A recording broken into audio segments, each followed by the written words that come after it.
hello. Don't worry about it, Alexa. Don't worry. Moshe's in pain.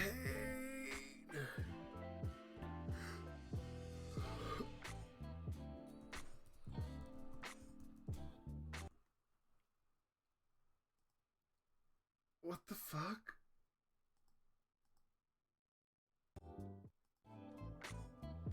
Why did the sound just cut out? For just no reason? Yeah, I guess. Well, you know, whatever.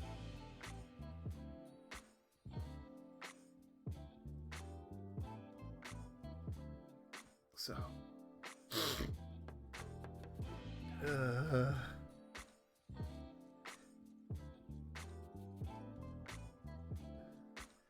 Hi guys. It's your boy Moshe. We're not having a good day, folks. We're not having a good day. Moshe's been having a very, very, very bad day. I'm trying to avoid doing any sort of, panic attack. I'm trying to avoid getting myself into a panic attack, but I don't know how successful I'm going to be in that. That's part of why I'm going through with the stream tonight, is I'm in such a position where I'd like to at least get something done and have some fun today. So I'm having a pretty bad day. I'll be perfectly honest with you. I haven't read anything in addition since the last episode. I haven't read anything. Yeah.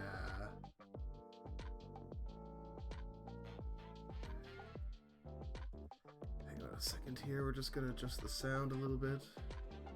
We're gonna adjust the sound. I'm adjusting the sound, Morty.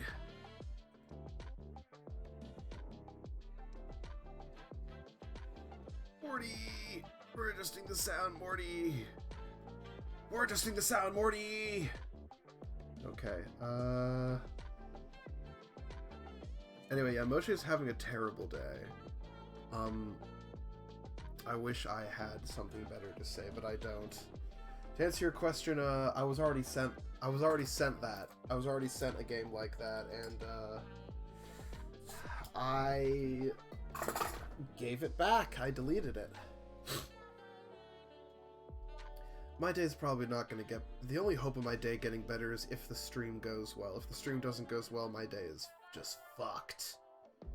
But, you know, whatever, I guess.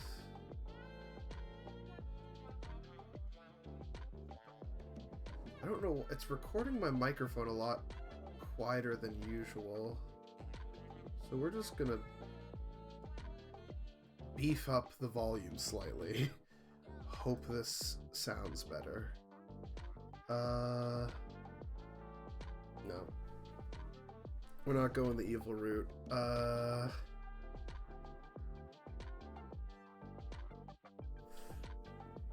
Honestly, I don't even know if I want to show my face today on cam.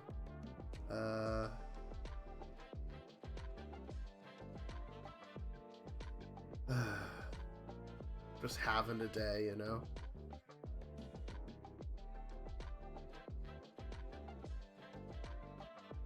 Like, you see, like, here's my face. I'm a mess today. I'm just a full-blown mess.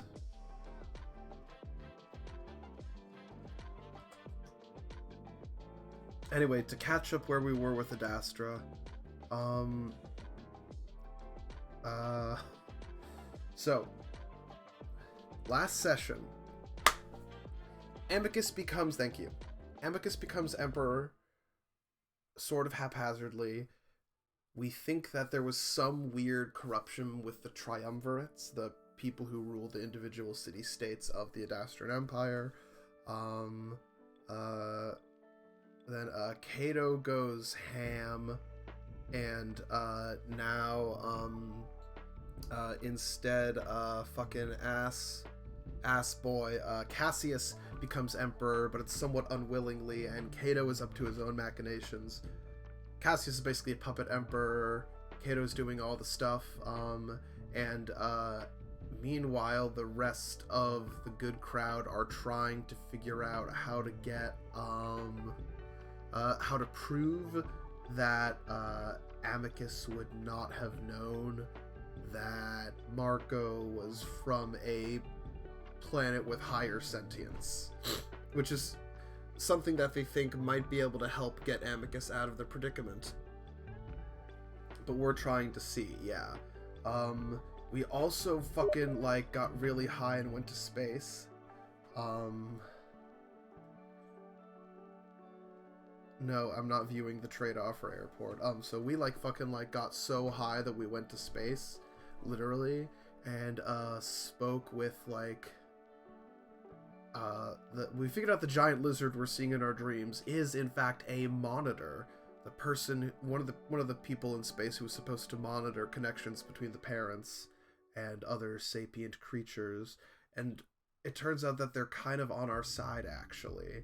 And we were given some hints about some stuff regarding, you know, Amicus is supposed to be the Emperor. There's a lot of fate stuff going on, and we have to decide whether or not we want to trust the parents in order to make things happen.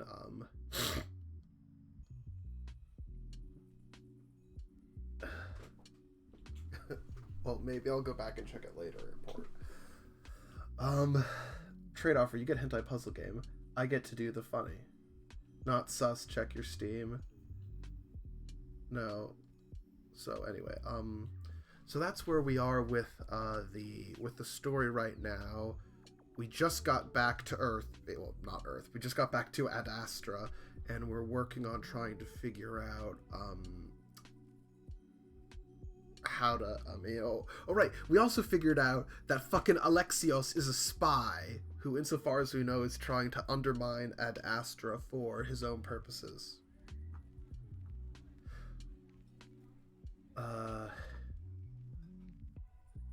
We'll go over that later, airport. So this is the last you're gonna see of my face for right now. Goodbye. Moshe's gone. Moshe's gone.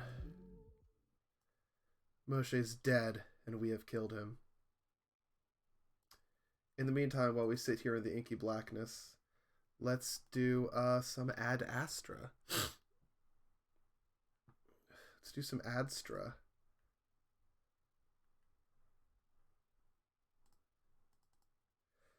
Moshe is dead in the hentai puzzle games because he burped so hard his cam broke. Furry porn.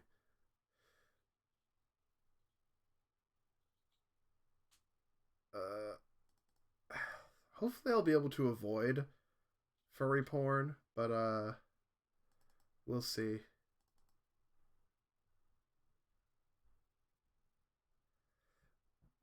There's not supposed to be any nudity here. Okay. Can you guys see? Ew. Ew. Okay. We see Adastra.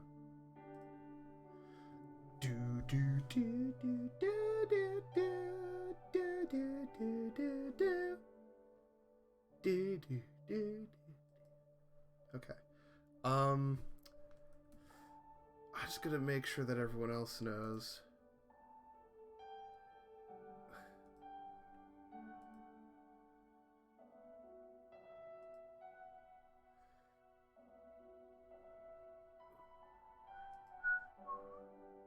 The music is very good. I will say that. That's the one thing I'll give this fucking furry novel.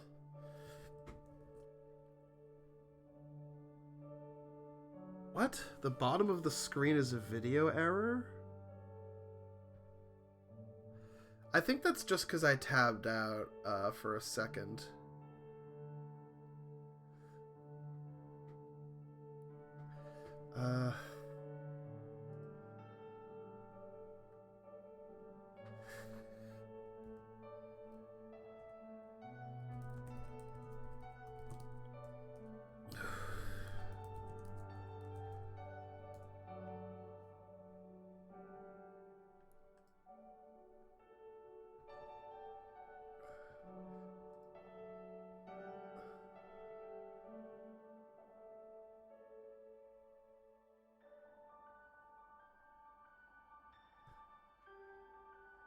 Oh, I see it now.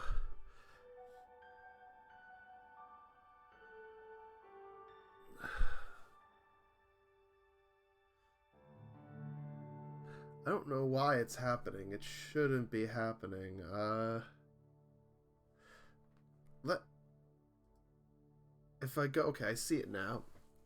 You do be breaking the game though. If I click this, is it still happening?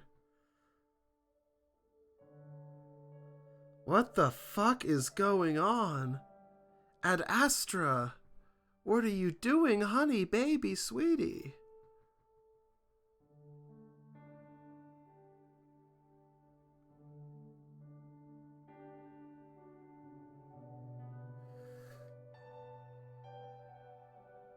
I'm waiting for the stream to catch up to me because I clicked to a new thing. I clicked to a new button and I don't know if it's recognizing it.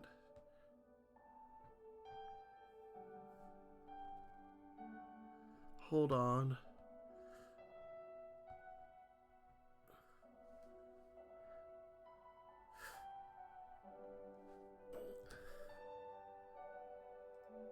Please, for the love of God.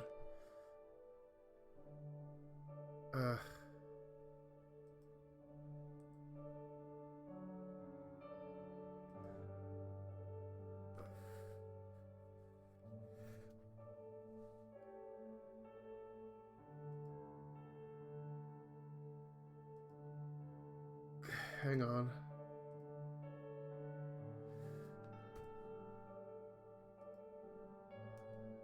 Okay, there we go. It should be working better now. There we go. Okay.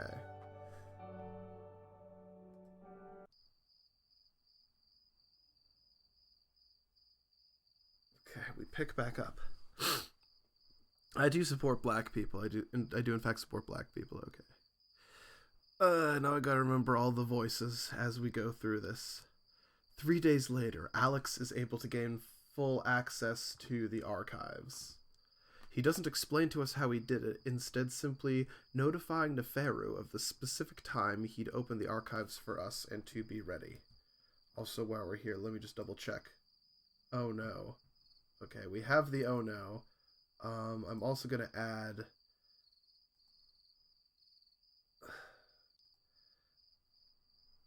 I'm gonna add Professor Zizek.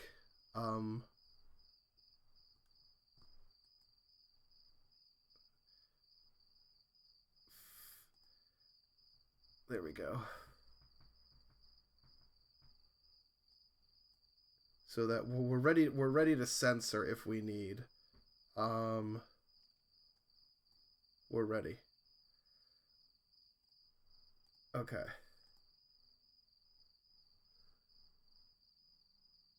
The screen tearing isn't back on my system. Oh,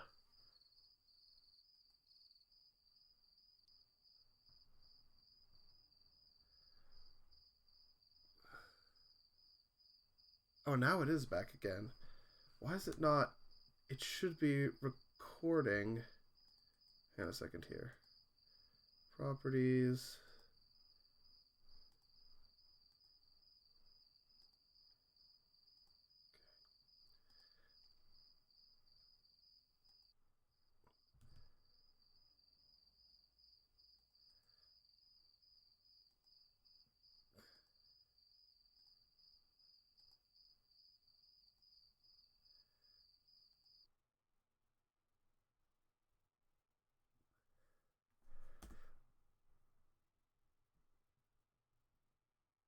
I swear to God. Is it getting it now? Alex is able to gain full access to the archives. Doesn't explain to us. Yes, we got that before.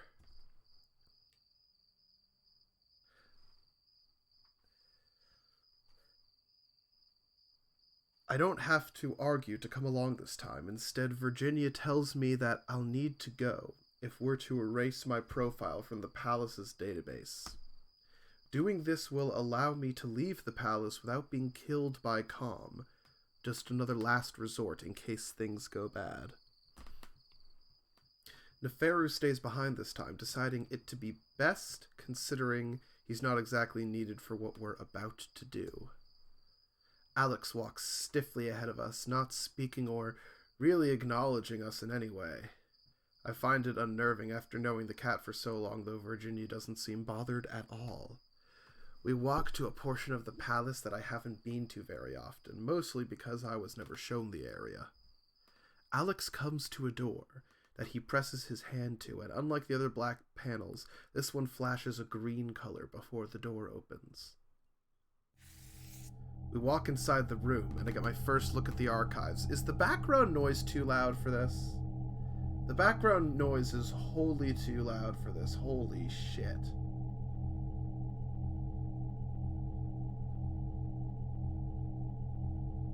Oh, fuck. Okay, fine. Well, you can come back and watch the VOD, assuming I don't put Amicus PP on the screen by accident. God, this is way too loud.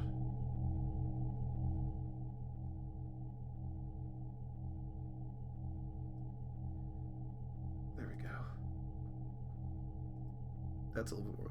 We walk inside the room to get my first look at the archive. I guess I'd expected rows of bookshelves full of some type of digital storage or whatever the wolves might use. Instead, I'm greeted by the sight of a giant blue glowing sphere with a honeycomb pattern covering its surface. There's some not great punctuation here, but then again, as is by Alexa, as is tradition. Furries don't know how to edit anything. What's most striking about it is the swirling characters that appear and disappear just over the surface. They're symbols I don't recognize, not any that I've seen on Adastra before. Sitting in front of the floating sphere are two stone dragons, mouth open in silent snarls. Alex seems to be in a hurry as he walks up to the globe. Without hesitation, he sticks his paw into the swirling blue, and the characters and swirls seem to congregate around it before the whole thing pulses. This seems to satisfy the cat, and he turns away. Alright, what was my Alex voice? Hello, I am Alex. Yeah. No, I don't know. It was sort of a... I sort of had a Waluigi voice for him. Sort of. I'm trying to find it. There we are. There is the Alexios voice. That should give you full access. You're on your own from here. With that, the cat leaves. I watch him disappear out the door, for the first time feeling a bit sad at how our relationship has changed. Virginia remains unbothered, though, walking up to the blue sphere as I follow. I stand there awkwardly for a moment before clearing my throat. So what is this thing? The archive. I forgot. Virginia's accent is... I don't know why. I gave her a sort of pseudo-Austrian accent. There's absolutely no reason for it. Yeah, but it looks... It's parental, yes and no. I don't know how it works. It was also used as the method of communication with the parents before they ceased contact, hence the meditation pillow. Virginia gestures at the pillow before she leans forward slightly, a streak of blue light wrapping around her head briefly before she leans back. It connects to the host's brain, similar to the lingua, and operates on mind control. Wow. Yes, I haven't used it often, but it's fairly easy to control. You'll find out soon enough. Oh. I feel a bit nervous, but Virginia focuses back on the blue globe. Suddenly, a small screen appears over the sphere, and I see what looks like the amphitheater. What day was the trial? I'm about to answer when suddenly Virginia just waves me into silence, focusing on the screen again. I see the scene change to a bloody sunset, and I feel the same anxiety I'd felt that day as I see Cato and Amicus appear on the screen, followed by me and Cassius. The angle is high, and yes, Airport, don't you love all the porn that's happening right now? There's so much porn. There's so much fucking porn. The angle is high, and the scene is a bit distant, probably from the palace, but I can make everyone out clearly. Cassius strips and hurries down the steps to the amphitheater, and I want to look away but don't as Cato turns on Amicus and punches him in the face. Virginia's reaction is small but noticeable, clearly surprised by Cato's brutality. What follows is the awkward staged posing and the pin, then the footage of me using the Nervo on Cassius. This is followed by Amicus tearing off Cato's visor. After that, I run off screen and get to watch his drones descend on Amicus, and he suddenly goes limp as they, I assume, stun him. Virginia watches all of this with an open mouth until Amicus is escorted away and Cato is picked up by a small ship that lands in the middle of the amphitheater. Then she shakes her head. Males. Man, am I right, kids? Sorry. Virginia sighs out in frustration as the screen fades. So you got the footage? I've filed it away to a domain accessible by both me and Neferu. We'll figure out a way to use it delicately. And the investigation into the crash? This is something I'd brought up to Virginia and Neferu before we came here, even though both seemed skeptical that it could be useful in any way. That even Cato wouldn't be so devious as to kill his own friend, a friend that happened to be the Emperor. Even now, Virginia sighs, as if it's an annoying inconvenience, but focuses for a moment until she seems satisfied. Done. All documents related to the investigation are now in the same location. We'll go over it later. Well, at least you and Neferu can. There's a momentary pause. Well, that was easy. What did you expect? Parental tech makes everything fast and easy. What's that fucking Overwatch thing where Sombra's hacking into the mainframe and she's like, I thought this was supposed to be the most complicated database in the entire world, or something like that. I don't remember. Those are the vibes I'm getting here. Yeah, I suppose. So, are you ready to use it? I think so. Virginia smiles at me. Don't worry, it's easy. Simply keep your mind clear of anything except your objective, your profile, and how it should be wiped clean from the archive. My profile. I try to think of how I should imagine a profile, but Virginia stops me. You're already thinking too much.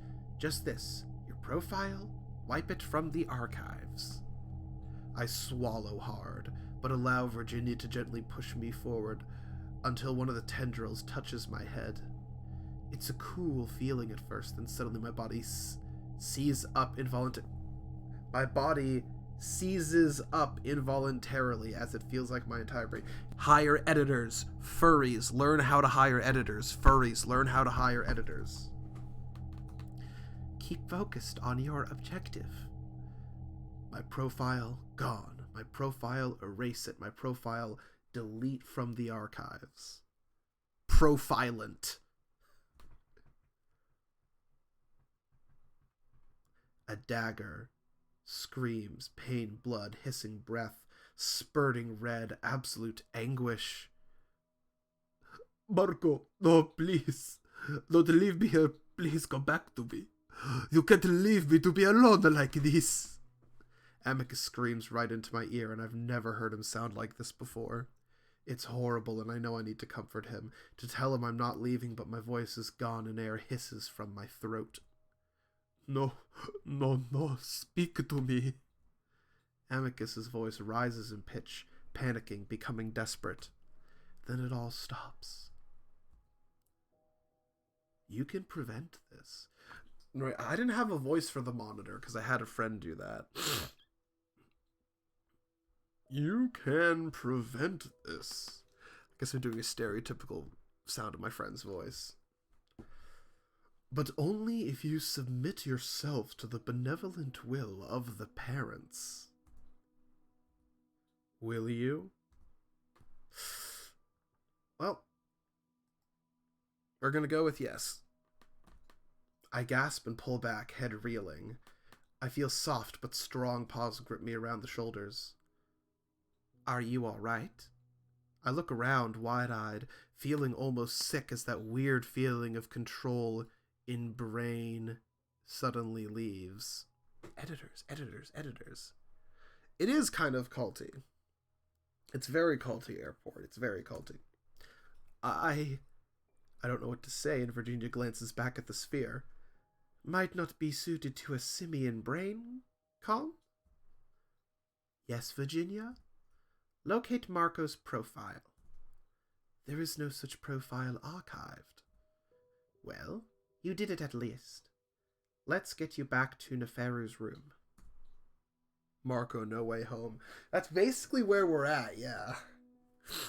We walk through the halls, Virginia having to help because of my unsteady feet. I'm stunned, feeling as if I'd just come up from another drug trip. But it's not what I felt, or even the visions of violence that have me shaken up. It's Amicus's screams of despair that linger in my head. I have to see him as soon as possible. I have to make sure he's all right. Amicus. Amicus. You smell so good.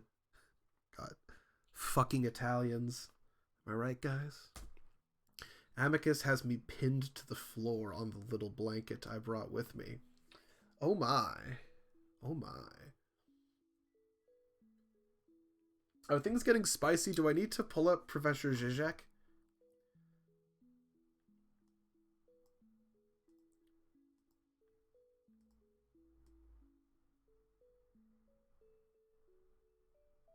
Are we pulling up Professor Zizek? Where the oh no was at the bottom. Right. I'll go forward a page and see if we're safe. He's smothering me with his big body, grinding down against me as he licks and nips at my neck. Well, that is very hot, but I don't know if it's channel appropriate. I haven't even been here more than a minute. Wait, what if Com sees? I gasp around the licks, and Amicus responds by holding my head in his giant paws, keeping me steady as he starts to push his hips against me, his thighs forcing my legs upward. Amicus mumbles into my throat. Then let him watch. Oh, Amicus, you saucy boy! I don't think there's any porn. So far, I'm not seeing any porn. I don't think there's any porn here. Com isn't watching as far as I know. Somehow, I'd been able to convince Cassius to give us more privacy. Actually, I think I just grossed him out when I had asked, wrinkling his nose as he instructed Com to keep the drones at the top of the ladder this time. At that moment, I feel the wolf's hard length pressing at my ass, and even though I'm in my underwear and robes, I pull back. Okay, I don't think we're getting any nudity, so we're gonna just... I'm gonna leave the oh no down there for right now, just in case. But we're gonna go with this for now, okay? We're gonna go with this. Whoa, not now, Amicus. Amicus goes on nuzzling me, moving to my face and locking lips with me for several seconds while he continues to push his hips against me. He finally pulls back a little. I know, I'm just playing around a little. I've been down here so long. I love you. Everything about you. Clearly. That's all I'm able to say before he starts to kiss me again, licking and sucking, and I'm at least glad that it tastes like they're providing him with that mouthwash stuff down here. I've never seen Amicus so horny before, which is saying something, his paws gripping and stroking at me almost desperately as his muzzle kisses every inch of my neck and face. He pushes his body down against mine, his considerable chest and belly crushing me flat against the ground. This is literally Moshe's dream. God damn it. But when his muzzle starts dipping down lower, snuffling against my chest and under my robes, I decide that yeah, you know what? Yeah, there's not going to be any porn this scene, so we're just going to take away the oh no. You see, there's been no porn this whole scene. Let's just keep going. I've decided that I've had enough. I reach around to grab his upraised rear, getting a handful of thick, furry ass as my fingers squeeze dangerously close to the spot under his tail. Predictably, Amicus gasps in surprise and pulls back, quickly sitting up so that his rear is safely pressed against the blanket, and I have room to finally sit up myself. What was that for? For not letting me catch my breath. And I know you don't like things near your butt. Well, emperors shouldn't have things near their butt. Coward. I roll my eyes at his silly but understandable insecurity and crawl up to Amicus to sit in his lap, the wolf eagerly pulling me in. I love you.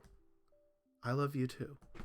Amicus rubs his paws up and down my arms and shoulders, still just feeling me out. I can't wait to get out of here. No more hiding when I'm emperor. I'm going to show you the real Adastra. Being stuck behind these walls is not how the emperor's beautiful lover should be treated. I touch back, pressing my hands over his paws and resting my head against his chest, listening to the rumble of his voice. Oh? And what's the real Adastra? Amicus pulls his paws away for just a moment to wave it dismissively before returning it to pressing against my chest. These politics. It doesn't represent the moon's true face. I need to take you to other cities and landscapes. The people are vastly different too, from region to region. I listened to him contentedly for a few minutes, happy to just hear him speak again, reminded of how easy it is for us to just talk to each other. And we actually have time to talk. Cato is in a different city on official business, so Cassius has granted us at least a little more time than the last visit. Amicus rocks back and forth. Shut up, phone. I know what time it is. Sorry. Amicus rocks back and forth as I pet the fur on his chest, listening to his heartbeat. It's clear that they allow him to bathe down here, but the lack of any perfume leaves only the slight smell of his natural musk. While I miss the lavender smell I'm used to, I don't mind the masculine scent he's given off, especially after our little reunion just now. I want to sit here forever, feeling completely calm and safe for the first time this week. I know it has to end though, and there's so much to tell the wolf, so I pull back, looking up at Amicus's face. Amicus? Yes? I need to talk to you about something. Go on. Amicus leans down, pressing his nose against my hair and inhaling deeply. It's about the parents, I think. I need to talk to you about something they showed me. The snuffling in my hair pauses as Amicus absorbs what I've just said. Yeah, table salt is not. There's other kinds of salt that are, or at least can be theoretically, because all you have to do is combine sodium and chloride, but yeah, table salt as we know it is not a renewable resource. The parents? Yeah. The parents? I sigh, wondering if I'm going to have just as much trouble convincing Amicus of this as I did with everyone else. Okay, you know what? I'm not in a comfortable position. I'm gonna lean back in my chair. Hold the microphone right up to my face so you get the full Moshe ASMR experience. I'm also hoping I'm gonna get a pop filter soon for the microphones. That will help a little bit. I still remember the look Neferu gave me when I told him about the drug trip I had. Amicus seems to sense my frustration and hugs me a little tighter. Hey, I'm just surprised. I believe you. I have no reason not to. He nuzzles my head again. Did they come to you in a dream, or?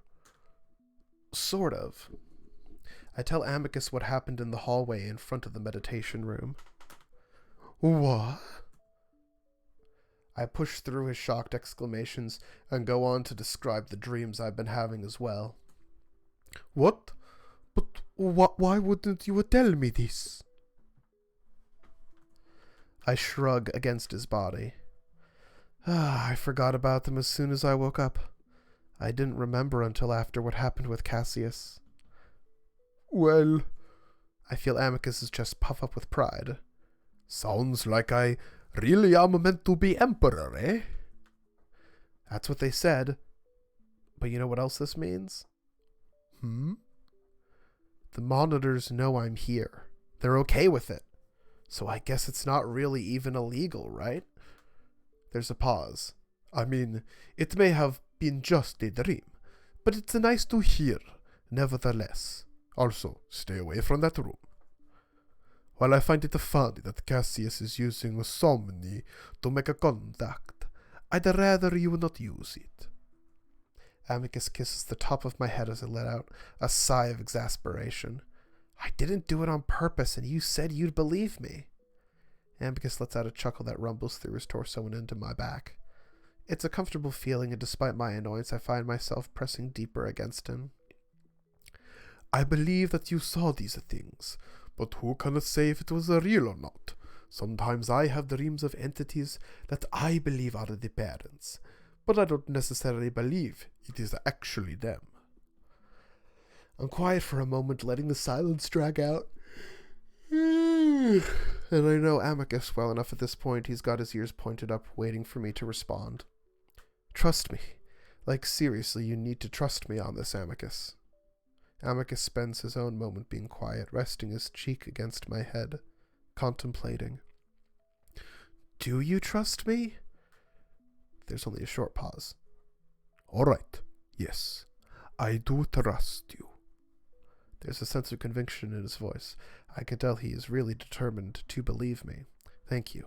But I only say that because something else happened. What was that? I take a deep breath. Amicus, sensing my anxiety, suddenly turns me in his lap to face him, letting me lay my head against his chest as he pets the side of my face. Hey, you can tell me anything, Marco. Like I said, I believe you. He says it even more firmly this time, tipping his muzzle down to look at me as I look up at him, meeting his eyes. All right. So, I was in the archives with Virginia yesterday. Amicus's eyes widen. That was fast. The archives? What were you doing there? This reminds me, I also need to tell Amicus about what we've been plotting this past week. I'll tell you in a bit, but something happened when I was hooked up to the machine. You connected with it? Why would? In a bit. Anyway, while I was hooked up, I had another vision from the parents. Amicus thinks. Well, I suppose that would make sense, considering that's the way the Emperor speaks with them. But it's only the Emperor they speak to. Yeah, well, for whatever reason, they started talking to me. Actually, you started talking to me. Me? I think so. You were, like, yelling that you didn't want me to leave you. Oh, well, that does sound like something I would say in such a situation. But you sounded really scared and sad, and I felt like I couldn't breathe. My throat hurt, and it felt weird. Amicus seems to contemplate all of this, but doesn't say anything more. I start to... Why am I so fucking tired right now? Ugh. I haven't done anything today. I'm so tired. I start to get frustrated, but I realize that I can't really expect him to offer more information that I don't already know. I guess I had hoped that he would have more insight into why parents do things the way that they do. But really, I'm on my own, figuring this all out. I sigh and lean my head against the wolf's chest. Hey, what's wrong? I'm sure you'll be fine. The parents are very mysterious. My father had several visions he had trouble interpreting. I feel like something bad is going to happen, like really bad, and I don't know what it is that I should do to stop it. Did they give you any guidance at all? They just said to give into their benevolent will or something like that. Amicus gently pushes me back so that he can look at me directly before he smiles gently. Well, there is your answer. The parents only want what is best for all of us. Just to follow their guidance. Keep your mind and heart open to them, and all will turn out as it should. Those sentences wouldn't be out of place during a sermon in a church on earth.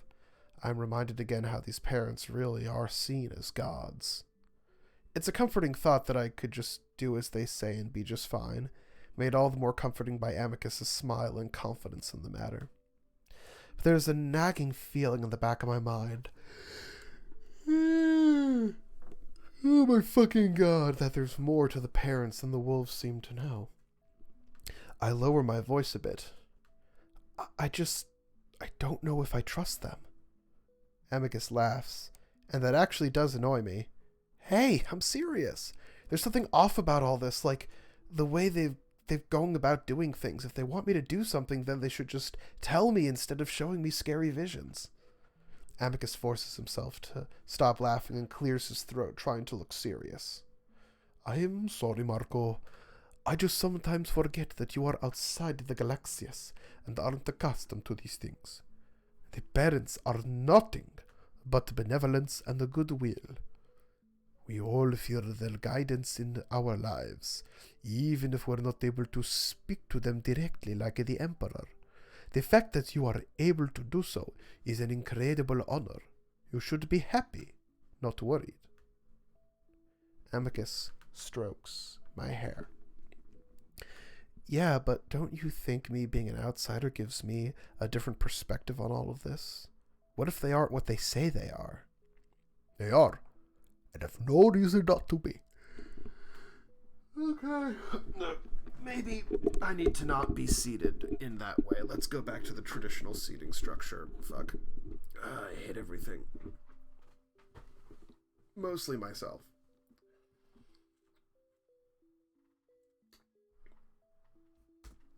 Amicus's voice becomes more firm, and I can tell he's starting to become uncomfortable with my questions. Who the fuck messaged me on Discord?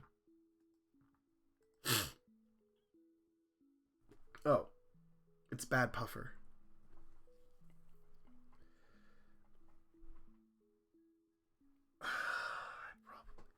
Let me go into my settings for a second.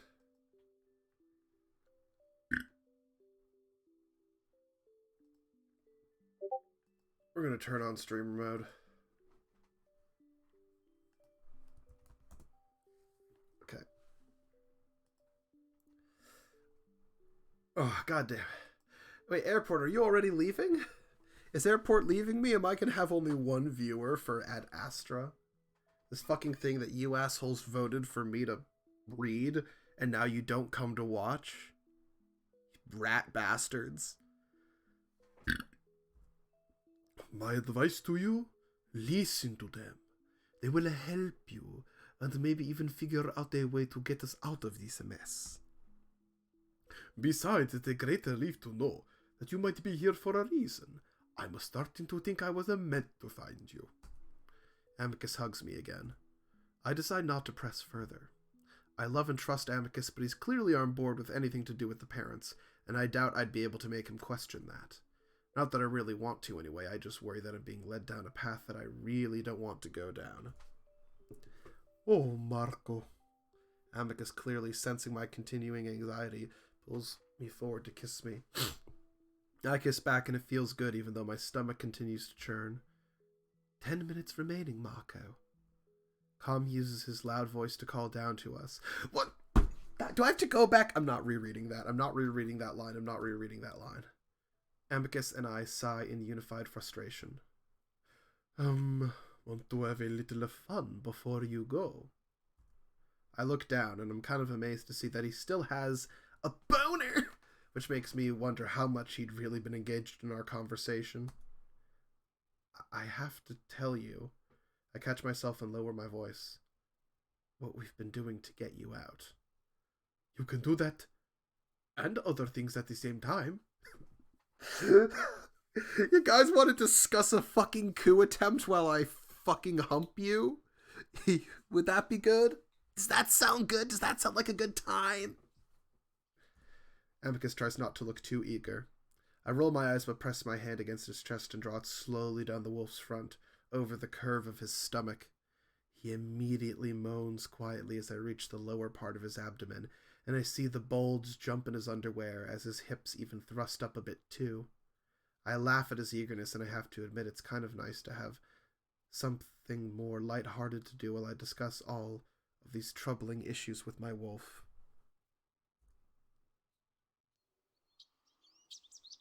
Okay, so I think the implication is that they did, in fact...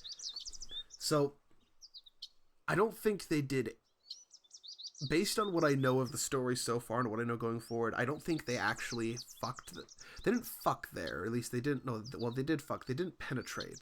I think they just humped like they did in the one sex scene that we've seen, between Marco and Amicus anyway. Yeah, Airport. There's so much furry porn that they literally cut out and don't show and skip a sex scene. For the next little while, I walk around the gardens, taking advantage of the mild weather. I've noticed it's become cooler and less humid over the past week, which is nice. Apparently, this is as cold as it gets on this part of Adastra, though. It never snows. I sigh and sit on a bench, thinking back on my meeting with Amicus just an hour ago.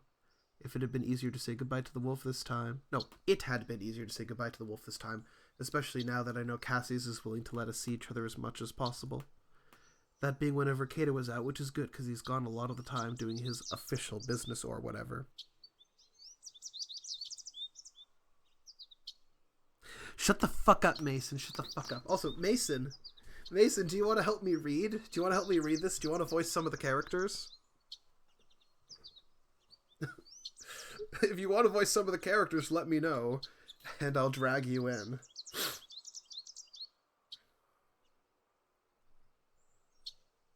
Sure? Okay, fuck it. We're reading. Okay,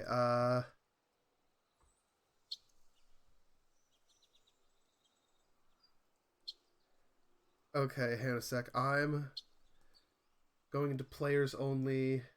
Mason Jar, get on Discord.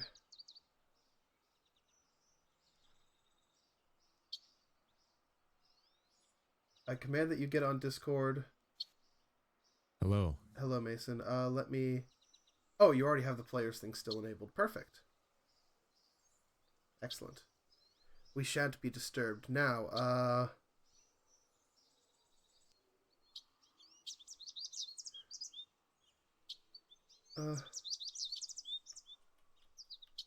second here.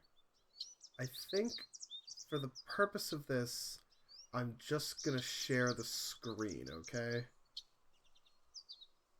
So you can read along with. So if I do this, if I click back to Adastra, I stutter too, so don't worry. Yeah, I can see it. Okay, you can see it now? Okay.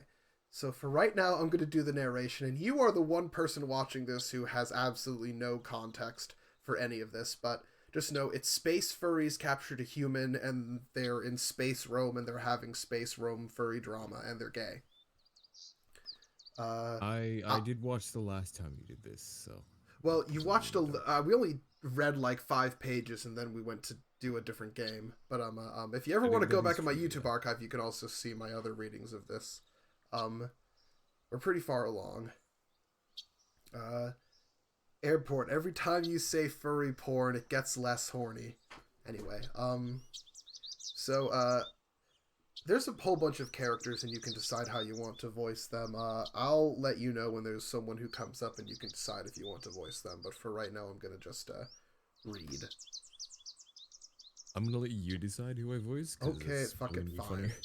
Amicus once again has recommended I distance myself from the plotting so as not to get caught up if we get exposed. I reassure him even though I know I'm going to do whatever it takes to see this through, even if that means I will have to put myself in danger. I don't want Amicus to be down there for another day. Just yesterday, Cassius, or Cato, banned all talk of Amicus on Adastra, which Neferu told me only caused the rumors to really start flying. Also, again, the brief TLDR is, Amicus is Big Wolf Boy who accidentally brought us to this planet. His brother is Cassius. They were both vying to be the new emperors of discount Roman wolves on the moon. And Cato, the advisor of the last emperor, their father, is basically in control now and is like doing really weird janky shit, and basically has Cassius sitting on the throne as a puppet emperor right now. So, and all the other side characters are either trying to most of them are trying to help get Amicus on the throne instead, and the rest are just kind of like weirdos trying to ruin everything. So anyway, They range from Amicus being imprisoned, true, banished, or even executed. This is good for us, I'm told, because the public, whether they liked Amicus or not, generally doesn't feel he should be struck from existence just because he lost the emperorship. In other words, the people will likely be on our side when we finally reveal everything. Hopefully. That's really all we can rely on, considering the emperor holds so much power, even if the way he achieved it was illegitimate. Also noting that the quote-unquote narrator here and the main character, Marco, is technically a human, and I don't know whether he's British, Australian, Canadian, or American, but he was abducted while doing study abroad in Rome, so... You get to choose or something like that? No, I just don't know. I just know that he's white and seems to come from an Anglophone country. The triumvirates barely check the Emperor's power, so unless the people as a whole come together, it would be difficult to remove Cassius from the throne. If Cassius still refuses to step down, our options will be very limited, and most probably won't turn out well for me or anyone here that's not part of the family. Still, Cassius is proud, very proud. Nefero and Virginia think he'll either step down or at least accept combat to go out with honor. Hopefully the first, because I really don't know how Amicus would feel with the idea of having to kill his brother. I sigh and lean back on the bench, really getting frustrated with all of this political bullshit. This has been the exact type of thing Cassius wanted to get rid of, but now it just seems worse than ever. Just as I'm thinking of this, I see Alex. He's just up the path, standing right in the middle of it. Do you want to voice Alex? Do you want me to, is the question. I'm indifferent. That's why I'm asking you. Because a note about the read of the character. Alex is from Discount Space Furry Greece. His full name is Alexios. He was here as in a kind of similar situation to us, except he came intentionally to try to spy on the Roman wolves and try to destroy their empire from the inside. We thought he was our friend for a while, but now we know he's been doing this. And now that he's been found out and we've kind of like forced him into helping us, things are a little bit tense. So. And he's looking right at me. I'll say, you're more than welcome to voice. I'll say you can voice Alexios if you'd like. I give a start, then just stare back at him. He doesn't move, just goes on looking at me, and I start to wonder what the hell he's doing. He doesn't have his usual smile on either, and as a soft breeze blows through the leaves and foliage, I start to feel like I'm in some kind of horror movie. Actually, now that I know who he really is, I do start to feel a little concerned about what he's capable of. So I decide to act casual and stand up, raising a hand and walking over to the cat. Hey, Alex. Alexius will do, Marco. Okay. Hi, Alexios. What? It's an Egyptian word. Another side plot thing is one of the give me the pronunciation. I'll do that. Ahotep. Ahotep be with you, Marco. Yeah. The TLDR is just there's another foreign guest on the planet from the Jackal planet, whose name is Neferu, and they're discount Egyptians. They're very powerful, and Neferu was here to try to establish better trade relations with Adastra. And since everything's going to shit, that plan is also going to shit. But one of the things Neferu did was, in order to try to get us off the planet, he made us default. He managed to sign a contract that made us a citizen of his planet. So that's where this is coming from, just so you know. Anyway. Okay. What? I feel things should be more formal between us from now on. That is all. No, I mean, why that greeting? I'd heard Neferu use it many times, but no one else. How do I pronounce that? Chemian. You are a Chemian, are you not? That gives me pause. Oh, yeah, I guess I am. The cat smirks. Odd. You seem to have forgotten your own citizenship. I shrug. Still getting used to it. I mean, it's something that even some siblings desire, not to mention children, or even the uncontacted. I raise an eyebrow. That's so? Certainly. Who wouldn't want to be part of the most spoiled civilization in the galaxy? I sigh, still tired from thinking about all of this political maneuvering. Playing games with Alexios is the last thing I want to do right now. Cut the bullshit, Alex. What do you want? Excuse me? You're excused. I walk past the cat, listening to him sputter in surprise. You have some nerve to talk to a sibling like that. I frown, glancing back. What's that supposed to mean? You're not even a child, yet you throw your weight around here like you're the most important person in the palace. I laugh, loud.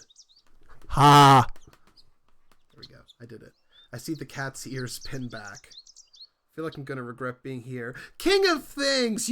Why do you only ever show up for my furry reading sessions? You never come to any of my other streams anymore. You only show up for these.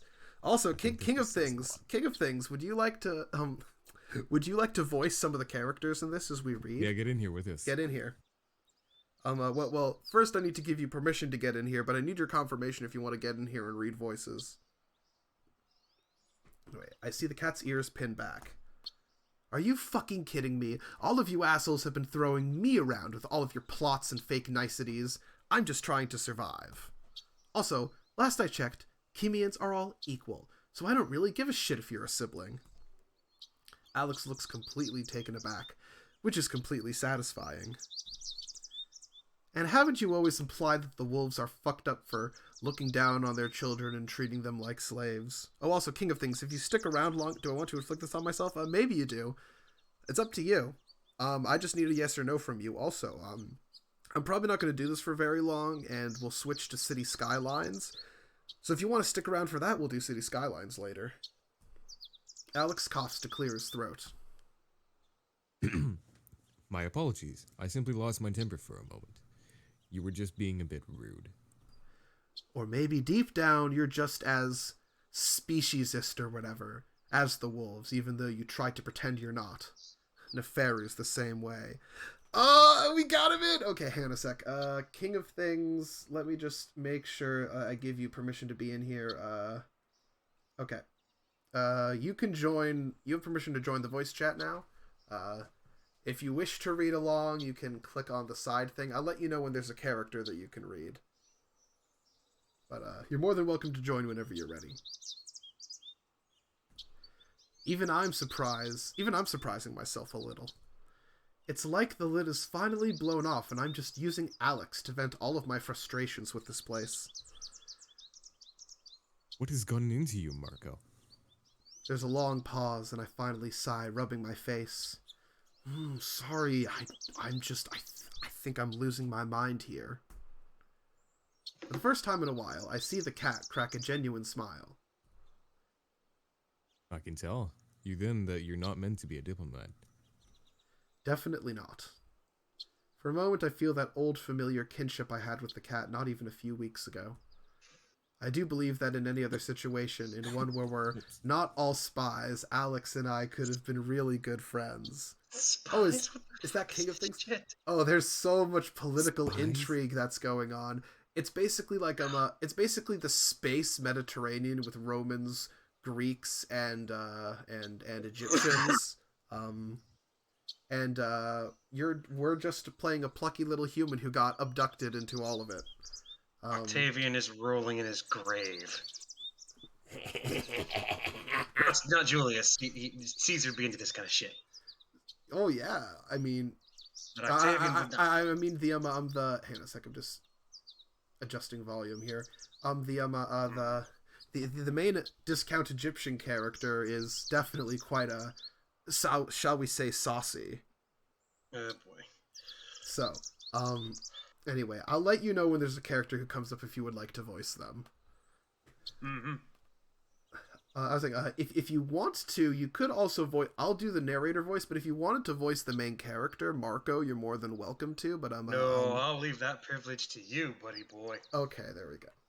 I know that can't be the case, though.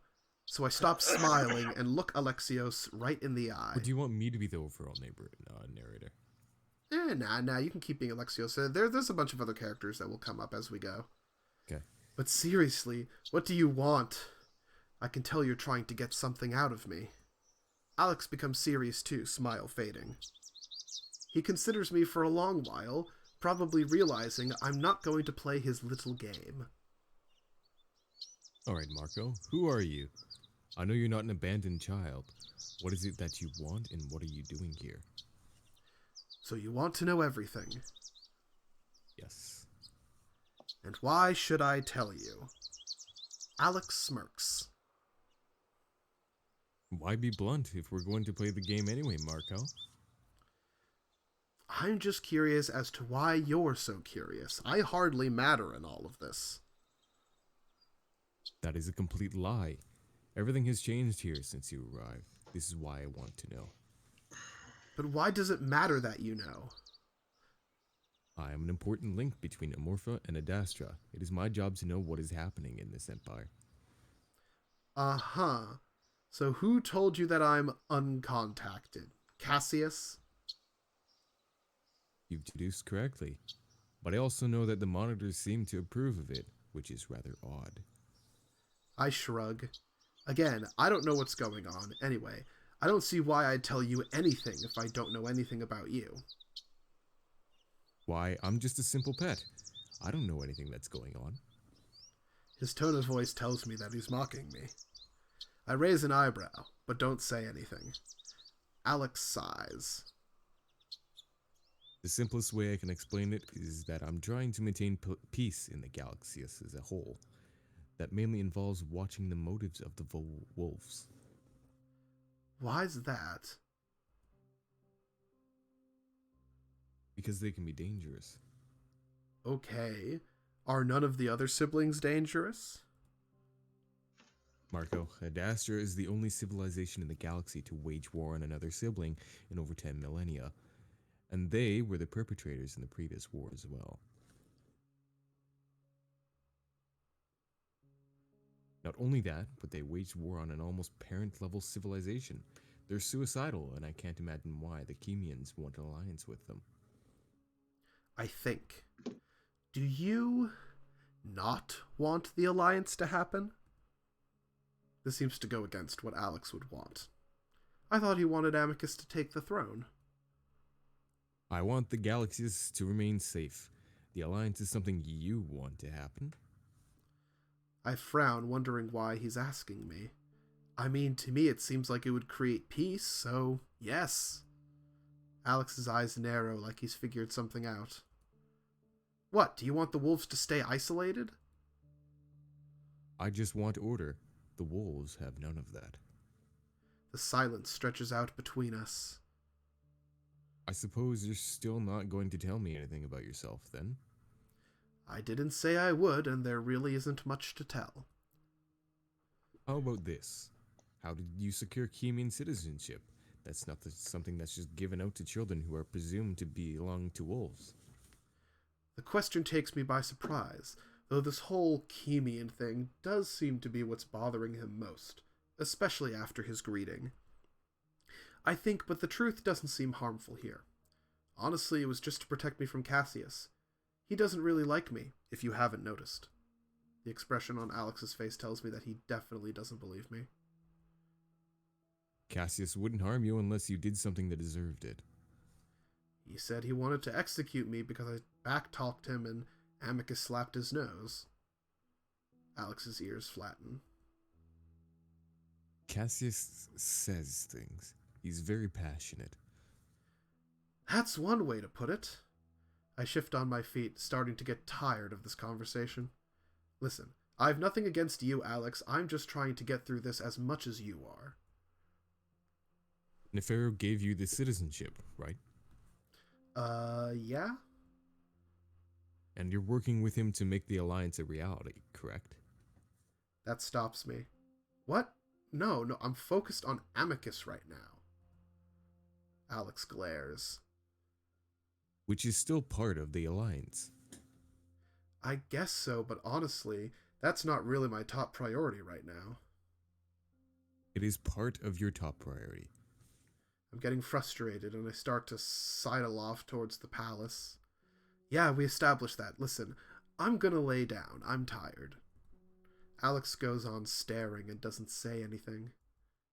Again, I have nothing against you. I hope that we can just go back to normal in the future once this is over, you know? Indeed. With that, Alex turns and walks away up the path, leaving me to stare after him. I decide to ask Neferu about what happened with Alex. I know they had some kind of relationship going on, so maybe he can enlighten me on the cat's motives. Okay, so, do you want, correct, do you want to play the saucy, flamboyantly gay, Jackal ambassador from I would appreciate if you Kimia? did, because I'm having like really bad acid reflux again. Oh shit. Exactly. I mean, I could do his voice too. We could find a different character for you later on if you want. But if you want to read Neferu's lines for now, I'm not sure if I could pull it off. Not gonna lie. well, do your best. What is this? Hi, Cat. We're reading Adastra, and I have some friends helping me. Why am I doing this? What the fuck? Yeah. You didn't have to agree to it. Anyway, my mouth is already open as I'm walking into the bedroom when I'm hit with a blast of sound. In front of me is Neferu with his back to me, though I can see that he's in his underwear. Yeah, this ain't happening, I don't think. I don't think anything saucy is going to happen here, but just in case, we're going to put the oh no screen on. I have two screens for censoring. One is oh no, which basically blocks basic nudity, which is very rare in this game. And then I have a giant picture of Slavoj Žižek, which covers most of the screen if there is major nudity. This is good choice. Yes. Fuck it, fine, let's do it. Oh, are you gonna read? You're gonna read Neferu's lines? Actually, one moment. I'm gonna need something for this. Oh no. He's moving fluidly around, arms and paws waving about and pausing at odd angles while his feet slide across the ground, gliding back and forth. At first, I think he's doing some kind of exercise, but then I can hear him singing over the music. It's wordless because it doesn't translate through the lingua, just a sort of howling sound, though very different from the wolves. It's very loud, and it's a wonder I couldn't hear it in the hallway. It doesn't necessarily sound bad, but I can tell Neferu isn't putting much effort into making it sound nice. Still, I feel like I'm walking in on something private, so I consider backing out. For the record, there is nothing nude under the oh no right now, but it's there in case because I don't remember this scene very well. Of course, that's when he spins around and immediately spots me standing there in front of the door, my mouth still open. Quickly, I fix my face into a pleasant smile, trying to act casual so I don't embarrass him. Oh, hey, Neferu, I pause as I see Neferu grinning back at me. I was just... Are you okay? I have to almost shout over the music. The jackal is swaying back and forth a little bit, almost like he's still dancing. Oh, Marco, what an incredibly pleasant and joyous surprise. Thanks? The jackal begins to dance again, facing me this time, though he doesn't sing, thankfully. Are you okay? Better than I've ever been, my simian friend. What do you think of the music? Neferu nods at the ceiling. It's nice, kind of loud, which is not happening very well because, of course, the music is turned down rather quietly on my end. I'm sorry, everyone, I'm ruining the immersion. I'm sorry, I need to hear sounds from home every now and then. The wolves have no spice in their music. The jackal slides his paws sensually over his torso, smoothing the fur down to better accentuate his pecs and abs, his eyes glued to mine. What am I doing here? I'm trying to picture you doing this correct, and it's a funny image. There's a reason I have alcohol right now. I look around and notice the Out of time. Oh, perfect! I look around and notice the 3 bottles of wine on the bedside table. Oh, you're drunk. I'm drunk. Neferu spins in a circle and actually almost loses his balance, something I've never seen him do. Okay, I think Yeah, no. This is going to be a safe scene, so I'll take off the oh no for now. Hopefully I don't get doxxed for a jockstrap, but, you know. You take it off, and the next scene he's just completely fucking stripped. God, I hope not. You see, I've managed to protect any nude scenes so far. I only slipped up once, which I still need to edit out of the VOD, but I've seen him buzzed before, but he's always managed to keep his composure. But now, how drunk? Too drunk, but Neferu steadies himself against a pillar, leaning and rubbing his head against it. at the same time, not drunk enough. I quickly make sure the door is closed behind me before moving closer to the jackal. Do you need help? What? I raise my voice above the music. Do you? Neferu waves his paw at me. Wait, calm, pause music. Pausing, Dancing Amongst the Dunes by Hackett. For a second I thought that said by Hegel, and I'm like, of course. Georg Friedrich Wilhelm Hegel would of course be fucking making this, but no, it's Hackett. I need another drink. Neferu reaches out towards the table even though it's a good 10 feet away, and I look over to see that one of them is half full. There's a pause, then Neferu opens his eyes, frowning at me. I said I need a drink, Marco. And what do you think I'm gonna do about that? You're a slave. You know what to do.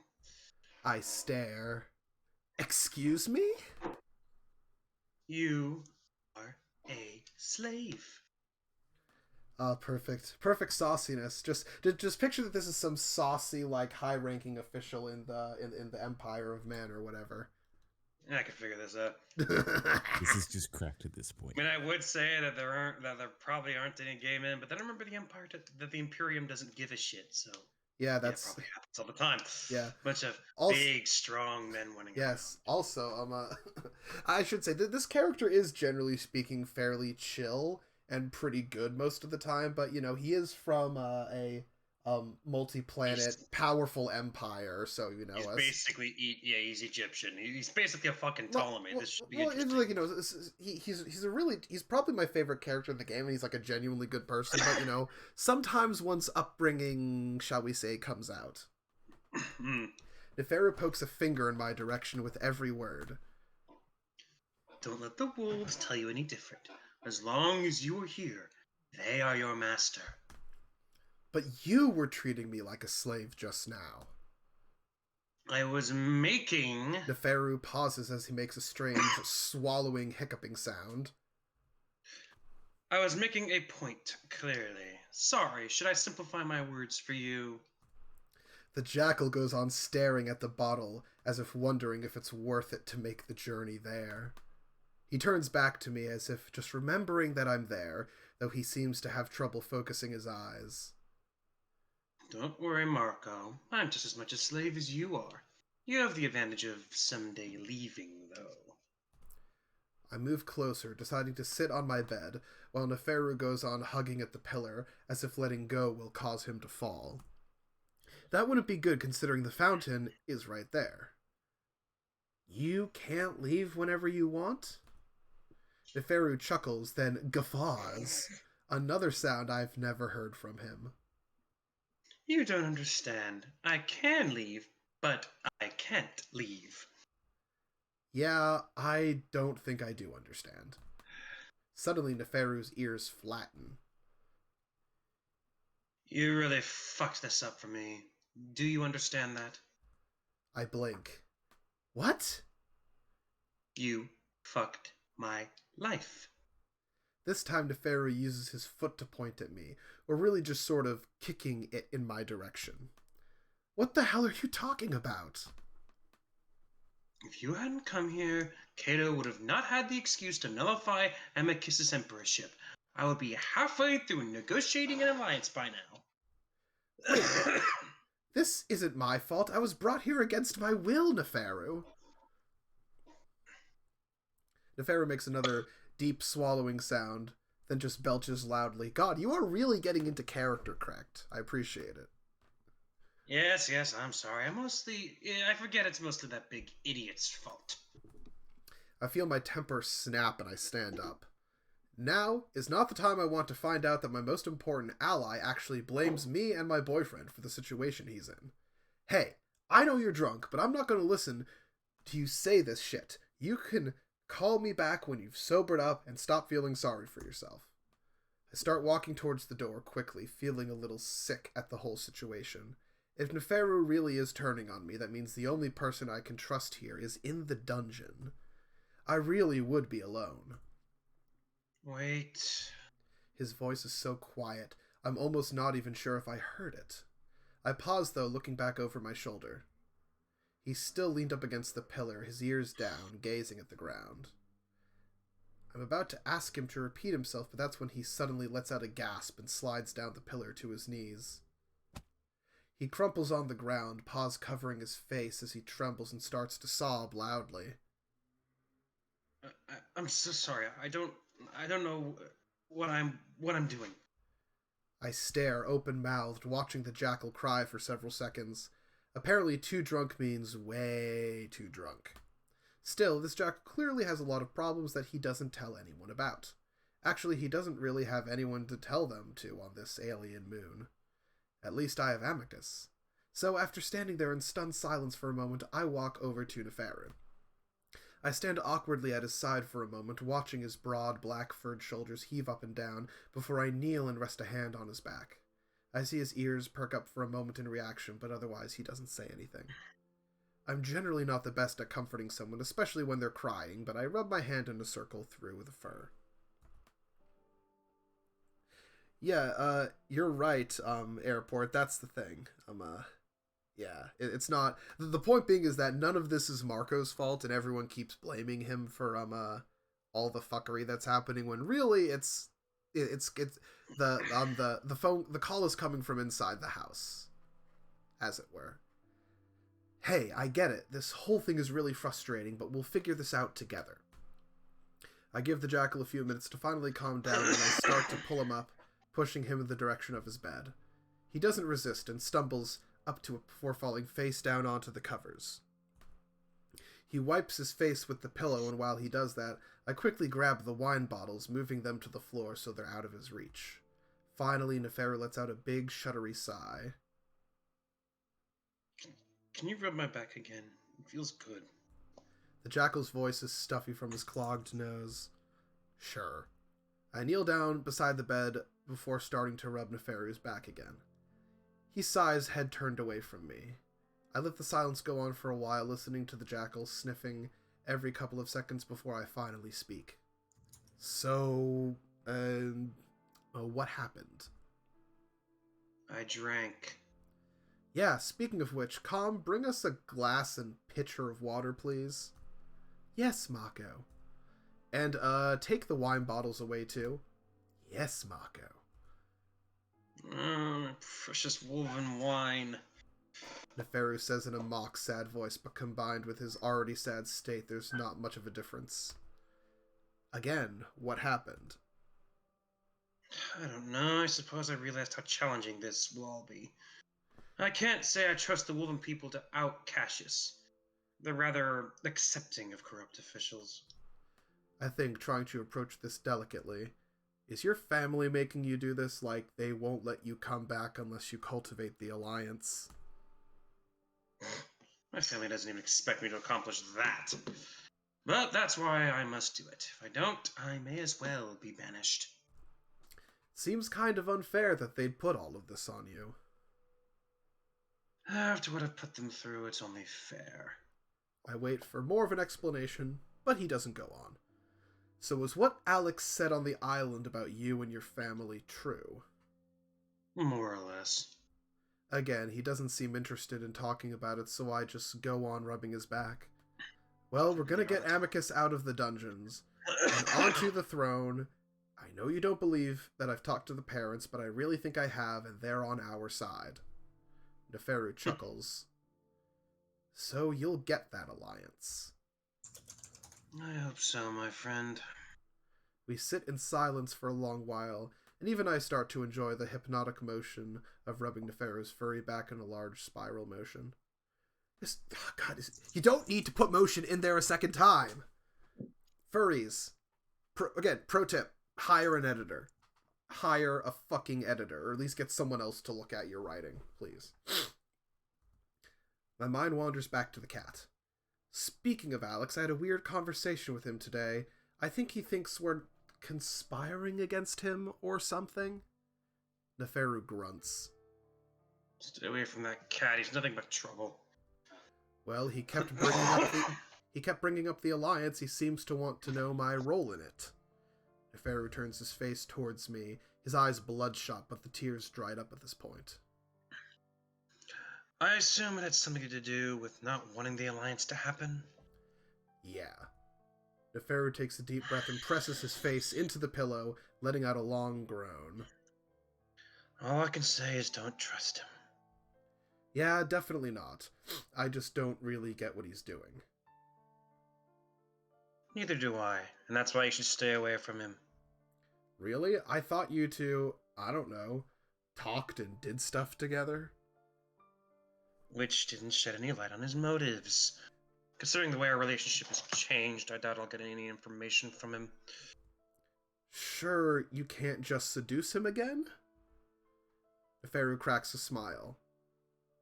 Last time I tried that, he referred to me as a whore, which isn't entirely inaccurate.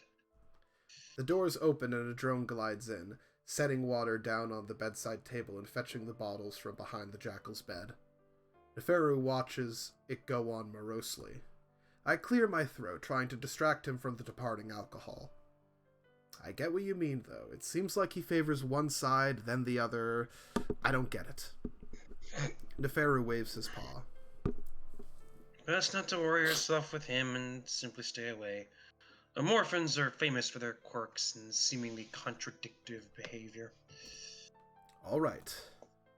I rub for a while longer, switching hands as my arm starts getting tired.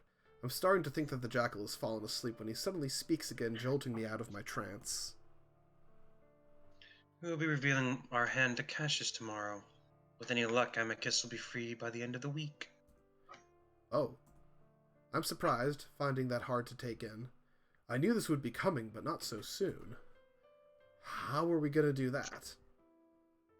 Well, we have 3 pieces of information that can help us. The first is the footage from the 3rd trial. Hopefully that'll be enough to convince Cassius to step down.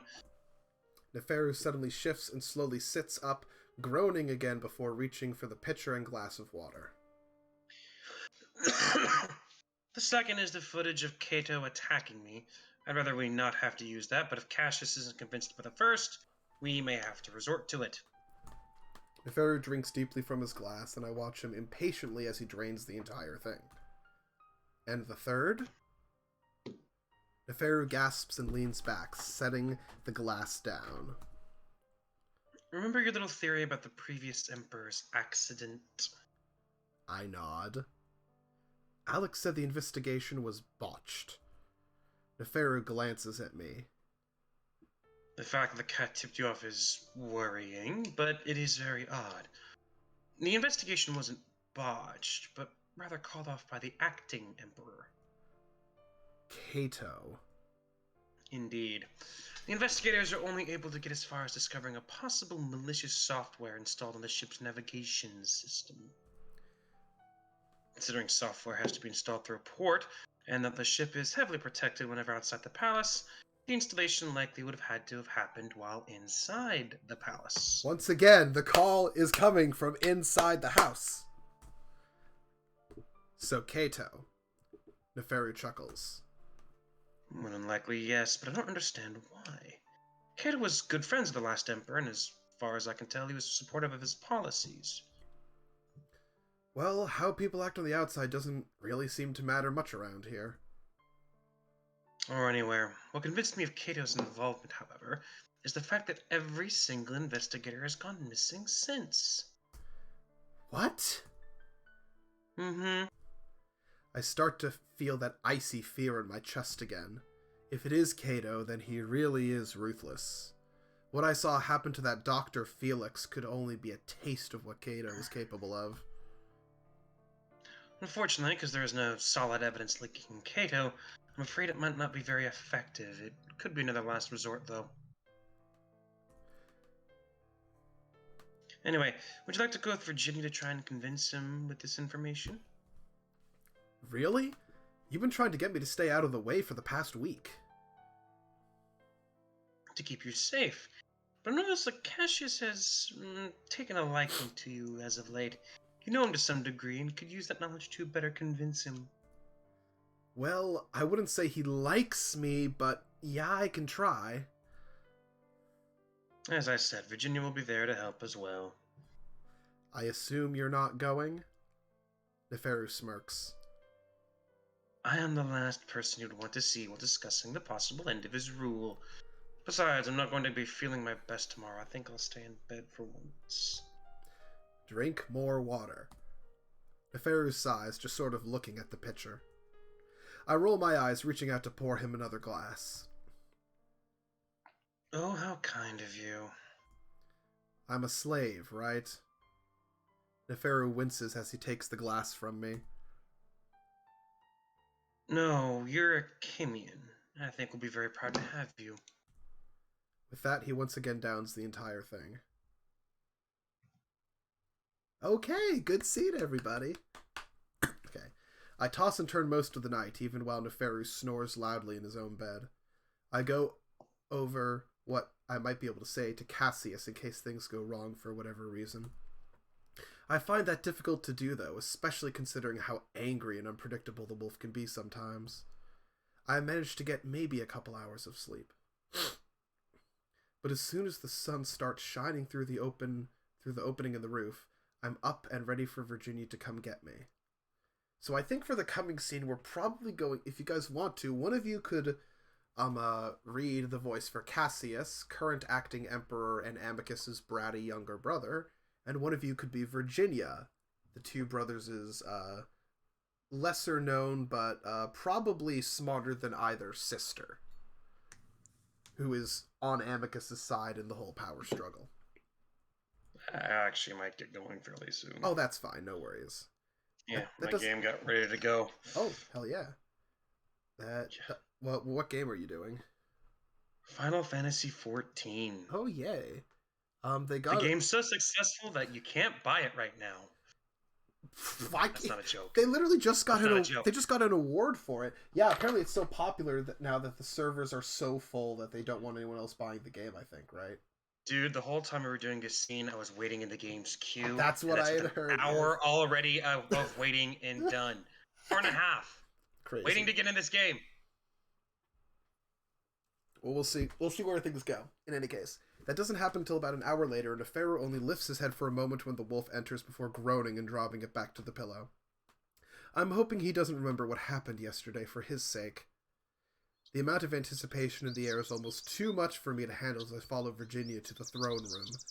It's a feeling I haven't had since the trials, since when I thought I was about to be able to fly back home. Alright, I'm headed out. I'll be in chat.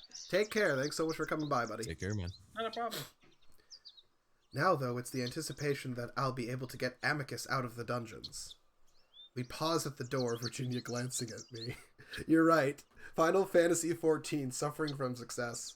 Part of me wants to do it because, you know, there's like two entirely Barra species, the fucking big cats and the rogue Aiden.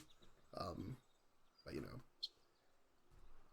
Also, you know, that game's pretty old. It's been out for like at least 5 years now, right? If not longer. I think it's been about 5 years now. At least. Yeah. Okay, so, if you would like to voice characters, you'll have a choice whether you want to voice Virginia, the very smart and conniving sister of Amicus and Cassius, or you can voice Cassius, the bratty acting emperor. I don't know, you make the decision for Why me. do I have to make the decision? Fuck! Okay, we'll flip a coin, hang on.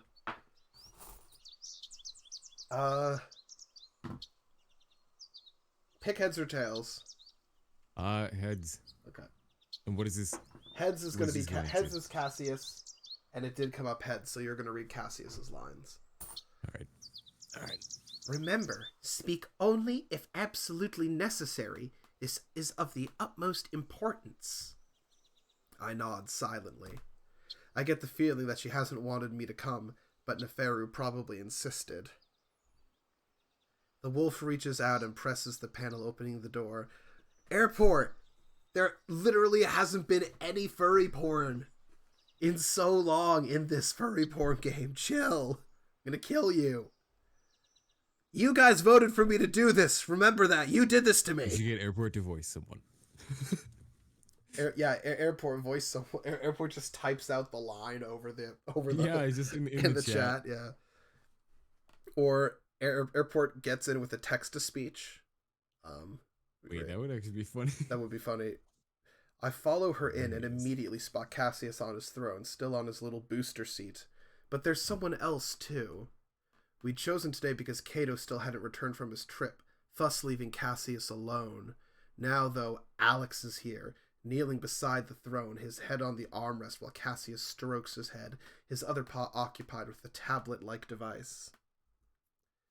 Yeah, I don't care, Airport. You did this to me. You don't get to make fun of me for it. You did this. You did this to me. He glances up.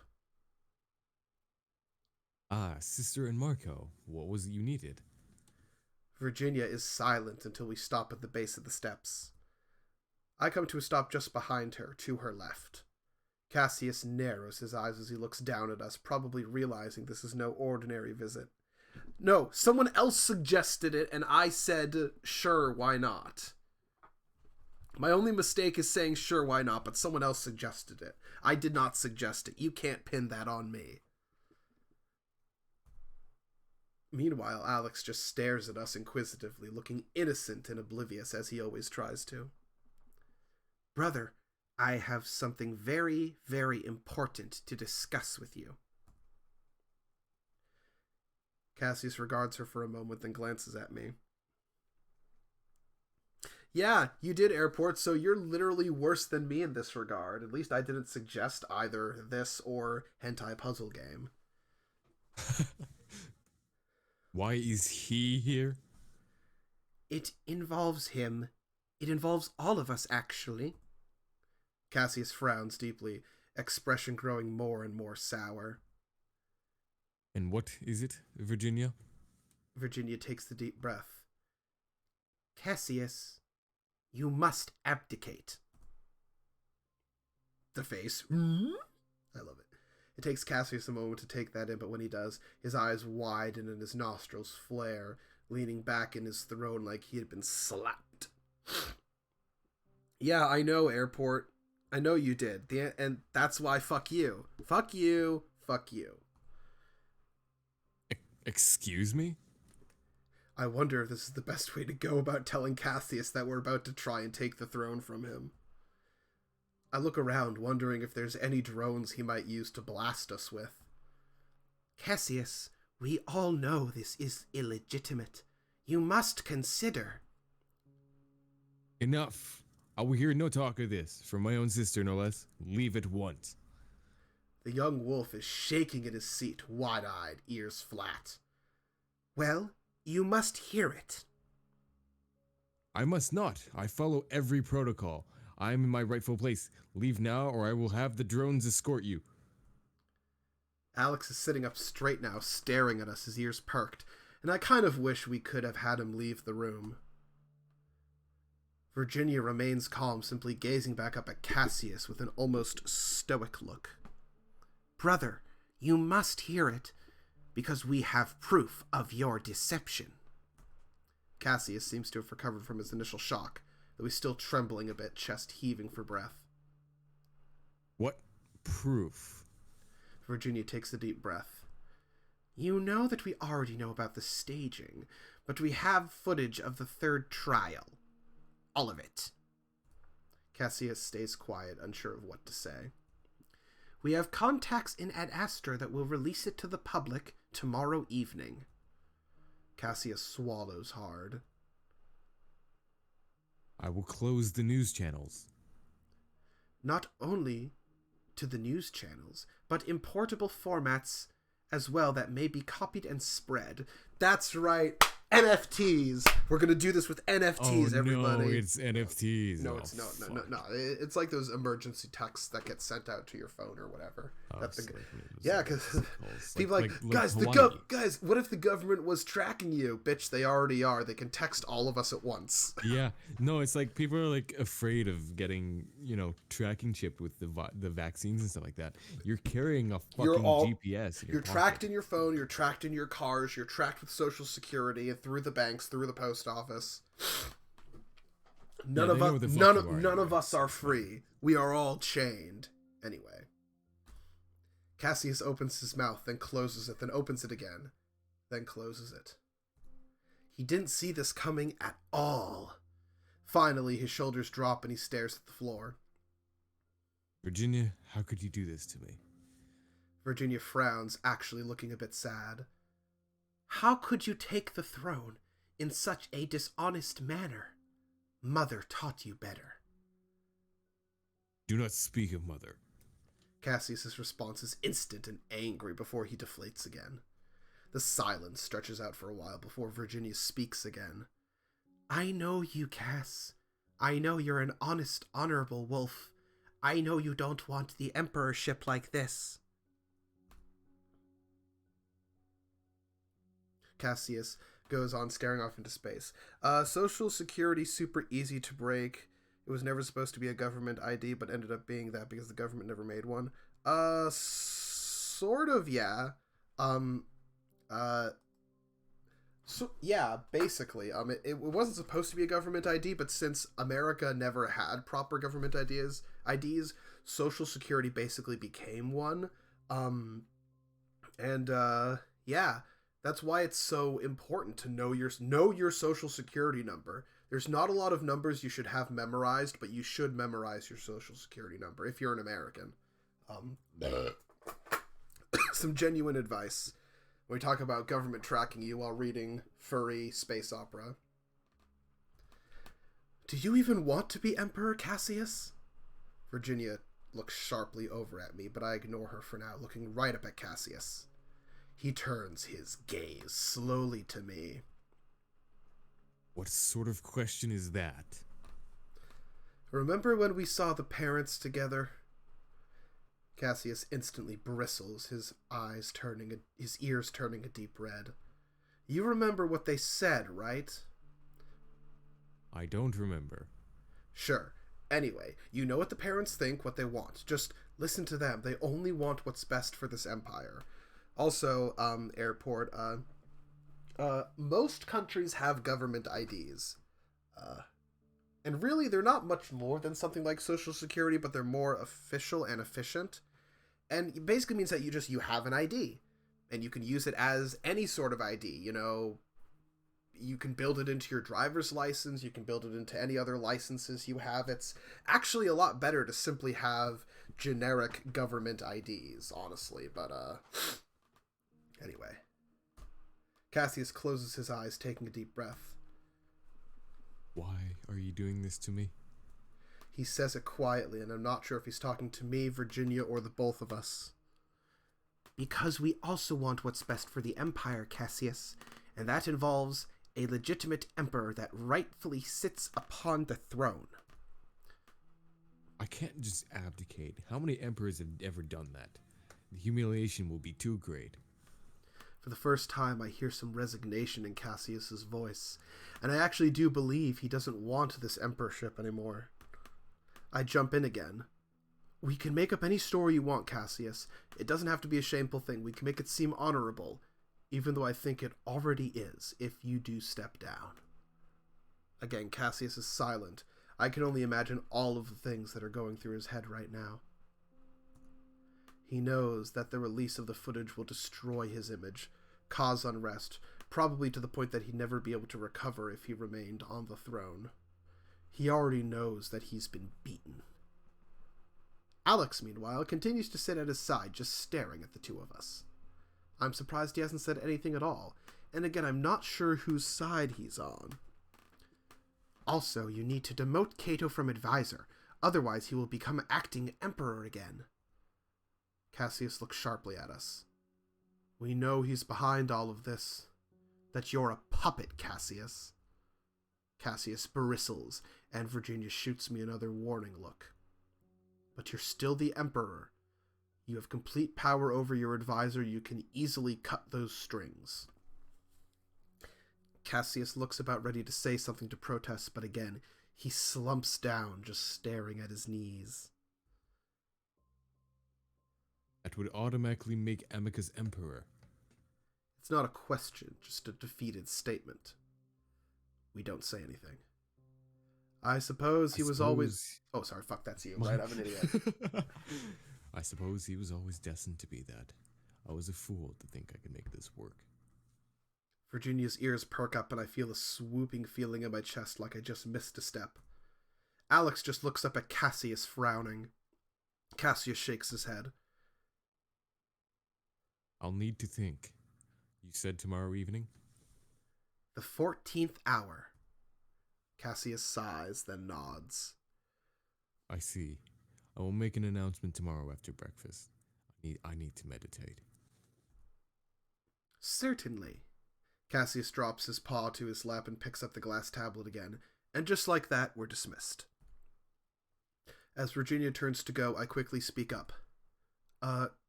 Cassius, can I see Amicus again? You just fucking fucking ruined this guy's life, and now you're throwing this at him? He rolls his eyes. Gods, yes. In fact... He looks up at the ceiling. Calm, set Marco's access to the dungeon as unrestricted. He'll be free by tomorrow anyway, I'm sure. Thank you.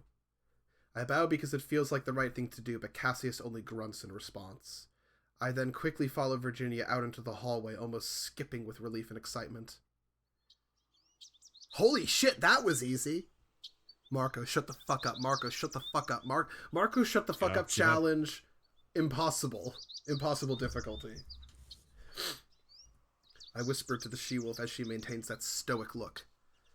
It really was, wasn't it? It seems that Cassius isn't enjoying his position on the throne after all. Did he think it would be so easy? I think he never looked past beating Amicus. Now that he has, well... I shake my head. If that was his only reason, then he deserves this. Well, I don't believe it was his only reason. He simply didn't prepare himself beyond the trials. Virginia side-eyes me. And don't get too excited just yet. Nothing is final until Cassius says the words. Yeah, but it looks like he's definitely going to. Yep. It does. But remain careful and vigilant.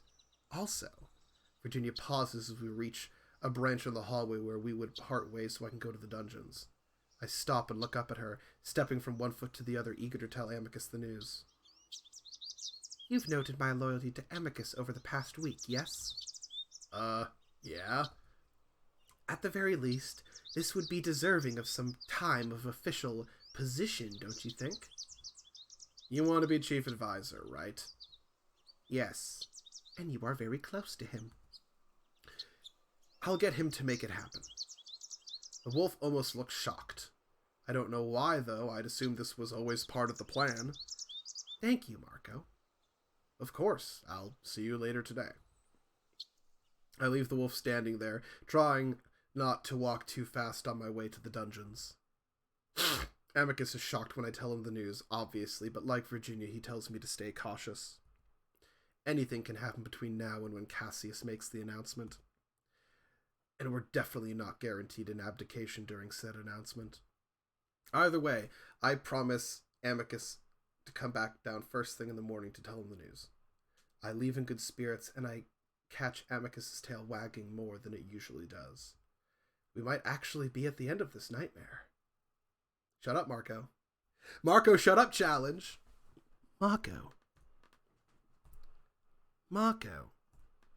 Huh? I stare at the ceiling, wondering for a moment where I am. Marco, your presence is requested at breakfast. Okay, so, coming up, there's a couple voices if you want to voice someone. You can take a break if you'd like to as well, but there's a bunch of voices coming up in the next scene. Would you like to be Cassius again, or Alexios, or would you like to be Cato, the advisor who is... Probably stick with the two that I've already voiced already. Okay, Just sure, okay. do those two. Okay, it's up to you. Well, I mean, the thing is, you could pick just one, and I could do the others. Is what I'm saying. We'll keep it consistent. I can do the two that I've already. Does no one know how imperial politics work? I'm sorry, correct? What? I try to focus, the memories of last night slowly coming back to me. I'd returned to Virginia and Neferu, having a drink to celebrate our tentative victory. I joined them, and maybe I had too much. It's a bit blurry, but the splitting headache is evidence enough. Damn. Okay, I didn't realize that you were on Cassius's side here, Airport. I didn't know you supported the racist. Then I remembered that calm woke me up. Wait, breakfast? Yes, your presence is requested immediately. I hadn't had breakfast with the family since Amicus was imprisoned. Why would they request me now? That gets me nervous, knowing what's about to happen today. I look over to once again see Neferu sleeping in his bed, his fur uncharacteristically mussed up, just like yesterday morning. Quickly, I jump out of bed, throwing on my robes and trying to straighten out my hair as I hurry out and towards the dining room. God, I did actually, I saw a TikTok meme of someone doing like a meme with the Adastra characters, and it was saying like, tag yourself, which one are you? And then he just said the racist in front of every character except Amicus, who he said Steve. And it was like great. I guess you are in U.S. politics. What are you talking about, Airport? I would never do such a thing. I would never do such a thing. I also definitely didn't sack Copenhagen.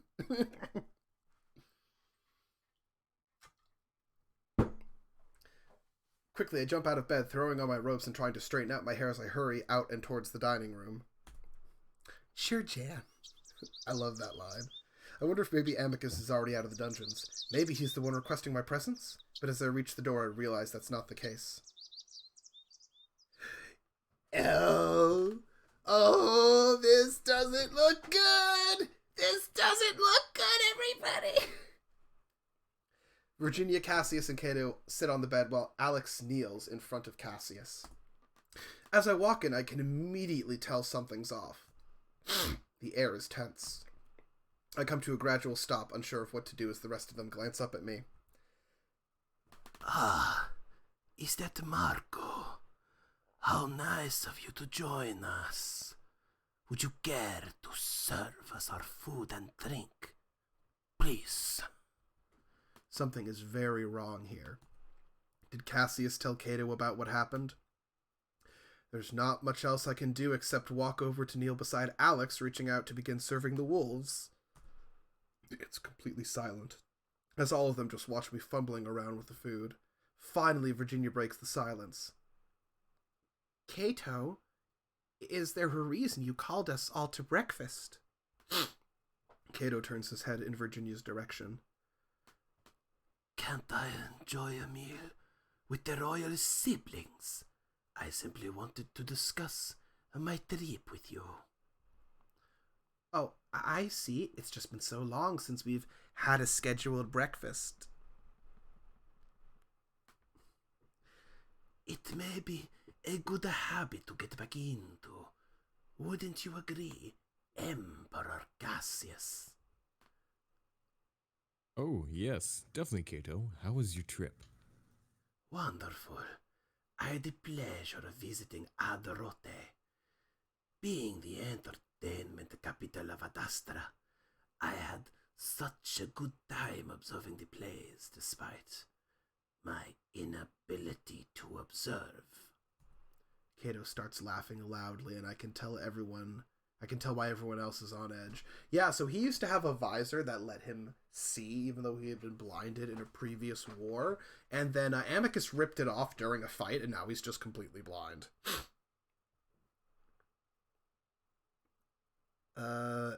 Yeah. according to the game I play, yes, King of Things, yes. Now, I usually try to at least give them the chance to ransom for them, and if they say no to the ransom, then I kill them. This isn't like Cato at all. I set a plate out for Cato while Alex does the same for Cassius, and while he's working on Virginia's plate, Cato shifts. Marco, could you hand us all our goblets? I am absolutely parched. I had noticed that the goblets had already been sat out in front of each wolf, already filled with wine. Carefully, I hand Cato his goblet, then turn and reach for Cassius's. Fear not, these are the events that shall follow. I blink and I notice Cassius staring at me, raising an eyebrow. I hold out the goblet and my fingers twitch, but I keep a stubborn grip. Yo, are we about to Ivan the Terrible this motherfucker? I shake my head and push the goblet into his paw.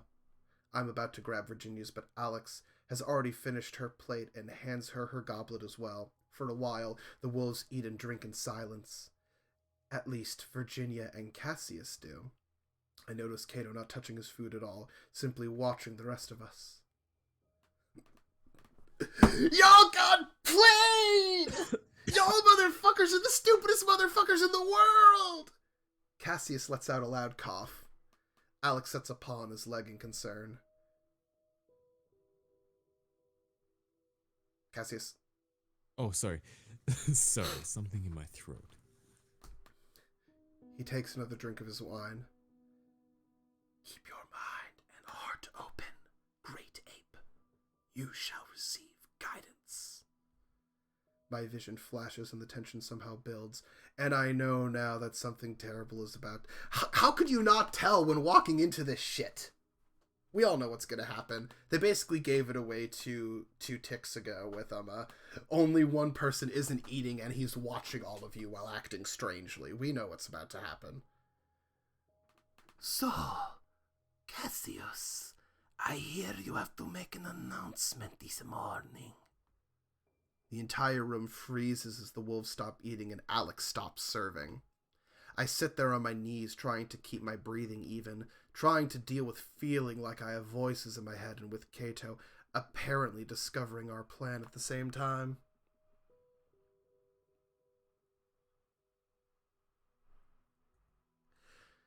Cassius finally speaks, or tries to. Oh, sorry, that's you. Fuck, I'm an idiot. He coughs again, harder this time. I notice him starting to shake, and Alex puts a paw on his leg. Cassius, what's wrong? Yes, what's wrong, Cassius? Don't you have a speech to give this morning? You might have to postpone it if you have a cough. Cassius suddenly sits up, trembling. He stares at Cato, wide-eyed, disbelieving, one paw moving to his throat. Cassius. He turns to Alex, reaching a paw out to him, which the cat catches. I can't breathe. Cassius wheezes, looking down into his goblet. Then he suddenly spasms, curling over his stomach before another violent spasm takes him, and he arches out onto the bed, screaming. That's her screaming noise. It's a hideous sound, full of agony. Wah. It's so sudden, I'm left to just stare in shock, still on my knees. Virginia stands up, moving around her bed to get closer to Cassius. Meanwhile, Alex screams as well, staring in horror at Cassius. Cass, what is it? What happened? Cassius just writhes under him, even as Alex tries to hold him down. I notice his mouth foaming red from the wine the goblet still held in his paw before he drops it, spilling it to the bed and floor.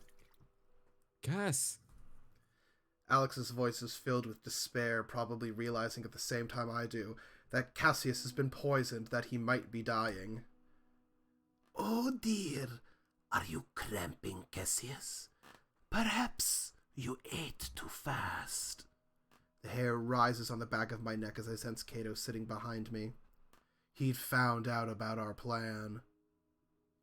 He'd put a stop to it just like that. Kato, this was too far. Was it the wine? I almost don't register what Alex just said, but that's when I feel Kato get up behind me. In a few steps, he's standing over Alex and Cassius before he swings a paw hard into Alex's face. It sends the small cat flying so far that he's thrown up against the wall. God, I wish I could do that to Alex, but I guess Kato's doing it for us. He crumples there, unmoving. Virginia ducks when this happens, but barely moves forward, grabbing Cassius and turning him over onto his stomach. For a moment, I think Kato is going to do the same to her, but he seems to get himself under control. Was it the wine, then? Well, who served it? He looks around inquisitively, even while Virginia... Yeah, he just Ivan the Terribled this. That's a reference not to anything that really happened with Ivan the Terrible, but a reference to the movie about him, made by Sergei Eisenstein, which is a great movie. You should definitely watch it. While Virginia sticks her fingers into Cassius's mouth, shoving them deep until the screaming wolf lets out a retch. Kato's eyes settle on me. What did you put in his drink, Simeon? I stay there on my knees, dumbfounded. Then, there's a splattering sound as Cassius vomits up his breakfast, tinged red from the wine. That's true. If you've ever seen someone vomit after drinking a lot of either red food-colored alcohol or red wine, whenever they vomit up, it looks like chunky watermelon. Things you learn at college. This is what I took away from college, not any actual academic lessons. Virginia stubbornly continues to gag him, forcing out every bit that she can. Well, I suppose we'll have to investigate, won't we? Come, send a medical ship from Adastra City. Tell them the Emperor has been poisoned. Yes, Virginia. Kato looks down at me, then before I can move, he reaches out and grabs up my arm. I've felt the power of a wolf before, main one being Amicus, of course, but this is different. It's like he's made of stone. Rock and stone, brother. Kato starts pulling me towards the door, and every step feels like my arm is about to be yanked out of its socket. As Kato marches out into the hallway, I grasp at his arm with my other hand, trying to relieve the pressure somehow. The wolf stares straight ahead, ignoring me even as I try to pull away. I can walk. I grip my teeth, my hand already numb. I look left and right, trying to figure out how I might get away. There's no chance for that, though, as I realize we've reached Amicus's room. Suddenly, I find myself on the floor as the wolf throws me violently into the room. I suggest that you stay here. You have no means of escape anyway. I'll be back to discuss things with you. There's some strange humor in his voice with that last part, and before I can even look back, the door shuts and I hear another sound. A click. Oh yeah, we've been locked in.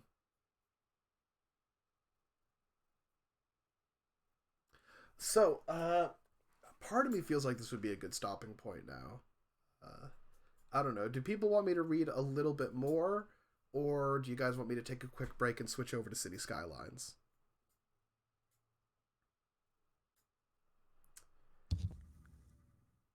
What do you guys think?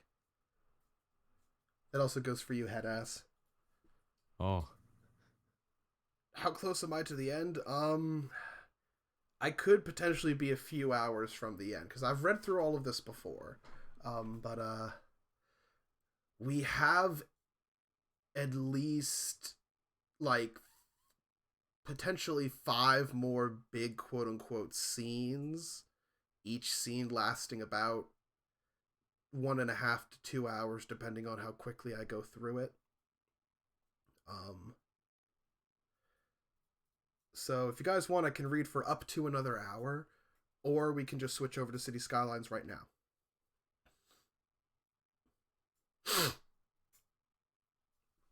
I know not many of you are watching this, but if you guys have any opinions, please type it in the chat. Got 5 people actively watching. So Why are 5 people watching this? Where did you guys come from? I have no idea. How close are you to the end? Yeah, well, no, I know. Sorry, I said abyss. that. Anyway, so give me your input, guys. How do you want me to read for another hour? Or do you want me to switch to City Skylines now? Airport wants more furry porn. Airport says. Okay. Airport really wants to get to those scenes, doesn't he? I mean, so there's I'll spoil this for you. There's only one more furry porn that's left. There's only one more porn scene left in the game, and I know exactly when it comes up. There may be one or two other nudity scenes, but there's only one porn scene coming up. That's a ways away. So, Airport, do you want me to read for another hour? Is that your verdict? Headass, what do you want? I don't know if I can do another hour. I mean, I can just do all the reading, and you can watch if you want to hang out. I at that point, it's just I don't know. Well, I'm not very good at make decisions. Well, I'm saying you can just watch and listen if you want. If you want to hang around and talk about cities while we do city skylines, it's up to you. But it's also an airport. Do you have a airport? Would you like to Airport, put up a poll? Airport, put up a poll. Airport, put up a poll. 1 more hour of Adastra or city skylines. It's Airport's job. Too terrible at decisive decisions. Okay, fine. I'll put up a poll. I will put up the poll. I will put up the poll. Since you're all useless. I mean that lovingly. Thank you. I'm slowly turning into Kato. You're all useless to me. Okay, let me see here. New poll. What now? 1 more hour of Adastra. Cities skylines. Oh fuck, Airport beat me to it. Fuck you. Fuck What you, do? Airport managed to beat me. Town builder or furry porn? Okay. I expect people to vote. Oh, everyone's gone now. Of course. The minute I stepped away, everyone left. God damn it. That'd do it.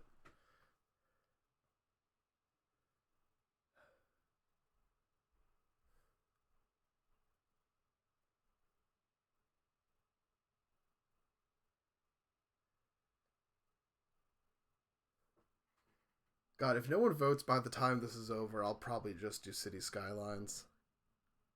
What?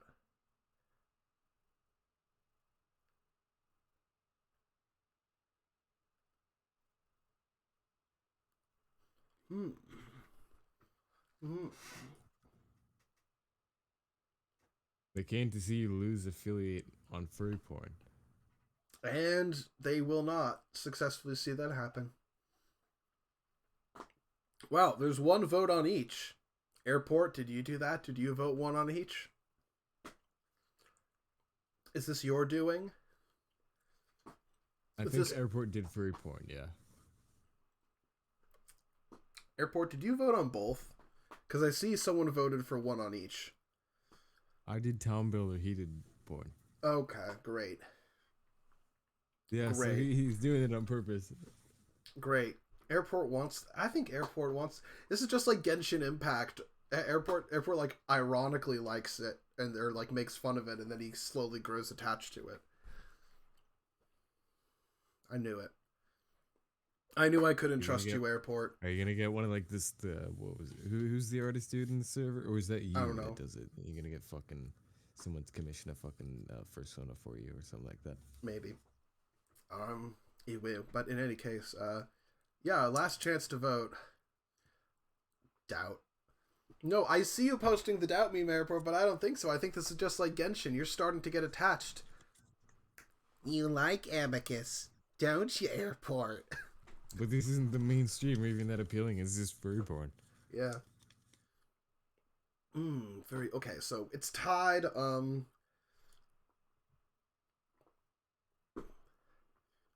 It's just furry. You're right. Also, it's not just furry porn. We've been over this. It's like 99% not furry porn. God damn it. It's like 99% not furry porn. Anyway, Might as well just play hentai puzzle game. No. Marathon the trilogy. No. Stop it. Stop it. I'm just giving Airport ideas at this No, point. stop it. Banned. I don't want you. Oh fuck, I got banned. Okay, I'm gonna like quickly run to the bathroom, but I'll be right back.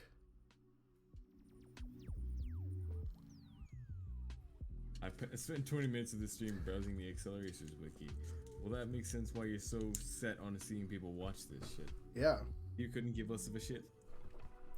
No, it's fine. I think Airport's starting to like it. Airport likes Amicus. Airport wants the Amicus body pillow, which is real, by the way.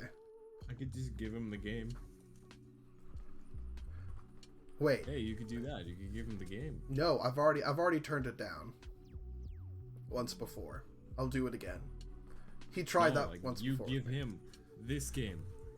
I mean, it's a free download. Oh, is it? That's well. Yeah, no.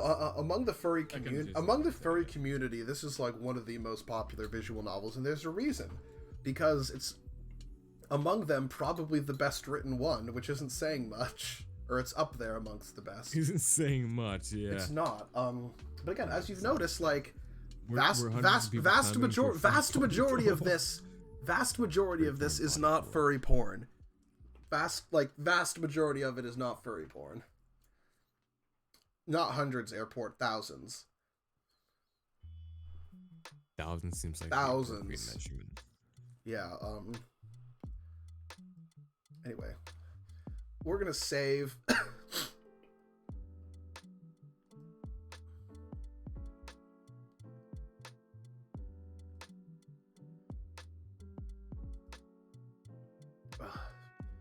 Among furries, this is incredibly popular.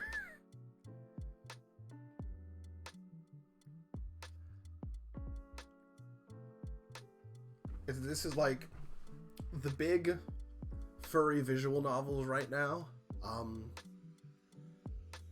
Like furry visual novels have always been a thing, but none of them were super popular, and then recently a few have just exploded in popularity.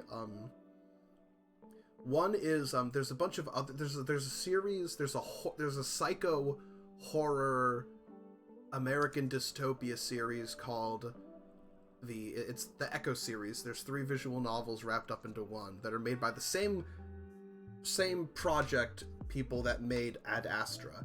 And then the Adastra series and the subsequent novels based on it as well are also really popular. And then there's Far Beyond the World, which is its own weird bullshit. That's just a ripoff. No, it's not. No, it's not. It's not Cyberfur. It's the opposite. It's like present day and old timey. It's like present America dystopia. But also, there is a cyberpunk furry visual novel. There is a cyberpunk one that came out recently. It's basically a one-to-one of America nowadays. Sort of, yeah. But it's a lot of psychological and dark horror mostly. I know Airport's going to keep memeing on calling it all furry porn, but like 99% of it is not. But in any case, yeah. So, I'm going to run to the bathroom. I'm going to get myself another beer, and then we're going to do City Skylines, and maybe you guys can come back and sit with me, and we'll talk about cities and urban design and history and shit. Anyway, I'll be back.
That's J Schlatt, okay? That's Schlatt.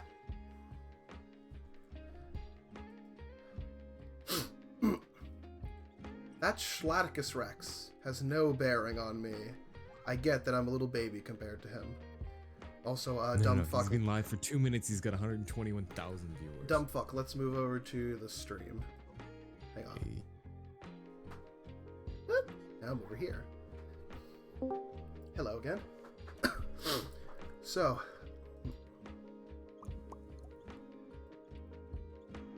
He is a head ass. Little head ass. You will.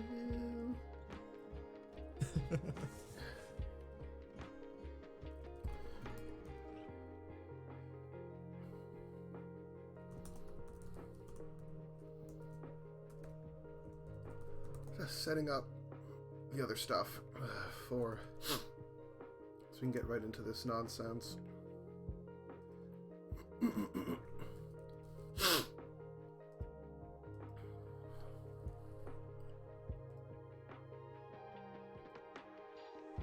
Okay, perfect. Bloons has marketable plushies. Oh my god, he's currently the highest. Like within 2 minutes, he's the highest viewed stream. Yeah, he's one of the biggest ones. He hasn't streamed in a year, and he just comes back and just.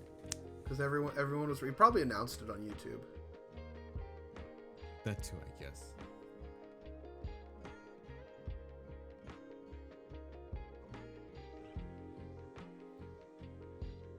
Balloons has marketable plushies. Yes. Not surprising at all. So. It's kind of easy to do that regardless. It's kind of balloons. It has. Jay Schlatt is Jay Schlatt? Jay Schlatt's a YouTuber who used to be part of the bundle of boys who streamed with what's his face with Call Me Carson, or Carson ended up being like like just a teensy bit of a pedo, and then they left that, and they're doing their own separate things now. I think that Call Me Carson is theoretically getting better. Like he's theoretically like gone away and gotten help, and he's started to come back to YouTube. He has started streaming. Yeah, he has started streaming again. I feel kind of uncomfortable about it because like I think they had, I do too. Yeah. Yeah, I mean like if he's really changed, then fine, good. I think it should be a good and possible thing for people who change to be able to come back. But sometimes the threshold for changing needs to be a little higher than you got found out of doing pedophile shit, and then you went away for a few months and then came back. I think there should be a little bit more of a threshold there, personally, but maybe it's just 1984, and as you can see, my hair continuing to be a mess. I'm gonna pass out. Alexa, you fucking just came back right when we finished Adastra and we're moving over to City Skylines. You'll have to go back and watch. It was great. We had other people come in. People came in and did some reading of a little bit of stuff. God, look at this little curl. Great. Fuck! I know, you missed. Listen, you'll have to go back and watch. It's great. But now you get to watch Shitty Skylines. Give me a second here. Properties. Yeah. Auto. Switch it back to auto.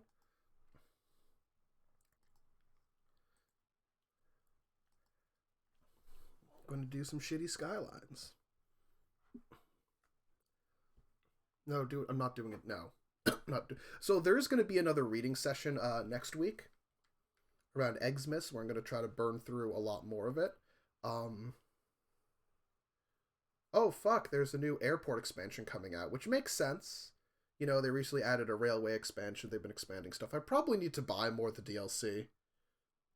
Airport's about to be expanded. Yep. I'm kind of excited overall. Hang on a second here. Let's play. Oh, I hate that. Who the fuck put denim in the images? I don't know.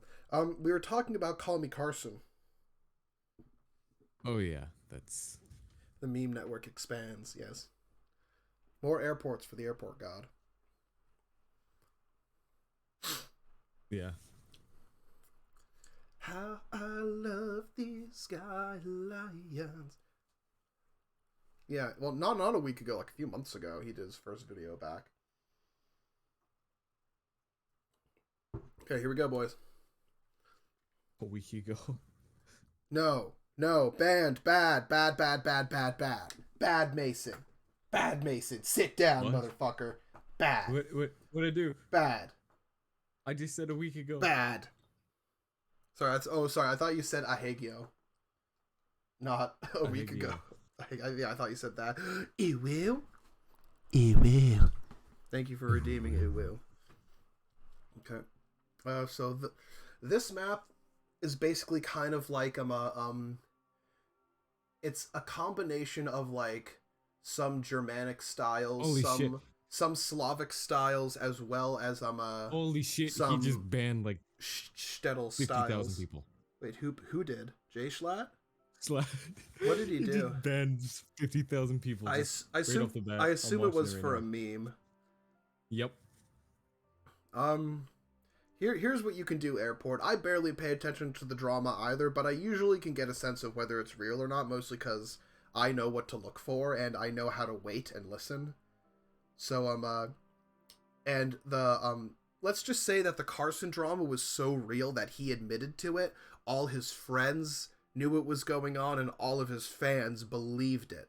Like, it was just universal. Anyway, so I need to there's a bunch of new DLC I need to get for this game at some point, but for the next few months, I'm probably going to be super duper poor, waiting for new job prospects to come into play, but stuff I'll be thinking about doing. I probably shouldn't have said that with my Canadian sugar daddy right here. Uh-oh. I missed that. You're lucky. Okay, we're going to load up Buddy Bubble Butt. And I finally got past the hard part of the game, which is getting to the point where you could basically sustain yourself economically.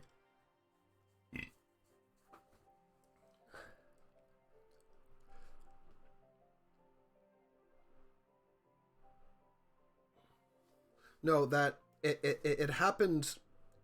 It happened earlier. It started younger.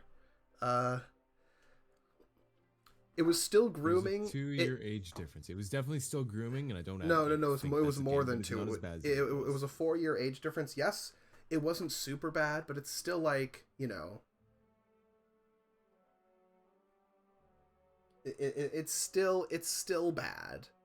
It's still bad, and Carson admitted that it was a problem, that he had a thing for, shall we say, younger people. And he had been talking to his friends about it, saying, I'm going to get help, I'm going to get better, and then it didn't get better. It doesn't matter, you know, if you're 21 and someone's 17, that's just like, that's practically a lifetime apart, honestly. When I was 21, I would not have wanted to date someone 17. People who are 1 year younger than me. Yeah. Once you get older, the difference between ages starts to shrink a lot, but still. No, it's still pedophilia, is the thing. Now, here's the thing. Not every case of technical pedophilia is, shall we say, super duper bad. And furthermore, there are people who are pedophiles who go out of their way to avoid doing pedophilic things because they want to not do that, and that's fine. If you have those impulses, but you do what you can to not act on them, good, excellent, great. Well, I mean, to be fair, it also, like, a lot of countries have the age of consent listed a lot lower than 18. 18 is the closest we have to something internationally recognized, but a lot of countries it's like 16. In some places it's lower. But in any case, it's still kind of iffy regardless. Anyway, we're loading into City Skylines. I'm probably not going to do too much raw expansion this game, and I'm going to start making things denser. I'm going to start fancying up roads and doing districts and that stuff. I just need to expand enough that I can get to the high density buildings. Anyway. Whereas Slav Street, I mean, there's many streets that are named after, that are either, so it's like, I actually arranged the streets in a pseudo-Russian way, you know? You have your regular streets, you have your dead-end alleyed streets, you have your special connector streets, and then you have your prospects, these large or boulevards that are kind of like operate simultaneously as wide avenues, but also as large, fast connecting streets between different parts of the cities. Oh, the shitty statue of the Klan. I want to say that's in Nashville. I think that's in Nashville. I don't remember. And it should be mentioned because it's great. Nathan Bedford Forrest's statue. Oh yeah, they totally need to make that statue for this. For I would totally want a mod of that.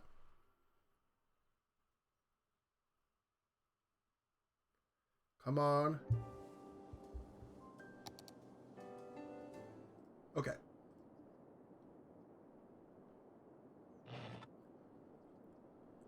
Put it in a museum. Put it in your town. Put it in a museum. Yep. So, here's what I got so far. So, another thing I'm doing here is I'm attempting a kind of city design that I haven't done before. It's called a super block. The idea of a super block is that you have a large chunk of buildings, and most of the streets are going in a single direction. And then neighboring super blocks have single one-way streets going in other directions. This way, the blocks themselves will have relatively less traffic, because it's not efficient to travel through the blocks. It's more efficient to travel around the blocks or to use public transportation. And this way, it helps reduce traffic, keeps neighborhoods safer and cleaner, and just makes cities a lot more livable. So I've been trying that. It's been working so far. I've downloaded a couple other mods to help out with it.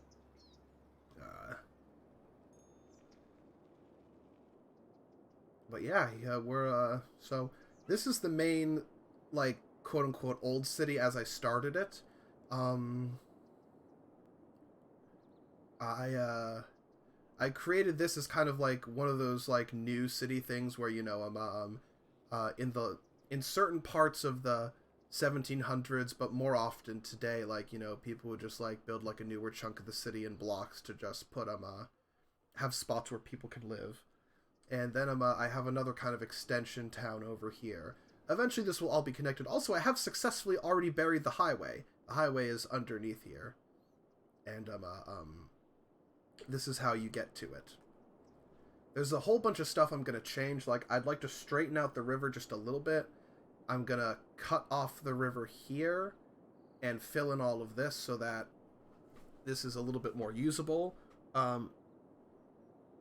Yeah, we know. We were just talking about that because he We were just just talking yeah. about that. He's got 137,000 viewers, and he also, banned half of them in the first 3 minutes. Also, I have this whole this was the industrial area that I had just as the city was going up.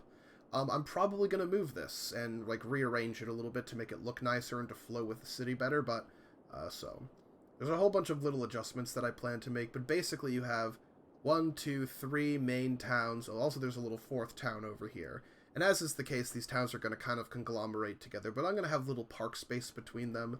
And because the Russians like their prospects, those large kinds of boulevards connecting the towns, there's going to be park space around these things. Who was that? Airport. Did airport... Brought Fred boat in and then just kind of left. Yeah, well, that's fine. I don't have it on. So... The highway's in a highway, then it's a lowway? So I'm not 100% sure what I'm going to do right now. Thanks, airport. I'm trying to decide what I do next. Do I have... Okay, I don't have garbage. I don't have the incineration plant yet, which is really important. For the health of a city. I have already... Thanks, airport. I have already started, streetcars. Or started... The streetcars aren't running yet, but, they are, how do I put this? They are going to... I'm already kind of setting up the base of where they're going to go. So, that should be fun. Anyway. So that's going to be fun. Fred boat broke again. Who's surprised? It's fine. It's working fine for me, so. That's fine. Thank you, airport. Where's that? I have a lot of extra synagogues here because I like my Jews. There's one specific synagogue I definitely wanted to put in Old Town. Here we are. I'm just trying to decide where exactly I should put it. Maybe we put it next to the skewel?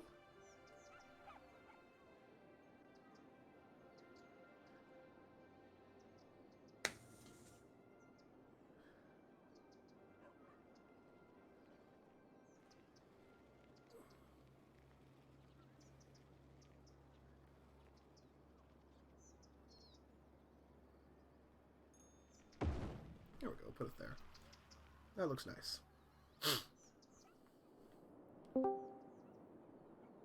Hello, welcome back, wherever you are.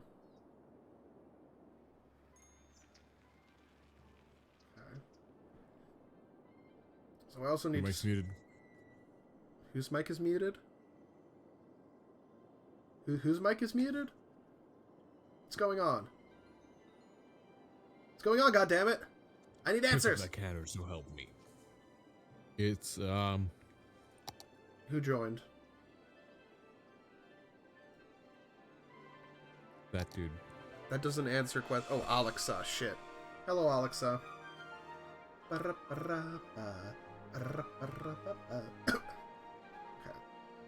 No, no, I don't want that. I don't want that. I don't want that. I'm going to be out of commission for a bit because eating is paying for it now. Oh, I'm sorry. No, it's fine. It's fine. My fault for eating a fucking orange right now. Mm.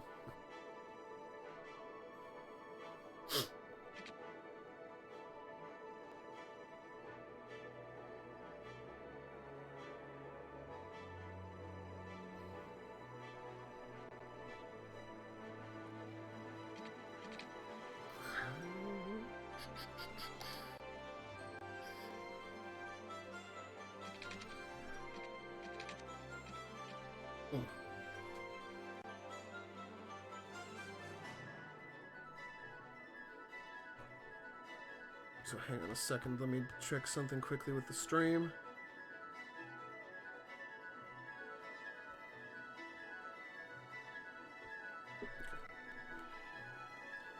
Yeah.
Why it's not lining up the way I want it to, but whatever.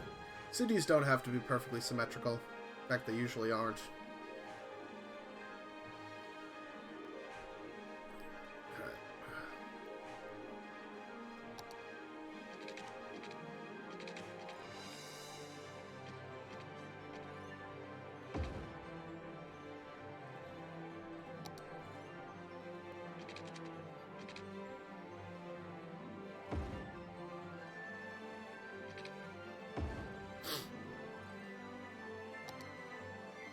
I'm gonna upgrade these streets later, but for right now...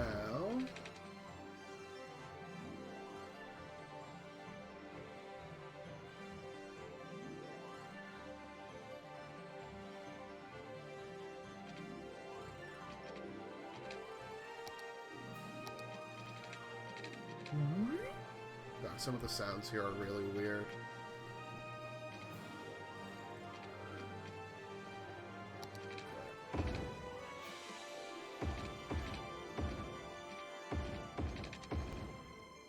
No. There's bad lag. Oh no, please don't crash for the love of God. Thank you.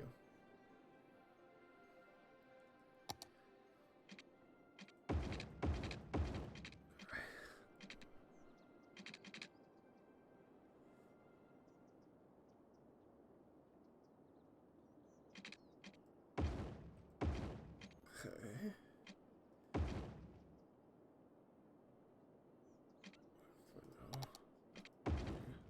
Like that. Auto-corrected many names. I'm sorry. I suppose I should put in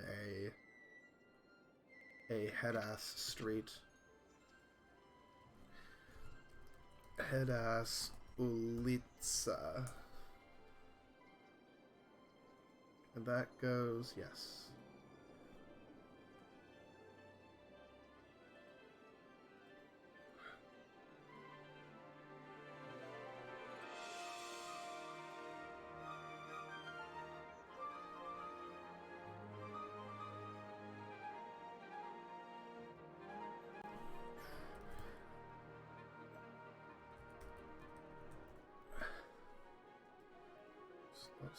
Slavstrasse? Ah.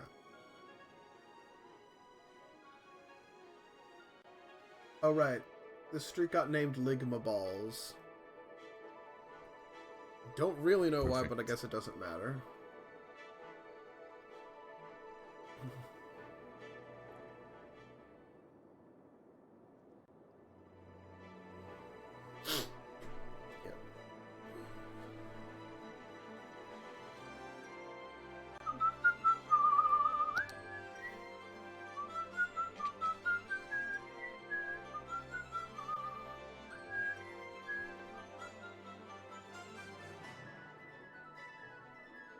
Where is the...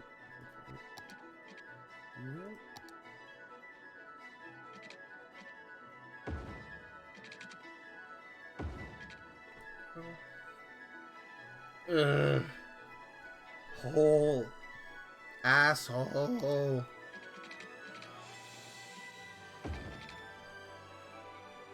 Okay, I need a street name. Give me a street name. Give me a street name. Give me a street name. Give me a street name. You motherfuckers. Ligma. We already have Ligma. Oh no, Sugma. Sug. Okay, fine. Okay. This will be the Sugma Vague. I like a pass out. Cream de la penis. In the happiness now.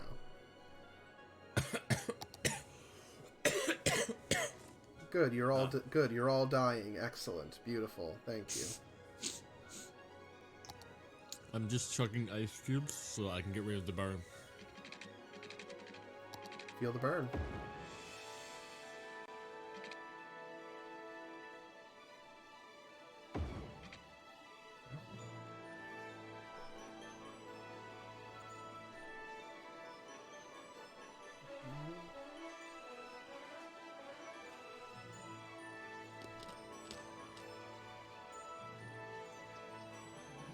Trying to see some of the names here.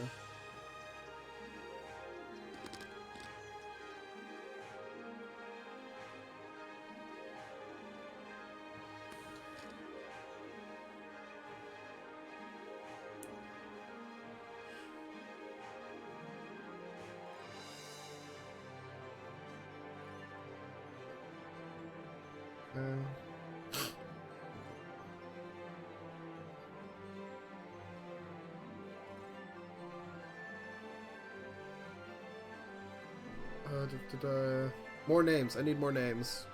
This will do. Cream to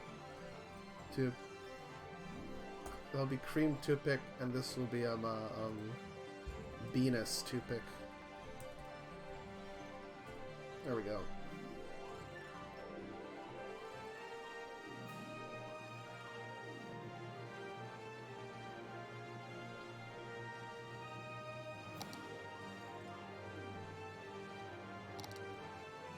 To expand the Slavstrasse.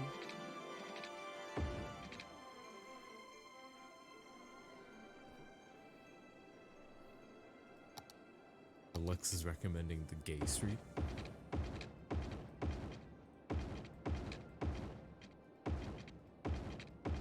That's every street. Don't you know?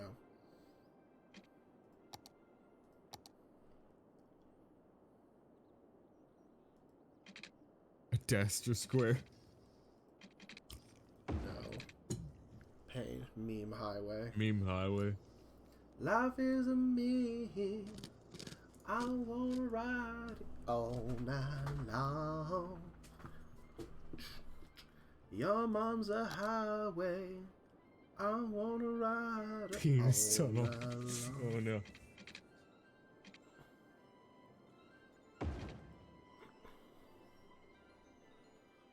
Okay. This is the Moshe Strasse. We're going to expand Hedas. No, Hedas Ulitzia is already there. We're going to expand Slav Street.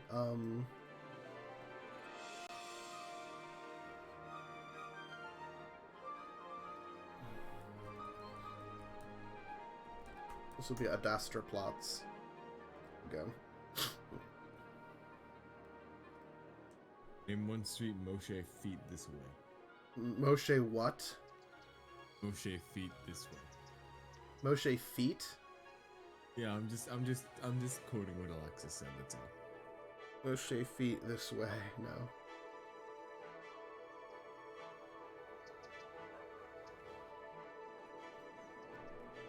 I might name one Fussweg, Feetway, but I don't know.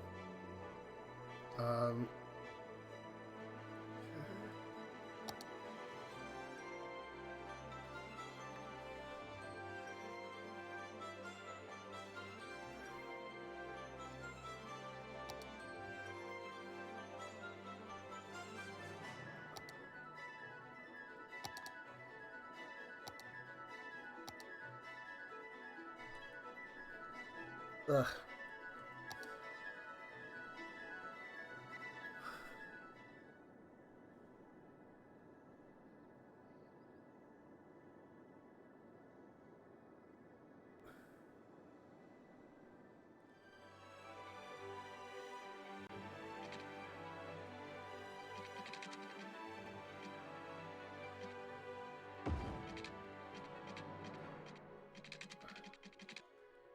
Okay. Good.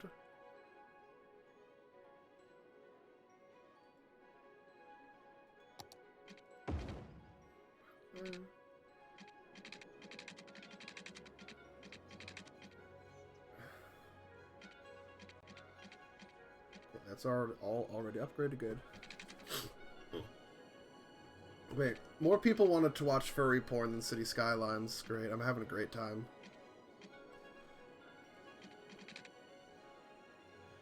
That is, yeah, that's the revelation you made.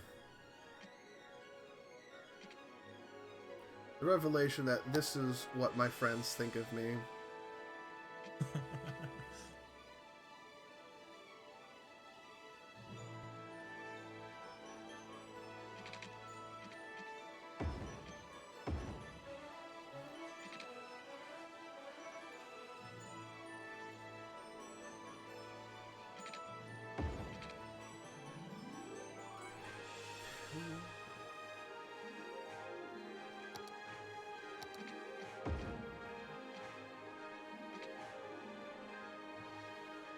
Oh right, I named this one Rona Ulica.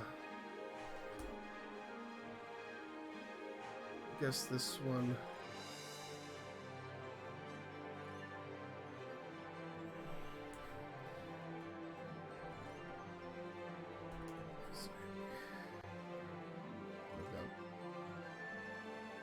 I am complying with your disgusting demands, you crazy animals. What's that? Let it be known. Yeah, I named a street Footway.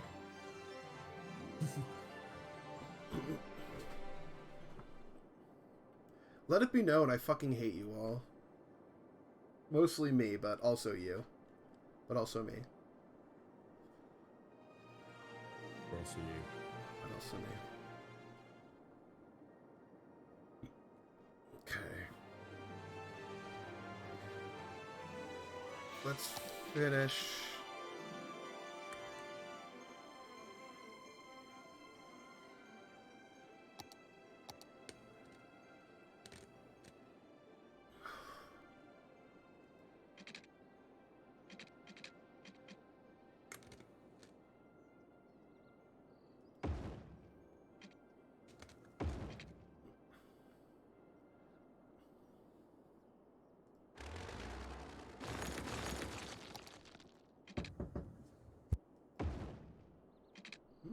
Head of ass.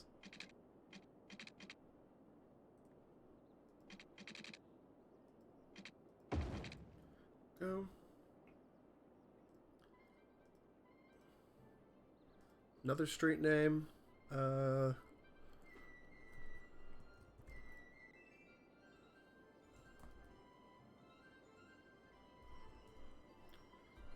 Is that how you spell that?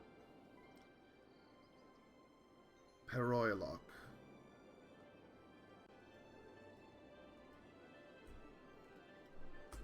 Here we go.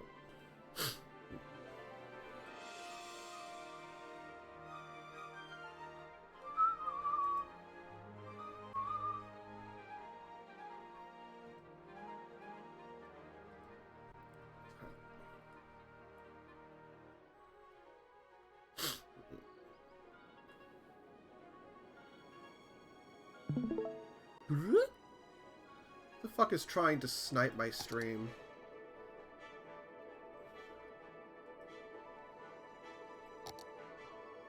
They tried to undermine you. They are.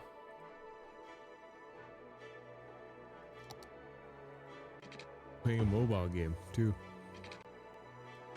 What is it, Bloons? Is it fucking Bloons? Well, I have no idea what it is. Free Fire Max. Well, that can't be good.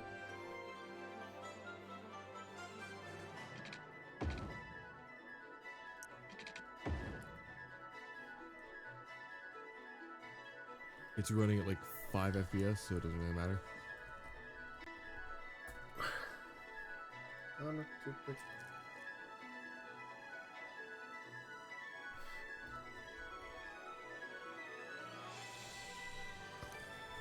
Gas. Put a little park here.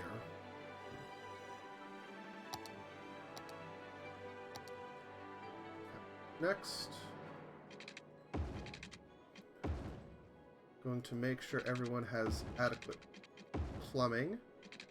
Though they're ungrateful bastards and don't deserve any.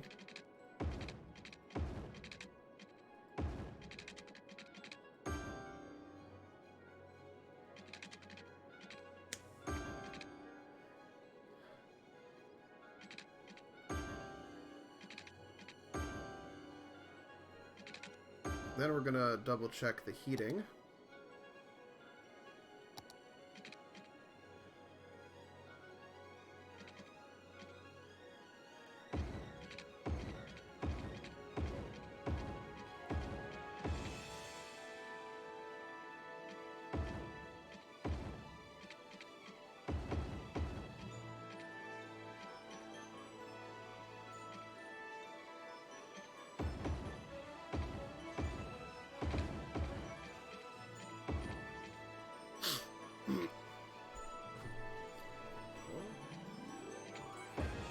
There. Oh.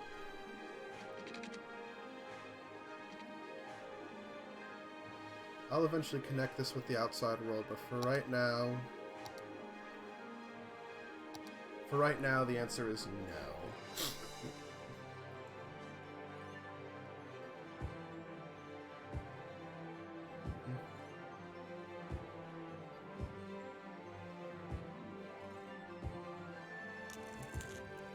That's right. Give me the crunch. Give me the Mason crunch.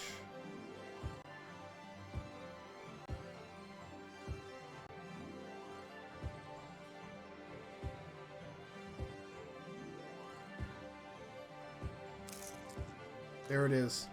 There's the Mason crunch. So what happens when Mason gets super crunchy? That happens when I get pizza.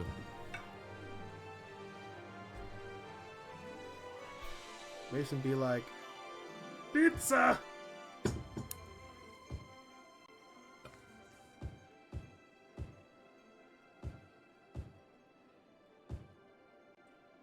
Unfortunately, I can't enjoy it as much as I would like to because it burns everything. Oh yes, and you are in El Pano. All the time. Don't mind me, just destroying some trees. It's all good.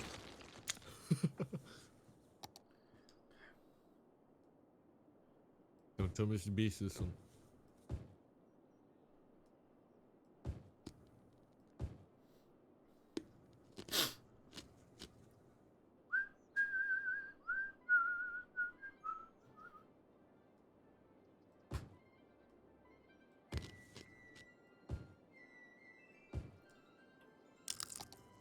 Crunch.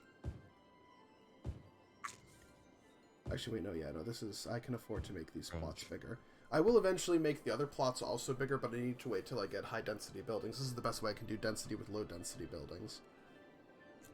Basically, just make them super small.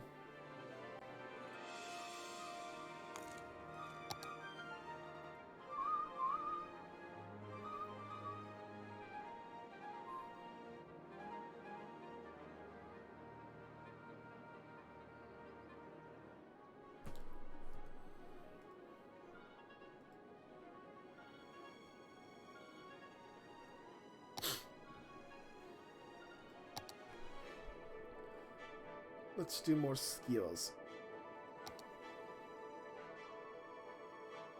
I'm gonna stick... Just gonna shove a few elementary schools in here.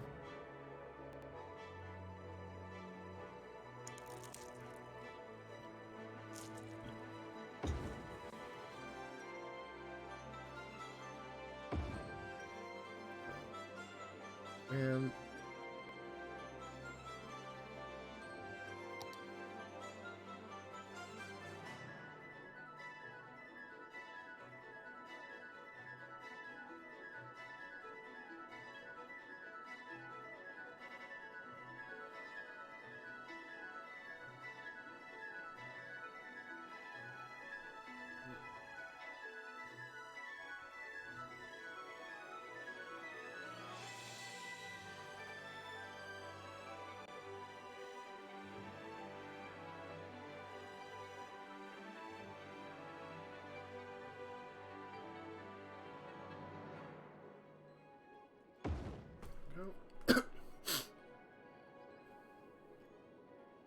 And everything else should be good for right now.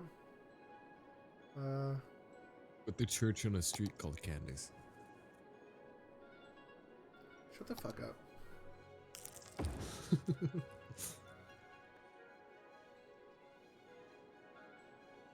I know exactly where you're going with that mother trucker. Okay, let's go. Let's unload. Or Phil House.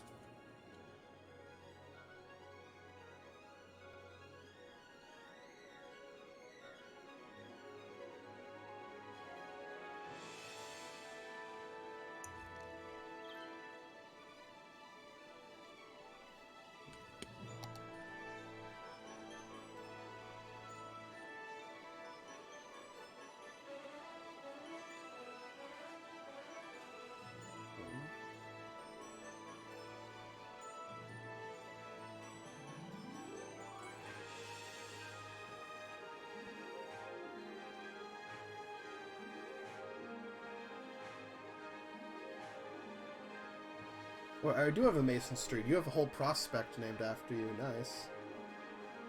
Oh no, what a mistake. I don't know.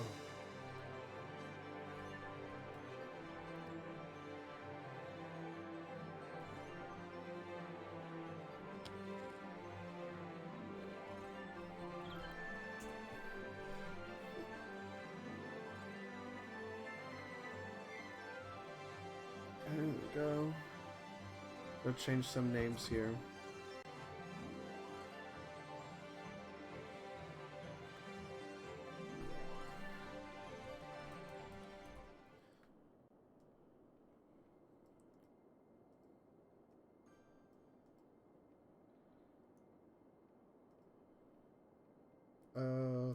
I need another street name. I need another street name. Philhouse. What? You say Philhouse. Philhouse. Wait, I'm sorry. Spell that again. Philhouse. Phil. Phil.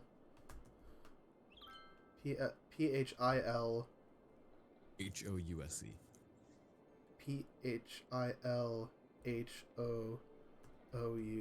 Philhouse. Philhouse. Okay, we're just gonna name it that.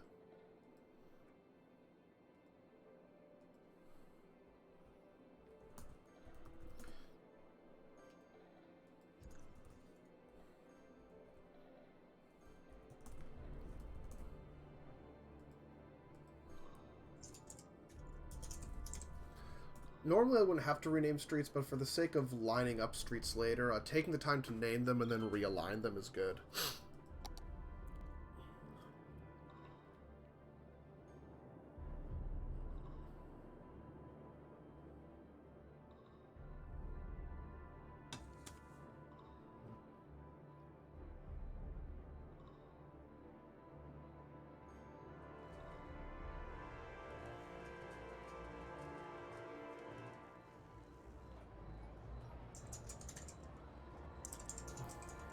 In a world with Ningguang,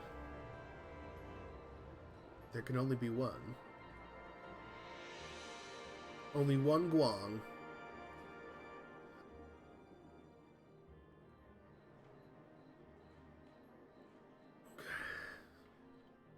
Okay, so that's already dealt with a lot of the demand there.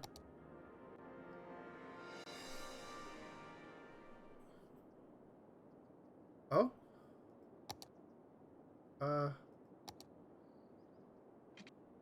These places need more water? Okay.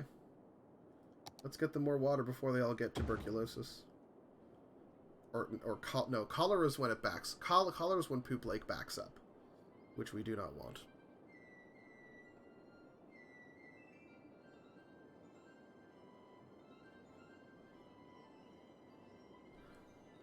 Can I buy another tile? Not yet.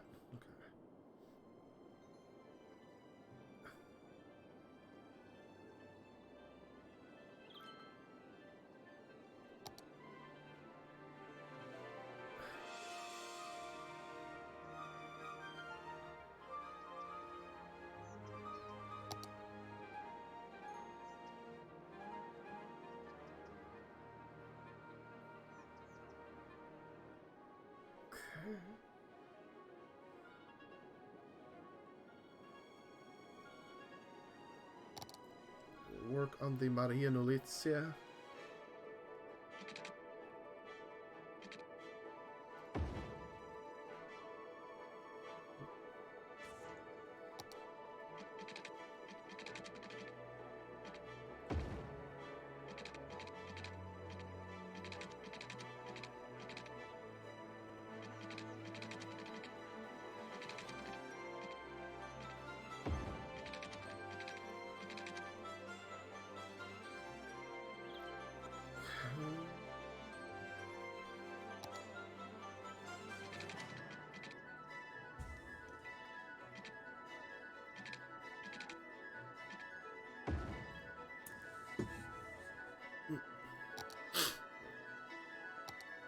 Ugh.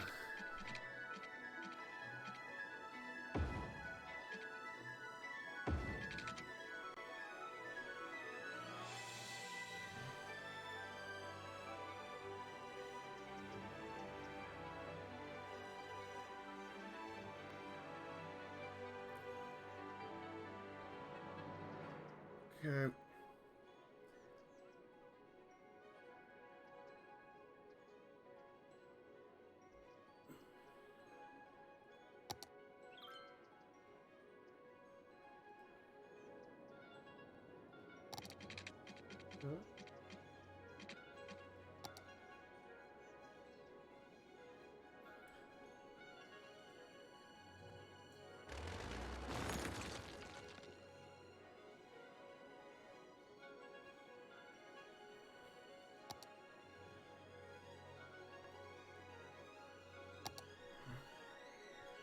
If you have a perfect right angle...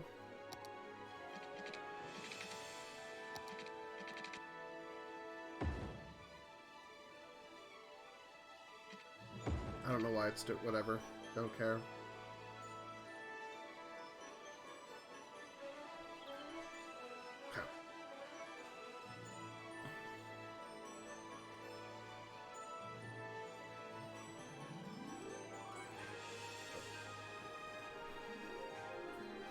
Ugh.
Use that one for now.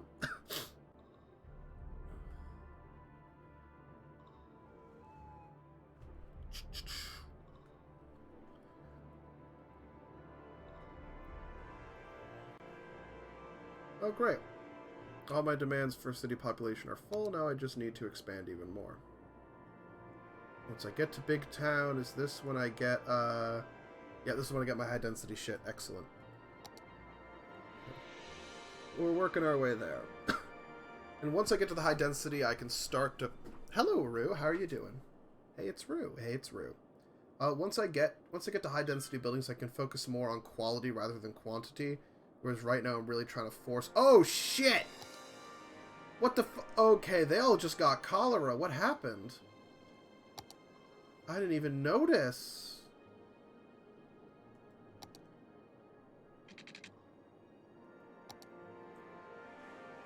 What the shit is happening? Don't you love it when you accidentally give all your people cholera? Isn't that just your favorite? Isn't that just your favorite? Isn't that just a certified gamer moment? When you fucking give all your people cholera?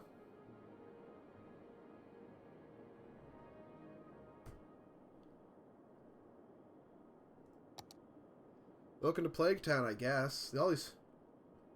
Fuck. There's going to be a lot of excess deaths in the town tonight. Jeez. Oh my god, this cemetery... No, it's not almost full. It's almost a third full. Fuck. I just ruined the whole land value of that little side town I was working on. Fuck. I'm great at this game. I ever told you guys that I'm great at this game?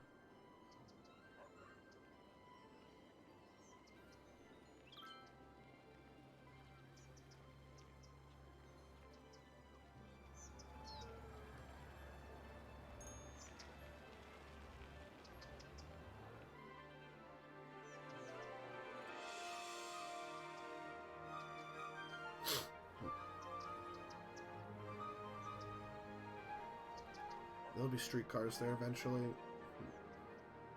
We're working on it. Public transit is only going to make this town even bigger.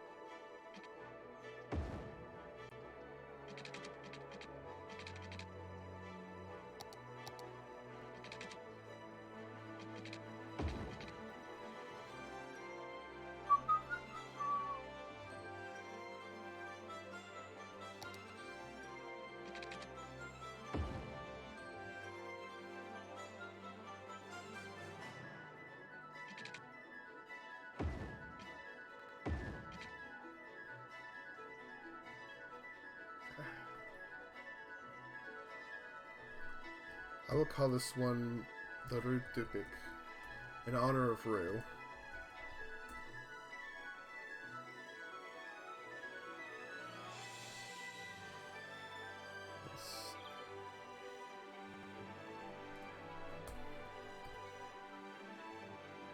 What else?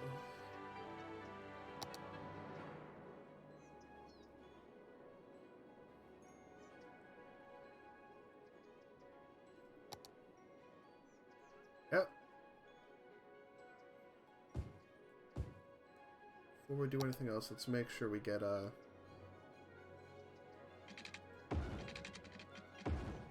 make sure we have adequate plumbing for this part of the city.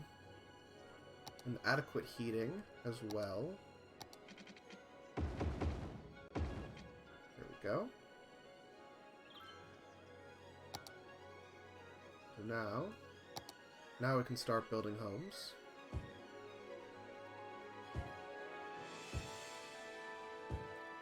Once there's high density buildings, I'll stop doing this weird style that I'm doing of how I district the area, but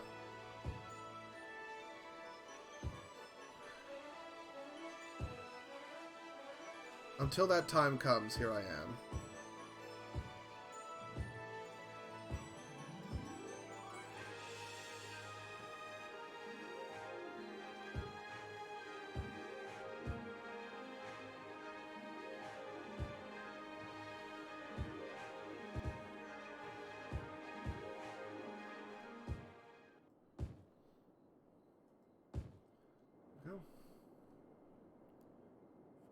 You're going to play Fortnite? Oh no. Not Fortnite. Not the gamer game! No! Rue, Rue, hey Rue, the Rue is back. Rue, how's Bren Daniel been? I've only been on a few of his recent streams. How's our boy doing? How's our boy? Speaking of which, I'm pretty sure that he knows me loosely because of how active I've been in the server, but insofar as I know, he's just totally annoyed with me, which, to be fair, is perfectly understandable, because I am an annoying son of a bitch. Oh, he's been yeah, no, I did see that. The last time I saw him stream, he was playing Fortnite.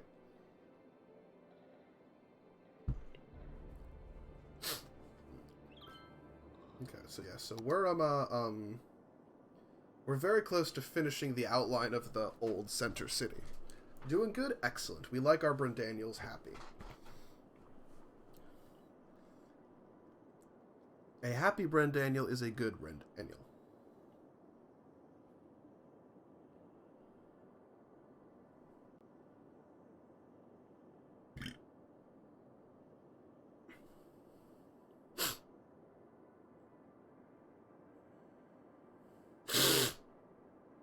Ah, fart.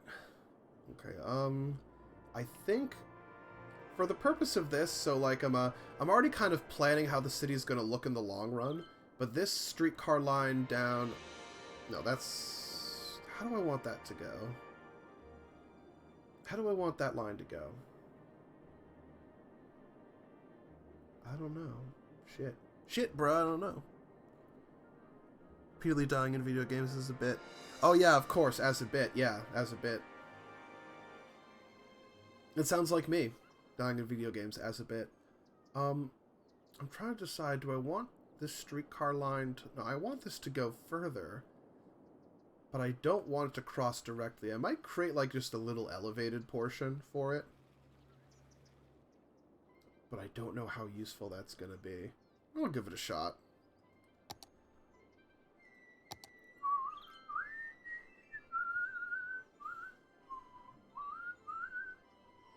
I do have a lot of extra tram tracks. I'm not going to use a lot of them right now.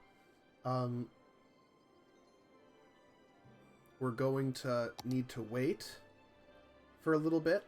We're going to need to wait for a little bit. Just because I'll need to wait to see exactly how the city grows up to decide how I am finalize the streets, but still. So...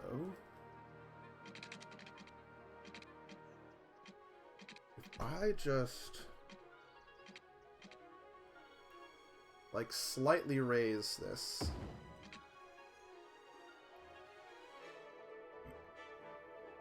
Okay.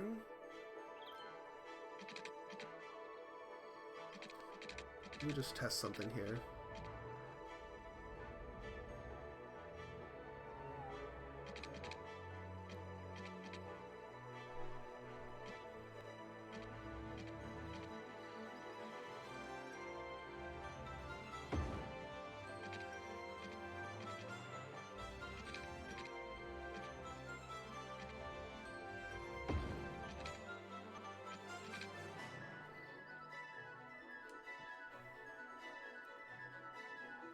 Okay, yeah. There'll be a mini elevated section of tram. I'll redesign the bridge. I need to get the... There's like 2 or 3 big DLCs for City Skylines that I want to get. The train one, the upcoming airport one, and the bridge one, because bridges have been a huge problem doing in City Skylines.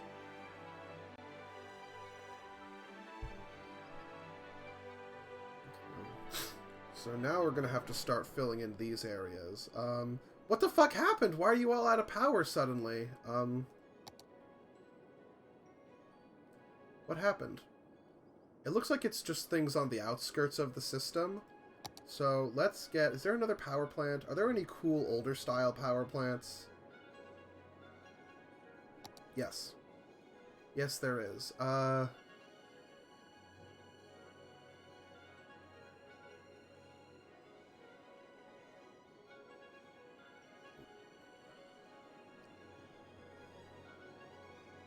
Probably need a power plant down here somewhere. Oh, here's a nice smaller one. That's good.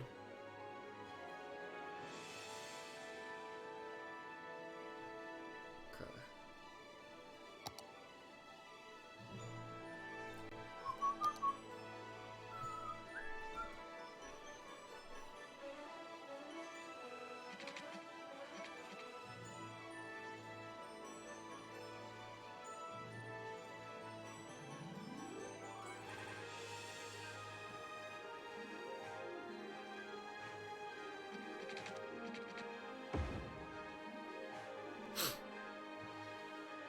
One-way streets. I already explained it before. It's the idea of super blocks. So, there's a big issue with cars in cities, and the big issue is this.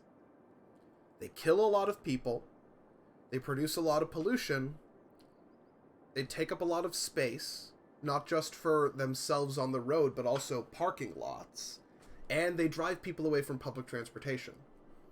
And they also have a huge amount of noise pollution, at least half of... I don't know if it's half, but in reality, most noise pollution in cities comes from cars. So, okay, be fucking... Mason, be nice. No one here knows how to fucking spell. So, the big things to do, as far as, so, like, if you can't get rid of cars... The number one thing that you can do is try to reduce the problems with cars. And what are those tactics? Well, tactic number 1 is slowing the cars down. Tactic number 2 is providing better public transportation options. And tactic number 3 is reducing which cars have access to which parts of the city. So, enter the idea of the superblock. The idea of a superblock is you have a chunk of the city, like this one I'm outlining right here. And the idea of it is, you're going to have mostly one-way streets feeding off of larger arterial roads on the outside, and on the inside, you have mostly one-way streets going one way. And so, this way, the only people who have the incentive to use that road are people who live there. Because if you live there, it's not that much of a hassle to just go to the end and turn around and go back up. It's not... The big thing is you're trying to reduce the number of cars going through. Meaning that the only people who use the cars there are people who live there. And here's the thing. This super block, most of the one-way streets are going to go in the opposite direction. So it's not going to be very useful to go through the block. It's going to be more useful to go around the block.